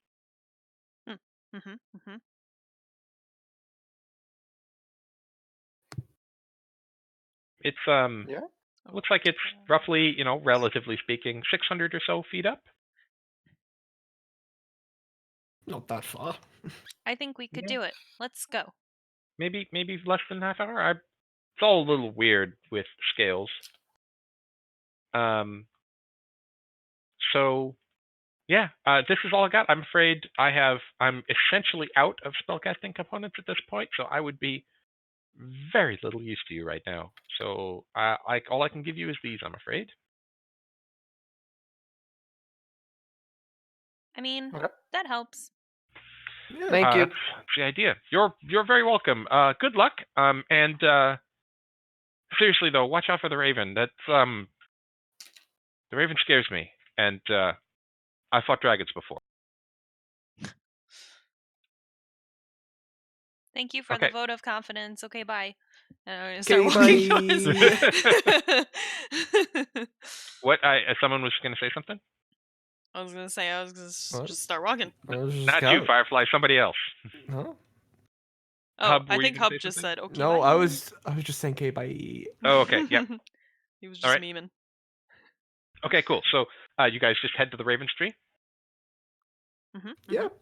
Okay. Yeah.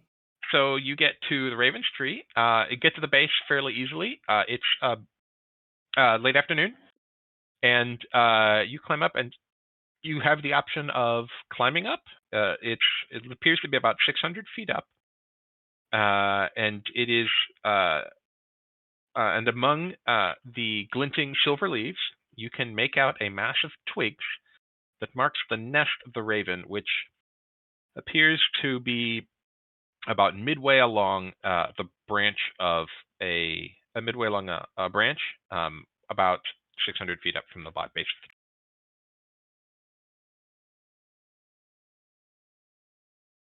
Okay. Take the potions and go up. Yeah. I Mhm. got yeah. Okay, we go. so each potion lasts for an hour, Okay. and you have the ability to walk, move up, down, and across vertical surfaces and upside down along ceilings while leaving its hands free. So you can just walk up.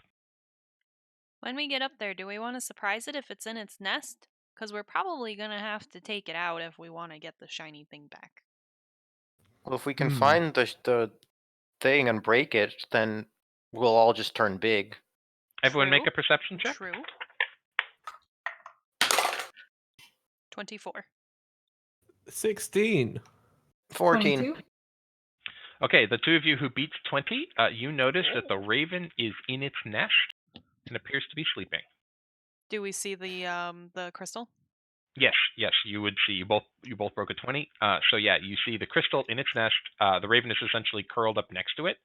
It looks like it might have pride of place of shiny things in the raven's nest. But yeah, you can Guys, the raven is Yep. in its nest, and it has the crystal. So I have a plan. Okay. A flan. You got me. And Derek goes, okay, plans are good. Happy to hear plans. Assuming that it's sleeping right now, I could potentially keep it sleeping. That's Oh. not a terrible idea. Oh. With magic. Yeah. If it Ooh. sensed that it was like, how does that work? Will it wake up if it detects that it's being like a spell is being cast on it? So Yes. Yes. so the spell in itself only lasts a minute. So we would have to get up the tree Mm-hmm. far distance before I could cast it for us to take the crystal. How big is the crystal to us right now? Like, how big does it look to us? I would say it is. I keep using her voice now. I should just use mine. It is. No input all the time, please. Appears to be about 10 feet across. So it is about double your height. Okay, and it's. A little bit more than double for you. Was I right? It's a crystal. Yeah, it's like it's What it's kind her of a arcane. crystal? It's her arcane focus. It's an orb. It's a crystal orb. Like a a quartz. yeah, it's like a magic ball that fake psychics use.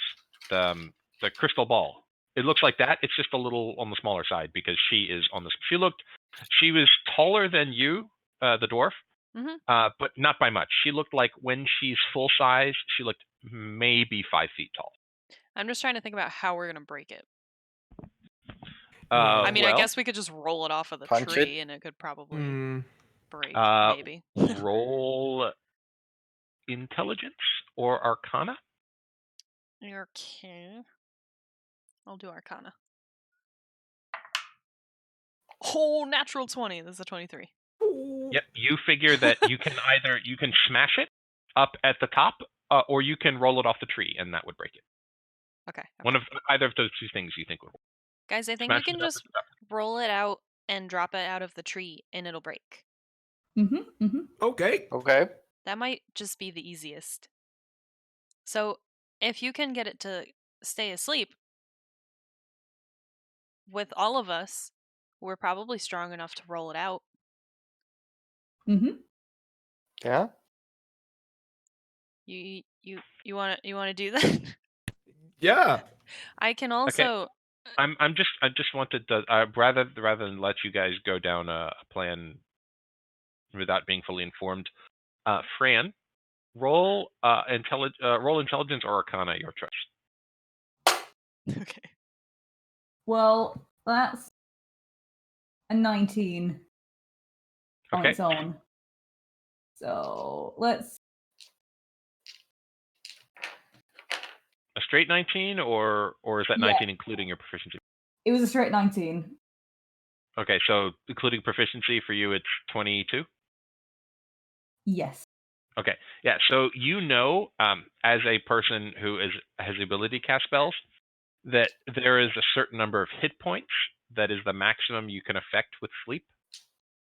And so if sleep is effective, essentially the hardier the creature it is, the harder it is to put to sleep. So the more hit points it has remaining, the harder it is to put to sleep. So Right. that's That's what I was going to ask about, because I didn't know how it works. It didn't have any saving throws or anything. it is. There's no saving throw. It just happens. But instead of a saving throw, there's a maximum of hit points the creature can affect. So it's 2d8. This is 5d8, or 5d8 plus 2d8 for every spell level you casted above first. So your highest spell slot is second level, right? Mm-hmm. So if you cast it as a second level, you could 7d8 would be the hit points it could affect. Right. And I just is there like a percentage of health I have to? No, it's not a percentage. Like if the thing has, say you roll 40 and it has 40 hit points, it falls asleep. And if it has 41 hit points, it does not fall. Oh, so I have to roll equal its hit points no matter what. Equal or above its hit points, correct. And so it Okay. works on if there's crowds, the way it's written, creatures within a point you choose, starting with the creatures the lowest current hit points, and each creature affected by unconscious. So the way it is you roll 40, and there's a thing with 10 hit points, it falls asleep. So there's 30 left. If there's another thing with 15 hit points, it falls asleep. So now there's 15 left. If there's a thing with 20 hit points, it does not fall asleep because there's not 20 hit points left in the pool. Start with the lowest number and count up. So I just want to make sure you know how the spell works if this is going to be your plan. Okie doke. Well, backup plan could be to just beat the bird up. Just saying. Or beat it up to a point where we can put it to sleep.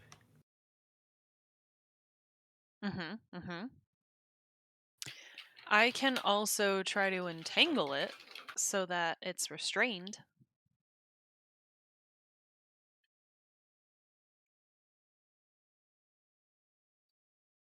I'm assuming, despite the fact that we're not on the ground, my spells will still work as intended. Yes. Okay. Oh, Yeah, okay. it won't work in midair, but you could entangle it with Right. something coming out of the tree. Like you couldn't Okay. entangle it if it's flying, but if it's in its nest, you could entangle it in its nest. Okay, gotcha. Well, I guess with the sleep spell is that obviously it works under the premise that they won't wake up unless someone hits them. So even though we would have other people in the party surrounding the area, like tapping them awake would work. And therefore, if other people were to fall asleep because of the spell, we'd be able to immediately wake them back up. Yes, that's correct. Yeah, basically you just smack them. Use it. It requires an action to wake someone who's sleeping. Okay. I'm just worried the thing has more hit points than like It'll affect. Okay. What if It's we hard both to. cast sleep? It's hard a- to meta. It's a very big bird. That is Yeah. all I will say. That is the So I extent don't- of the metagaming I will do on this. I don't think the sleep is gonna work unless we like punch it a lot first. Yeah, we could just try and Do we beat want it a little bit. do we want me to try to entangle it? Does that just like hold it still? It's a save to be restrained. Right. That could work, yeah. Because yeah. I don't know. And then we could get probably surprise round on it. Yeah. If we can sneak up to it. Yeah, Oh we yeah, could if we do can that. sneak. I don't do sneak Mhm. very well, so we'll see. Yeah, just let me know when you guys want to head up when you're done planning. So if we want to do it that way, then I can initiate with entangle, and we can like all just ready in action to smack it. Yeah. Yeah, Basically. you guys would all get a surprise round on, and it would be restrained. So you would have advantage on attack rolls as long as it restrained. Mm-hmm. If it's we'll asleep, give it a how does go. that work with being restrained? So Or how it is would that work? incapacitated while it's asleep, but it will wake up Okay.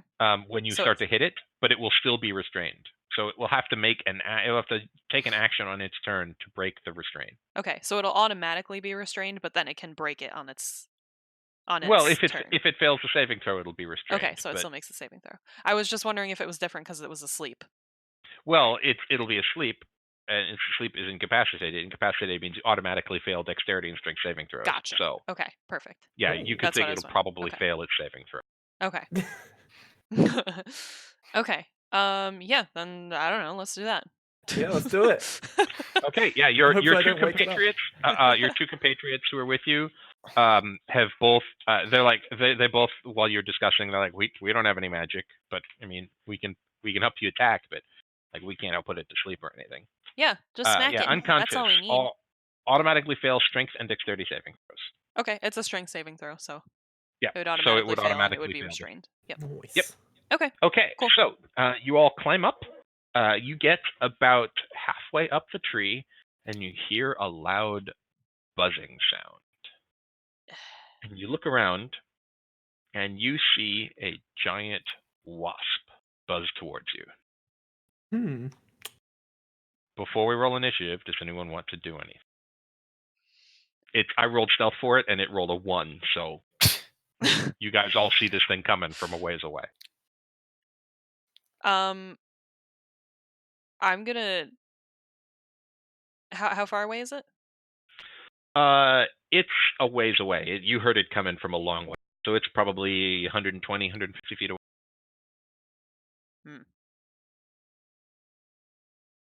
And it sees us, I assume. Yeah, it's coming towards you. Yeah. I'm like, can I ready in action when it gets into range? Yep, I will give everyone a surprise round. Okay. Well, actually, no, Yeah. it wouldn't be a surprise round, but I'll let everyone go at it first. If you have a ranged weapon, you can all attack it. Actually, Yeah. let's everybody roll initiative if you're all going to attack it. I am. Okay, Yeah, I don't have anything to do. It's a wasp. It's a dick anyway, right? We don't have to feel bad. No, wasps are fucking terrible. Yeah.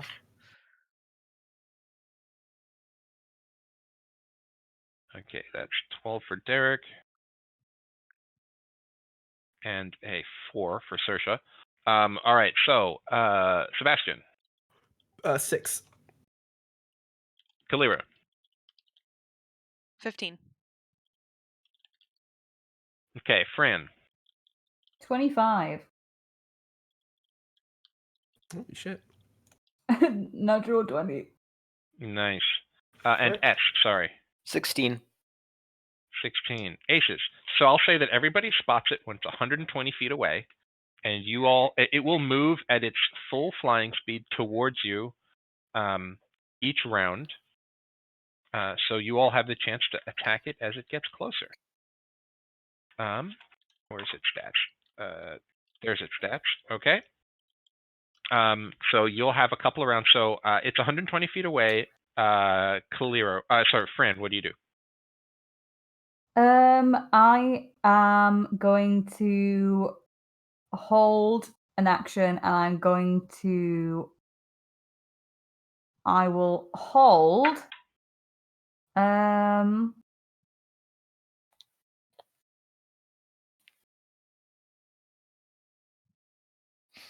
I'll hold Thunder Wave until it is in range. Okay. The wasp goes next. It flies towards you. It is now 70 feet away. And I'll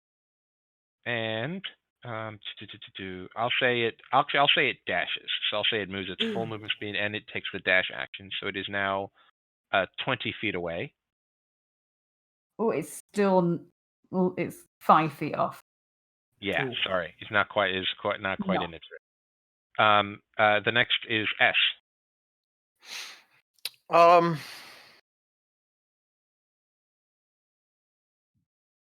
I'll just ready punch for when it comes within range. Okay. Staff attack. Kalira. I'm going to just ready Thorn Whip. Okay. And if I can, I'd like to target a wing. Okay. What's the range on Thorn Whip? 30 feet. You can hit it. It's 20 feet away from you. No. Get it. Oh, because it moved closer. Yeah. I'm gonna get it. Yeah, it rolled extremely good initiative, so it got to go first. Okay, so frick, that's a 10. No, that just its AC's not high. It's a beast, but no, that misses. Your Thorn Whip lashes out, Damn it. but you're not quite used to Thorn Whip while sideways on a tree, so it misses. Derek. It is Derek. Does Derek have any ranged attacks? He pulls out a heavy crossbow, and he's going to take a shot with his heavy crossbow. Jack was packing. And he rolls a natural 1. Oh, no. So He tried. That's all that He did. matters. he The acts, and effort.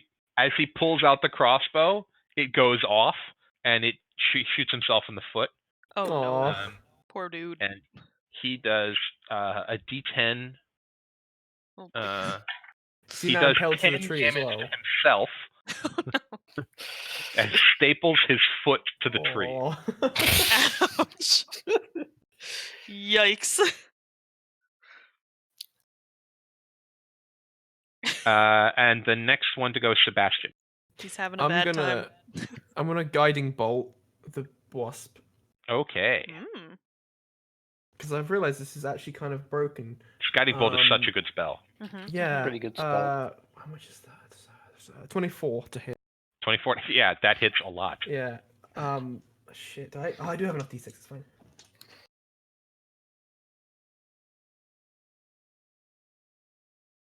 Oh, that's a great roll. 8 points of damage. On 4d6? Yeah. I rolled 2 1s and 2 3s. Oh no. Shit. Well, I was all expected to say you blow it up with one shot, but no, it's still a hit. That's what I was hoping for, but No, you go and you're again not a little used to it, so you hit it, but you don't hit it quite as solidly as you normally would hope to. Saoirse is going to pull out her longbow and shoot at it. She misses again, not being used to shooting at this angle. She has advantage though, because guiding bolt. It's true, she does have advantage. Thank you. yeah, Oh, and she rolls a natural 20 on her next one. oh. Doesn't roll good damage though. I can't roll d8s for shit. But she does enough damage that with her longbow, she kills it. And as she kills it, you see it goes. Poof, it kind of like explodes. And Kalira, make a nature check for me. 17. Yeah, you know that when wasps explode like this, they release pheromones that tend to draw more wasps. Oh boy. Ah, frick.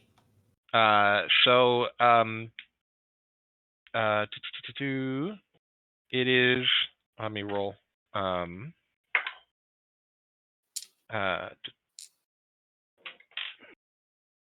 Just infinite wasps. Oh no. It's my worst nightmare. So it is now Fran's turn. Has the wasp come any closer? It's dead. Oh. But Kalira, do you want to tell anybody anything? Yes, I'll let the group know what I knew. Okay, so I'm choking on after my own spit. Sorry. Oh no. that sounds awkward. After what Kalira told you, you suspect there may be more wasps coming, but you don't see them Yes. yet. Shall we Be try like, to there's more on hide? the way. I mean, we can run up the tree, We could. but then we lose our sneak. Yep. Aaya, you bastard. It's you're the almost as one- if this was orchestrated. You're the ones who killed it with anything other than fire or cold damage. Oh shit, that's true. I was going to do my ice knife. Oh, I should. Didn't. Shit. I want to save my spell slots for the big baddie. It's not a terrible idea, though. So what do you want to do, Fran? Your turn.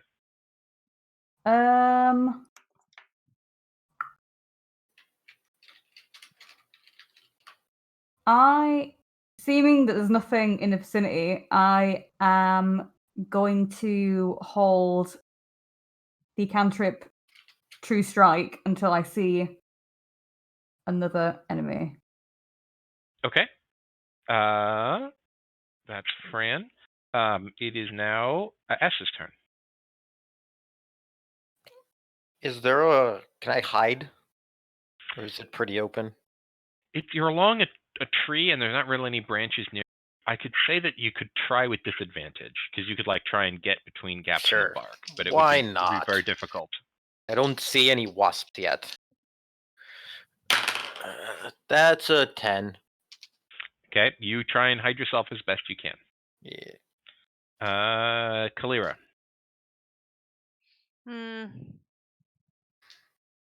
How far are we up the tree? You're how about close are we you're to- halfway up the tree. You're 300 feet up the tree. Okay.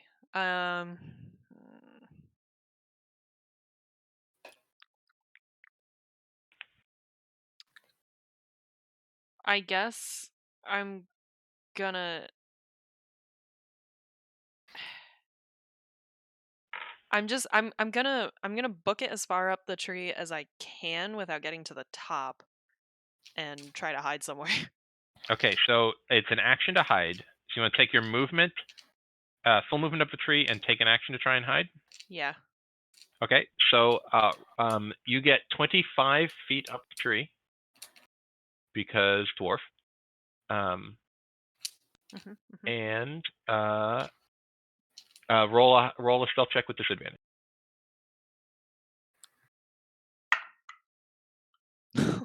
With disadvantage? Yeah. Peppa hands, I just roll a natural 20. Oh. And a 4. So 6. Yeah.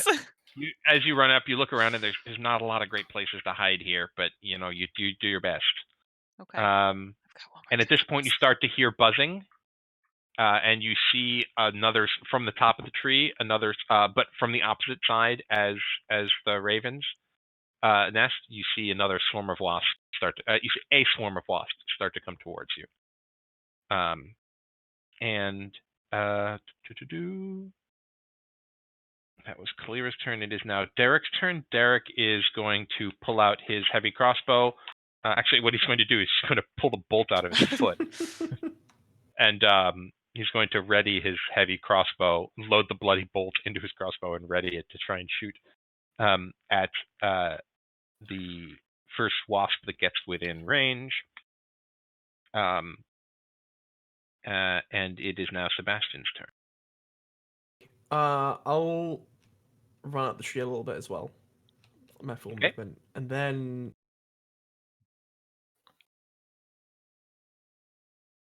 see, Derek's ready to go.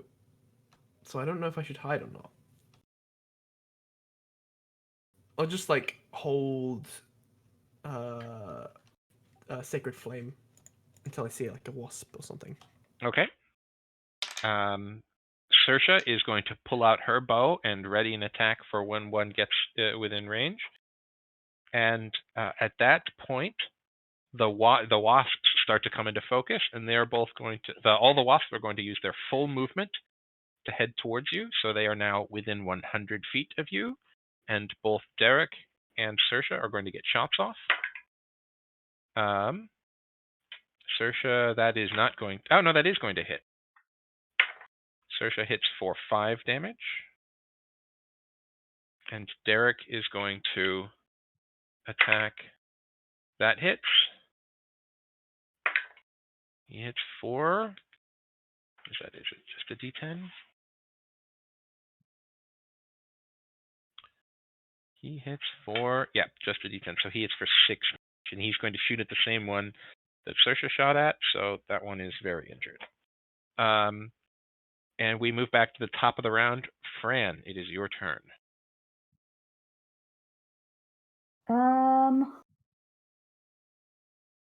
I think I'm also going to try. I'm going to use my movement to move up the tree. I want to be out of the way. Okay, you move 30 feet up the tree. Do you want to do anything with your action, or do you want to dash? I will also try to hide at the minute. Okay, again, roll a stealth check with disadvantage.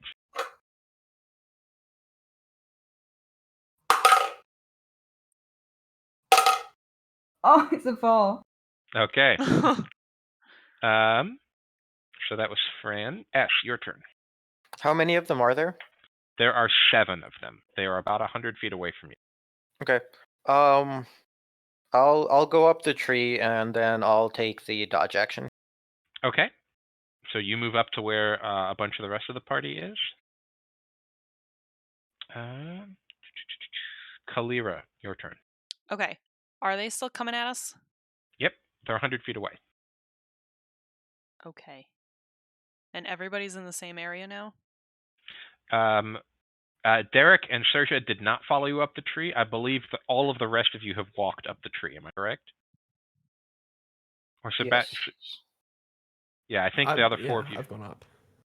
Did you go up? No, you didn't go up on your turn, did you, Sebastian? Yeah, No, I he went did. up a little bit. Yeah. Okay, yeah. So all 4 of you are 30 feet higher up the tree, and Derek and Saoirse are further down the tree, holding ranged weapons. How far? So how far? They're 30 feet away from you. 30 Well, feet 20 away. feet or 5 feet away from you. You're 5 feet Okay. behind the rest of your party. Yep. I don't know if this is a good idea, but I want to do it anyway. It's a great idea. I'm gonna cast Fog Cloud at 2nd level Okay. around us. Is that a bad idea? I don't know. I don't know. Is I'm it? trying to obscure us from them. Nobody knows. So it's gonna be 40 feet. So it should encompass all of us. I'm pulling it up. So, fog cloud. What is the effect of fog cloud? It is heavily obscured. Okay, so there is a you do your little little hand gestures and rituals, and speak the magic words, and a large cloud of fog comes around you and encompasses all of you. Okay. And I'm going to sort of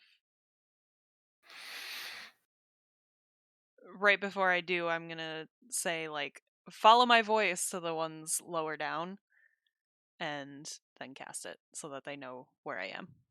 Okay. They can actually no, they're inside it now. Okay. Yeah, now they are, yeah. Yeah. Okay.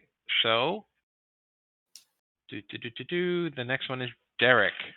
Derek he can't see the wasps. He was going to shoot at them, but he can't see the wasps. So he is going to move up towards your voice, and he gets closer to you, but not next to you. He was a little off in his blind navigation. And then Sebastian, it's your turn. Yes, that's me. Shit. What? Huh. Jeez, for some reason I just had a weird moment. Right. Yeah, you did. I guess I'll just keep moving up. I don't know how far the fog goes, so I'm just gonna like try and go to the edge of it. It would Okay. go if it was 30. Are you centering it on you, Firefly? Yeah, I was centering it on me. Okay. So, or no, I'm sorry, I wouldn't have centered it on me because it's 40 feet radius. So it would be. What would that be? I would have made it so that they were just on the edge, so that would be 30 feet. So you have like 10 feet. No, Okay. because you're 5 feet ahead of me. So you would have 10 feet Yeah. until you're out of it. Okay. Well, I'll go up to like. But no, if it's 40 feet and you center it on yourself. No, I said I didn't center it on myself. Well, but because it's then... a 40. It's a 40-foot radius, which means it's an 80-foot. So it's 40-foot radius, so it's an 80-foot diameter. Oh, you're right. You're right. Okay, then yeah, So, I would have centered it on myself. yeah, You're if right. you center it on yourself, then all of you. So Hub, you have 35 feet of movement that you can walk straight up and still remain in the fog cloud. Right. Sorry, okay, I was just thinking want about my it full differently. movement up then. So I'll just move 30 feet up, which is my full Okay. movement. Yeah, so you move 30 feet up the tree. Yeah. And Saoirse is also going to try and walk up towards you guys. And she gets turned around and is a little. As the fog appears around her, she's a little confused and she walks around and she actually walks out of the fog the wrong way. She rolled a natural 1 on her intelligence check. Friggin' companions. So she walks out. Well, she didn't use her whole movement to get there. But she does look out and she sees wasps and goes, "Oh shit," and shoots off a shot with her bow. Hits, kills one of the wasps, and walks back into the fog. It is now the wasps' turn. The wasps are going to use the rest of their movement to fly up to the fog. And what's the effect of heavily obscure something? If anybody has that off the top of their head. It means they cannot be seen. They cannot be seen? I don't know. I'm just making shit up. God damn it, Hub. Heavily obscured areas such as darkness, fog, dense foliage blocks vision entirely. A creature effectively suffers from a blinded condition when trying to see something in that area. Okay. So they are going to just kind of like they're swarming the spot where the pheromones were released, which is not where any of you guys were. So they're just going to spend their turn just trying to stab stuff. Even Derek and Saoirse have sort of vacated the area. Saoirse got lucky because she walked downwards away. So they spend their turn sort of blindly flying around the fog trying to attack stuff. It is now Fran's turn. I am gonna continue going up the tree. Okay. And try and find a better spot to potentially hide. Okay, you can get to the edge of the fog cloud walking straight up the tree. How far away from the nest am I? You are still about 250 feet from the edge of the nest. 250 feet from the branch that the nest is. I'll probably try and keep going at this point then. Okay. All right. So you get you can use you're 5 feet out. I believe with your full movement, you get 5 feet out. Do you want to dash? Yeah, go on then. Okay. So if you dash, that's 70 feet. So you are now like 150 feet from the bottom branch. Cool. I'm sorry, you're 230 feet. You 30, so 200 feet from the bottom branch. No, sorry. 300 minus 30 is 270 minus. So yeah, 200. Yeah, 200 feet from the bottom branch. Yeah, I was right. Yeah. Okay, so S. I'll follow Fran. Okay, so you do the same thing, and do you want to also dash? No, I'll get to the top and then I'll take the dodge action. Okay, so you get to the edge of the fog. All right. Oh, I guess if I'm at the edge of the fog, then I don't need to. I'll just go. I'll dash. Okay, so you dash. So you're 210 feet. You're slightly slower than Kalira, so you're about 10 feet behind Kalira, Okay. but you're about 210 feet from the bottom branch.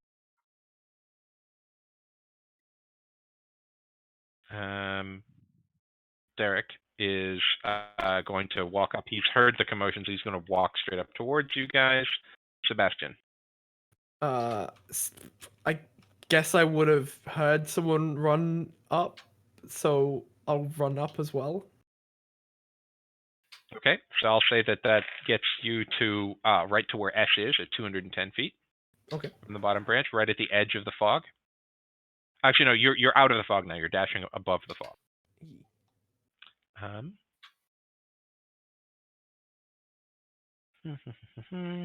Sebastian went. Saoirse I'm going to let her reacquaint herself. She's going to walk up towards you.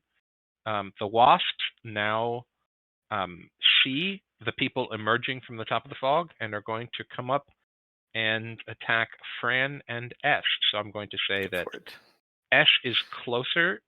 Actually, no, they have to take their full dash action to get to you. So they dash up to you, but they can't hit you yet. So they are right at you, Esh, but can't hit you. Okay.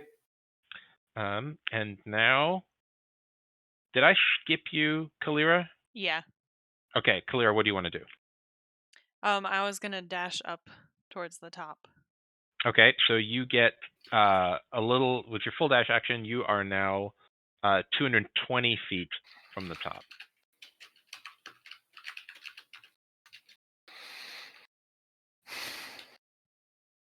From the top.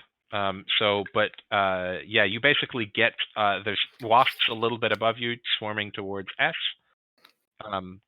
Or you can get out of the fog and choose to attack the wasps if you decide not to dash.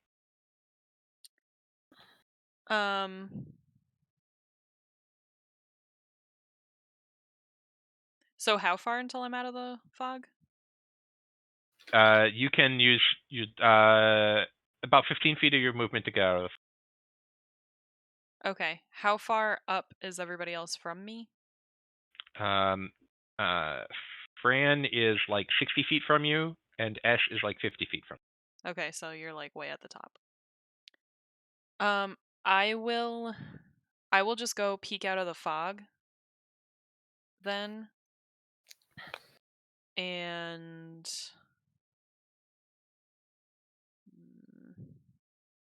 let me use that. And I guess just use Thorn Whip on whichever wasp is closest. Okay, I'll say you get close enough you get 30 feet from a wasp. I'll say you can do that. And roll to hit. So you hit the last wasp. It's a 9. Nope. And then I'm no. gonna peek back into the fog, I guess. You cannot get back into the fog. If you wanted to hit the wasp, you would have had to exit the fog. And you without your in order to get close enough, you wouldn't have enough movement to get back. Okay. So I had to move to get within 30 feet of it. Yeah. Okay. Actually, you would. Yeah, I'll say you can step 5 feet back into the. Yeah. Okay. Because the range is 25 feet, but your speed is 30. But your speed is 25 feet. So yeah, I'll say you the can range do that. is 30 feet on Thornwith. Yeah, that's what I meant. Yeah. Yeah. Okay. All right. So, Fran, back to the top of the order. You now have wasps swarming up at you.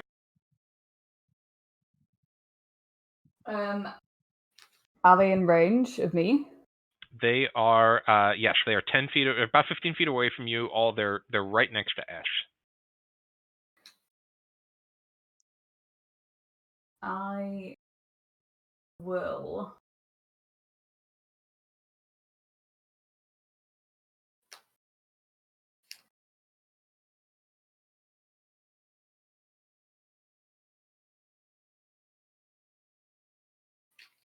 Is there a way for me to cast Thunderwave without it also including S?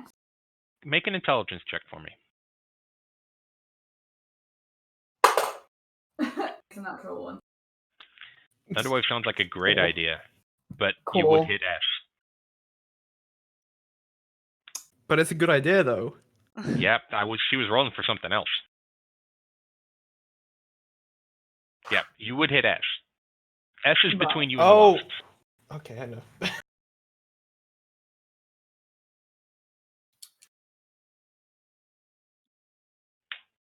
Don't hit me. Do it. I crit failed, so I think it would be in the play to cast it. It's like, yep, let's do it. No, you would know. The crit fail was not for not hitting S. You know that if I cast this spell, I am going to hit S. But other than that, Thunderwave sounds like a great idea.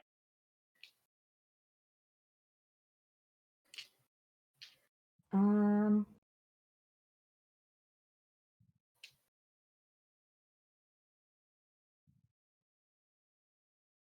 You can step up to S and cast it. You have to go back down the tree up to where the wasps are, but you could hit all of them if you do that. yeah, I'll probably do that.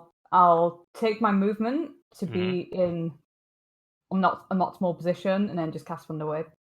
Okay, so you walk back down the tree, and I'll say it's a 15-foot cube? Mm-hmm. Yeah, you hit all of them. You hit all 6 of them that are still alive.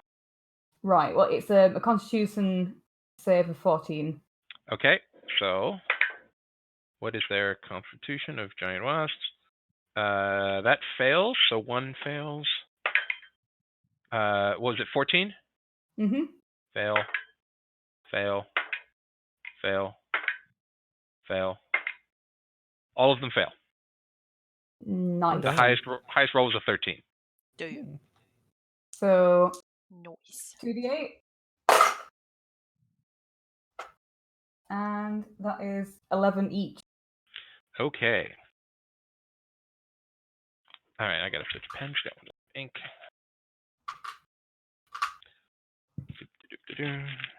Also, by the way, guys, I'm probably gonna have to drop out because I can't keep playing. It's too late for me now. Okay. Okay. Okay. Right. I'll be seeing you. Sorry, Sapphic. No, go on. You will be missed. Yeah. Right. Good night, guys. If you want, I can drive your character for you, so they're not they don't lose healing or anything. Yeah. You have my character sheet. Yeah. Does anybody else want to drive Sapphic? I can send you their character sheet, or I can do it. It's up to you guys. I have a lot. Okay. Then I I'll don't take that. mind deal. either way. All right. Good night, Sapphic. I'm sorry it's night, gone Saph. so long. Good night. No worries. Good night.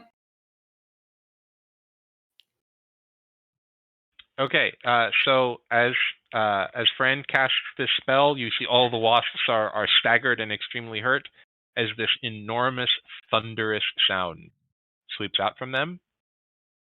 And in the distance, you hear a cawing sound. Yikes. It is now, let's see, that was Kalira. That was Fran. It is now Ash's turn. You got a bunch of wasps up in front of you. I'll punch him. Okay, That's a 20 hits. for more damage than they have health. 12. Yep, that's dead. And then unarmed strike. 11. 11 does not hit, no. Okay. So there you go. That's my turn. Okay, that's Ash's turn, and now it's Kalira's turn. How many are left? 5. 5 of them. All right. I guess I'm just gonna run up. Since they've Okay. already seen us, I'm gonna just drop the fog cloud so the other guys can Okay. come up and see, and I'm just gonna do Thorn Whip on I'll just like Okay. take my maximum movement and just do Thorn Whip. Okay. That's a 19. Hits. So that is 3. Dead. So yeah, you whip it out and it just whips it out of the sky and it tears its wings off and throws it up towards the ground. Oh boy. That was Kalira. Derek is going to shoot one with his crossbow. Hits. He kills it. Oh, good for Derek. And Saoirse is going to shoot GG, one with her Derek. longbow. She hits. She kills it. Oh. Yeah, their bonus is the damage at this Look point at if him. he's killing them. Look at him Look go. him go. Jinx. It is the wasp's turn. Ash is the closest one to them. So Ash, you're going to get one wasp attack. That's a natural 20. Giant wasp. So it is a d6. You take 2 points of piercing damage and make a Constitution saving throw. 18. All right, you succeed. You take half. So that is 6 and 7. You take 3 points of poison damage. Sounds good. The other one is going to attack Fran. It misses. It is now Kalira's turn. It's not Fran's turn. Fran is going to strike at it with their dagger. Hits. Kills it. Ash, your turn. I'll whack it. That's a natural 20. Yep, Oh. For we'll do it. That's 11 points of damage. For all Okay, that's yeah, worth. it's dead. Okay. Is that the last one? That's the last one. They are all Okay. dead. I'll run The up. crow. As you all look up, you see the raven start to stir. Yeah. It hasn't noticed any. It hasn't left its nest yet, but it is not asleep anymore. Okay. So what does everyone do? I'll head up the tree with movement. Oh, Okay. I guess we're out of initiative order. Yeah, we're out of. Yeah, I'm gonna say let's pull it just to streamline things. Let's pull us out of initiative order right now. Okay. Do we still want to do the same plan as before? We can do the entangle. It'll maybe if it's still in the nest. Yeah. Can't entangle it if it's flying. Well, you said it was still in the nest, though, right, Aaya? It's still in the nest. That's correct. Okay. Well, it'll take us it take us a while to get to the nest? It'll take you. I'll say it'll take you about. You can get to the branch fairly easily. But once you start to get to the branch, you'll have to roll stealth, or it might notice you coming across the branch towards it. Okay. The only other difference with the plan before is that it won't automatically be restrained with my entangle anymore since it is awake. Yeah. Mm-hmm. Unless it decides to go back to sleep again, you know. True. Must have been the wind and all that. Just go back down the tree, wait till tomorrow. Yeah, come back tomorrow. I mean, it's been already a month for this. They can wait another We need day. more spider climbing potions. That's though. true. Okay. Yeah, spider climb lasts an hour, by the way. Yeah, we should probably Let's get go up to the branch. Yeah. Okay, Alright, so I everyone- think we might as well just try it. Just try to sneak up, Give it a go. ready actions. I can try to entangle it. If it doesn't make it, then at least we get a couple hits before it'll see us. Give it a couple bops. Yeah, couple So- bolts. The branch, I'll say that from where you are at the intersection where the branch comes off, it is about 120 feet to the nest. Okay, at which point do we have to start stealthing? Yeah, so 120 is like 3 feet. So yeah. So at this point you would need to roll stealth checks to try and get across without attracting the attention of the bird. Okay. How wide is the branch? It looks to you to be about 15 or 20 feet across, and you have spider climb, so you can just circle the branch. Yeah. So you could, Question. Flurry of blows lets me push something 15 feet on. Can I do that to the orb? Ooh. Yes, you could do that. If Okay. you hit the orb's AC, you could do that. Okay. Does the orb Smart. get a strength save? No, it would automatically fail the strength save, but it does have an AC. Yeah, right. Just hit it, forehead. Yeah. Easy.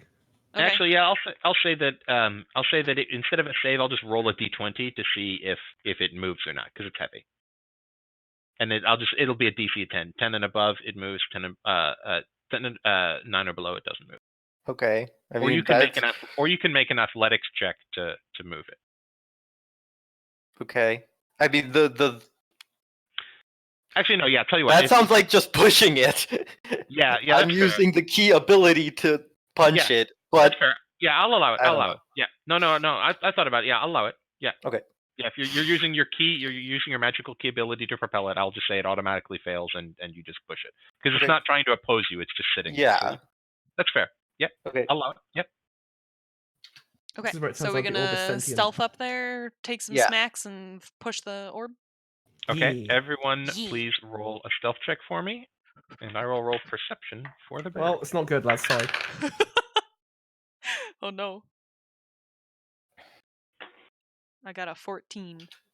I got. I won half of those numbers. Oh no. It's a 4. Oh no. 20 total. Nice. All right. And I got to roll for Fran. Fran beat the. So I'll say that as a party, I'll make this a party check, so that you Sebastian is pretty clangy, but you guys you managed to like sort of bundle him into one place and sort of keep the Shimmy most up. problematic of his armor from rattling, and the two people with you are going to stay back with their bows, and they're just going to try and provide cover for you. They're just going to get a little bit out there and try and provide cover with their bows. They're going to let you guys do the pushing. So you guys get up to the Heckin' nest, wussies. and They're as trying you their guys best. get up to the nest, as you guys approach the nest, what do you want to do? Okay, is it in the nest? It's in the nest. Okay. Okay. I think we're gonna ready actions. You don't need to ready an action. You just tell me you do the thing. We're not in Okay. initiative. Is Monk S going to push right away or smack first and push after? I will attempt to use my key to push the orb out Okay. of the nest. Okay. If I use entangle, do I risk entangling the orb as well? No. Okay. I'll say that you can cast entangle on just the bird. Okay. Then I will cast entangle on the burb. Okay. At this point, everybody tell me what you want to do, because you have the benefit of surprise. So everybody tell me what you want to do. You can cast entangle from 90 feet away. Mm-hmm. Mm-hmm. I'm Do you want to be the full 90 feet or no? What's my range? How close does everyone else have to be? Like, how close do you have to be, Skalds? I mean, Yeah. I have to be next to the orb, so wherever the orb is. All right. Yeah. So I will come up to like 30 feet or so, 40. Okay. And I've interrupted you now 3 times, Hub. So please tell me what you'd like to do. I wanna go and punch it with my sword. So not really punching, just stabbing and slicing mainly. Okay. So does everybody get in position? I'll say that the bird is awake but is not really paying attention, and it rolled fucking terrible on its perception check. I'll say it's facing away from you. So you Smack it in choose the a butt. path to come up to it so that it can't see you. Okay. So everybody do your thing. So for what order do you want to do it in? I guess entangled first, Yeah. in case it do gets that. restrained. Okay, so entangled first, so it has to make a strength saving throw. Or no, it has to. What is it? It's a DC 14. Okay, DC 14 strength saving throw. Yeah. Okay. Oh, it has. I'm not gonna tell you what its strength is. Oh no. 1 billion. It rolled an 8 plus 9. No. Oh. So it succeeded on its saving throw, but you guys are all surprising it. So you have everybody gets if you want to get up to it, you have advantage on your attack rolls. Ooh. So what does everybody want to do? Do you want to hit the rock? Do you want to hit? It's a rock. It has the statistics of a rock. Do you want to hit the raven, or do you want to hit the orb? I want to hit the orb. Can Yeah, we I'll say go for that the Fran raven. has distributed inspiration? Yes, I'll say Fran has distributed inspiration, and I'll also say that Fran looked at the size of this bird and went, maybe sleep on this bird, not a great idea. But Fran does have a... Okay. All right, so if it's necessary, Fran has a spell. I'm gonna let Fran go last because they are not here. But if necessary, Fran has a spell that they will use. So, Esh, you are all ready to do a dope thing. Okay, I'm doing the dope thing to the orb. Okay.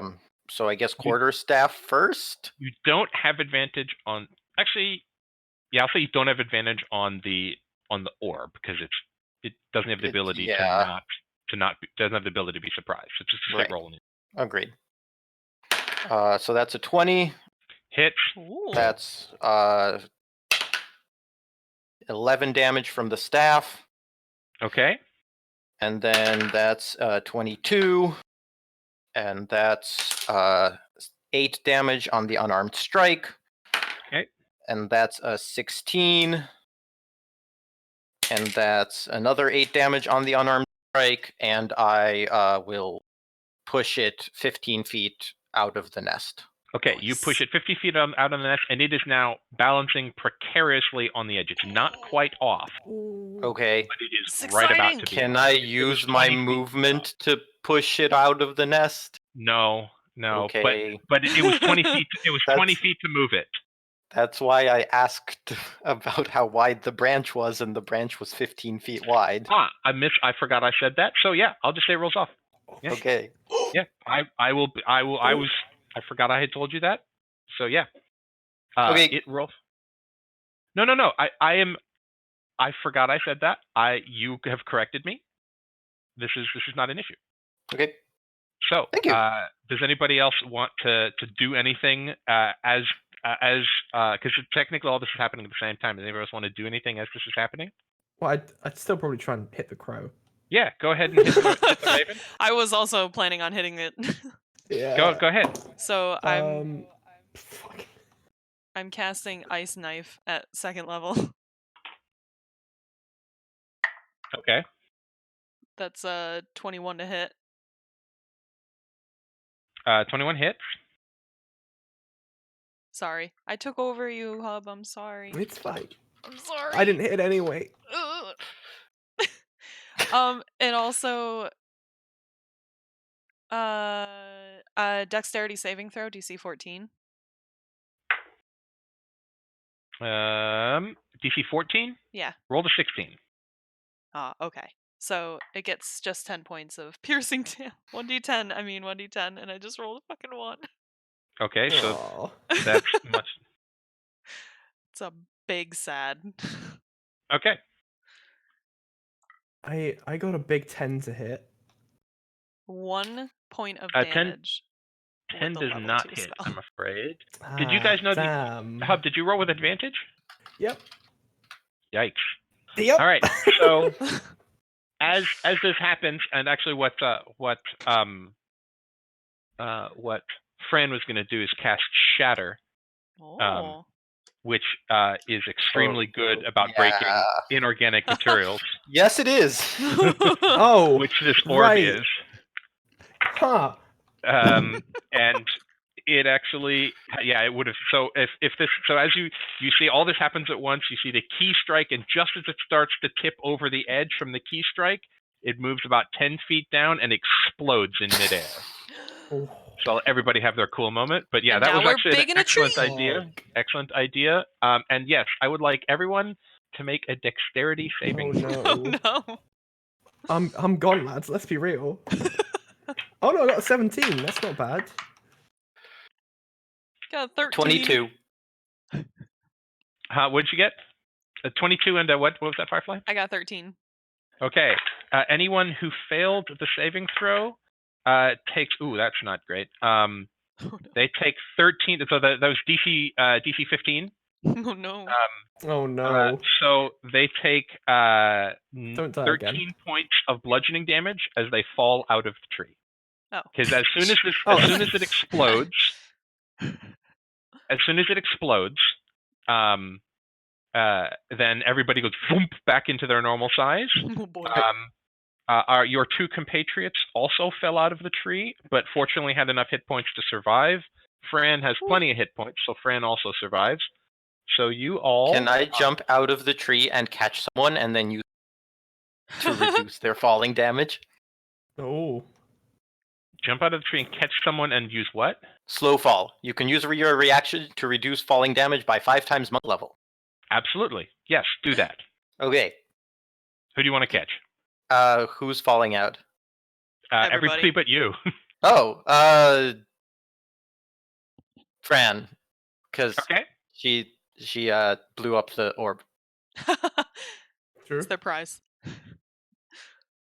Okay. And so how much your monk level is? So you reduce it by 20. Yes. Okay. So yeah, that's so you basically you dive out of the tree and grab up Fran, and you use your reaction to mystically slow your fall, and you land on your feet with Fran in your arms and put them down. And us all aside, you go boom, boom, boom, boom, boom, as the rest of your party all collapses at the bottom of the tree, and you see about 15 feet away from you. You see from underneath the table. You see just a head go as she explodes. So she just knocks as you bumps her head up against it, flips the table as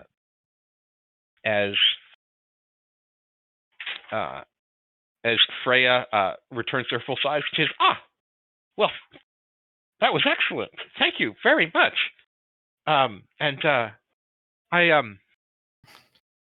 really appreciate it. I'm so sorry for all the trouble this caused everyone. And as a token of my apology, please take, and she hands you each a silver leaf, one of the leaves from the tree, and it is engraved with the letter D. Oh. She She gave says, us the D. Hey. And she says, this can be redeemed for one favor from the Doomstaff family. Anything from my family. If you have any favor you need of us at any point in the future, just present this, and you can redeem it for a favor from a wizard of. Well, not to be brag, but that spell wasn't super easy to cast, even though I screwed it up. So, not terrible. What's the family name again? Doomstaff. Doomstaff. Doomstaff. Okay. So essentially, you're asking a favor of a high-level wizard. Gotcha. And you get a free favor from a high-level wizard. So she thanks you profusely, and you can and as you hear the voice of Carter, well, that was much more pleasant in the growing than in the shrinking. And you see all the other people in the picnic basket, a bunch of people are clustered together, so they'll like boom off of each other, but they all return to full size. And you can go over and you retrieve the ring and hand it back to the person who owns it, Neve, and she gives you a 30 gold piece reward. Ooh. So that's 30 gold split amongst the 4 of you. So let's just say that everyone gets, it's 7 gold, 5 silver. 8 gold, 5 silver. Sorry, 8 gold, 5 silver. Where do I put in my monies? If you click on, if you're in D&D Beyond, it's my characters. Oh, is it in equipment? Aha, it is.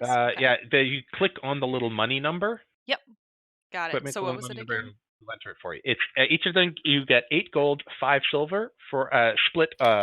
Each of you gets that, so it's 30. The reward is 30 gold. Okay, Q. Nice.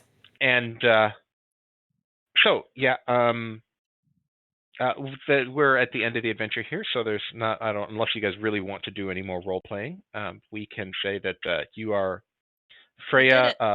Freya is surrounded by all of the workers who are demanding to know what happened and how she plans to compensate them for what happened. Awkward. And Yep. she just kind of smiles. He just kind of smiles and laughs and said, "Well, I guess you'll have to take up with that with the new village owner, Tristan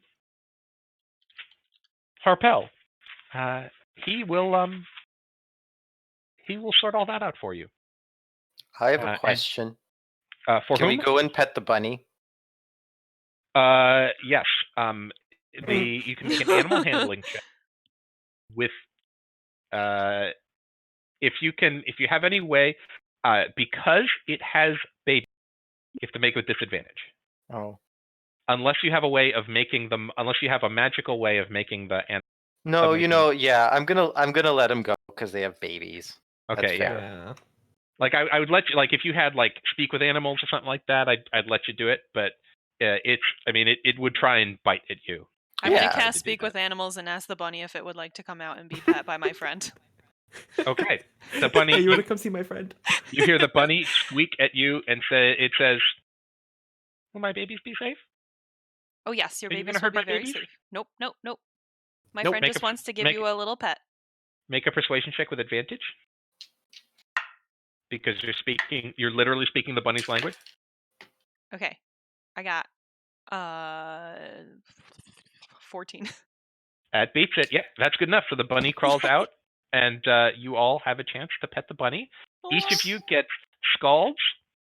For the next game, if you decide you want to play this character again, that key idea was really good, even though there was that bit where I fucked up in the middle. But yeah, that was a really cool idea, so please take inspiration for that. Yeah. That And was Firefly? really clever. Firefly, please take inspiration for the entangle idea. Even though it woke up, it was a really good idea. Oh, but I And never Hub- used my inspiration. I'll just keep it for And next Hub time. still has. Oh, you can't. Oh yeah, you can't have double inspiration. Yeah, Hub, yeah. you still have inspiration. Still have inspiration. So yeah, everyone, that was extremely well done. Haha. Yeah, and she had Shatter sitting in her back pocket. Yep. So yeah, Shatter just breaks things. It's a really good spell. Yeah. That's awesome. And so yeah, you guys make your way with Carter's help back to the village, Woo. and you show up at the tavern that you have been requested to appear at, and you see, waiting for you, Derek. And he has, for each of you, has a bag of gold. Each of you receives your promised reward of 250 gold pieces. We each get 250? You each get 250 gold pieces. Damn. Woo. This is more money than Calera has ever seen in her life. And he says, "Well, my master doesn't like to come out amongst the," and he looks around and says, what he refers to as riffraff. Wow. But he thanks you all for your service, and he is looking forward to his taking possession of his new mine. And well, I'm sure that Freya, there will be some repercussions for Freya as well, and I'm sure he's looking forward to that as well. But between you and me and Dwayne, and he nods over at the bartender, whose name is Dwayne. Amazing. Rock. I was just. What? Wait, wouldn't the Raven's name have been Dwayne? Oh shit. Because Got him. it's like a rock. Okay, carry on. Fuck, Firefly. Stop. Use your inspiration so I can give you more of it. That was really good. Dwayne the Raven Johnson. Yep. And by the way, a rock has 248 hit points. Holy shit. Yeah, it's a CR11 gargantuan monstrosity. My god. So not fighting it was the good idea. So yeah, you'll get your award. You have some time in the tavern, and by the time you get out, you do whatever you like, and you find that your rooms at the tavern are paid for, and well, until the next adventure. Woo! I can't clap, but pretend I'm making clapping noises. So that's it. We did Everyone, extremely well done.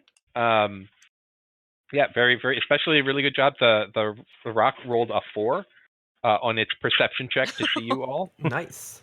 So even with your terrible, terrible disadvantaged stealth roll, Hub, it did not hear you. Amazing. It's very sleepy. Amazing. Yeah, it was. I made it a group check, and everyone else beat it by a lot. So I figured, fuck it. Yeah. It's a good plan. Yeah. So yeah, it did not notice you, and so yeah, extremely well done. That's it for today's adventure. I'm sorry it went for so long. I swear, it says it's a 3 to 4 hour adventure. Oof, Why all our adventure lies. keep saying 6? Playing it 6 hours. I don't know. We're all very slow. Yeah. Nah, I think it's just we did a bunch more role playing in this. Yeah. Yeah. It was fun, the though. adventure, I had the a- village is called the adventure is called Magic Village for Sale. Oh. Oh, Where do you find these? On the internet. This one I got Yeah. off of DM's Guild. Okay. It's written by a guy called MT Black. Mhm. And when I was googling around for good introductory adventures because I was going to get some friends into it, and one of his adventures came up as recommended, and there was like a best of MT Black volume 1 and 2. It's just a No. bundle of adventures that I paid. It was like, I think it was like $10 total for both Yeah. bundles, and it came with. I was scrolling through them, and I went, "Oh, this looks fun." It's Honey, I Shrunk the Party. yeah. So I figured that one. The next, I was originally going to run a different one that's written by a different person, but it turns out that one is themed for a holiday that is set in February. So that one we will be running in February. So there will be another one next month. February. Yeah. If anybody's curious. Yep. Okay. And that Which, one will depending be when you're watching this the one. video, will be in the future or the past. So future people who are listening to this on the interwebs, if you are curious about joining more adventures, follow Intrepid Firefly on Twitch. Yeah, and yeah. watch I her got all streams my and socials down there. Oh. get Come invited hang to out. her play D&D with us. All right, so I'm going to wrap it up there. Thank you guys so much for participating. Thank you so much for Aaya for DMing again. You're Thanks everyone amazing. for playing. Yeah, I had a great time. Yeah. And thank you guys all for watching on YouTube. I hope you have a wonderful rest of your life. Okay, bye. Okay, bye. Okay, bye. Bye.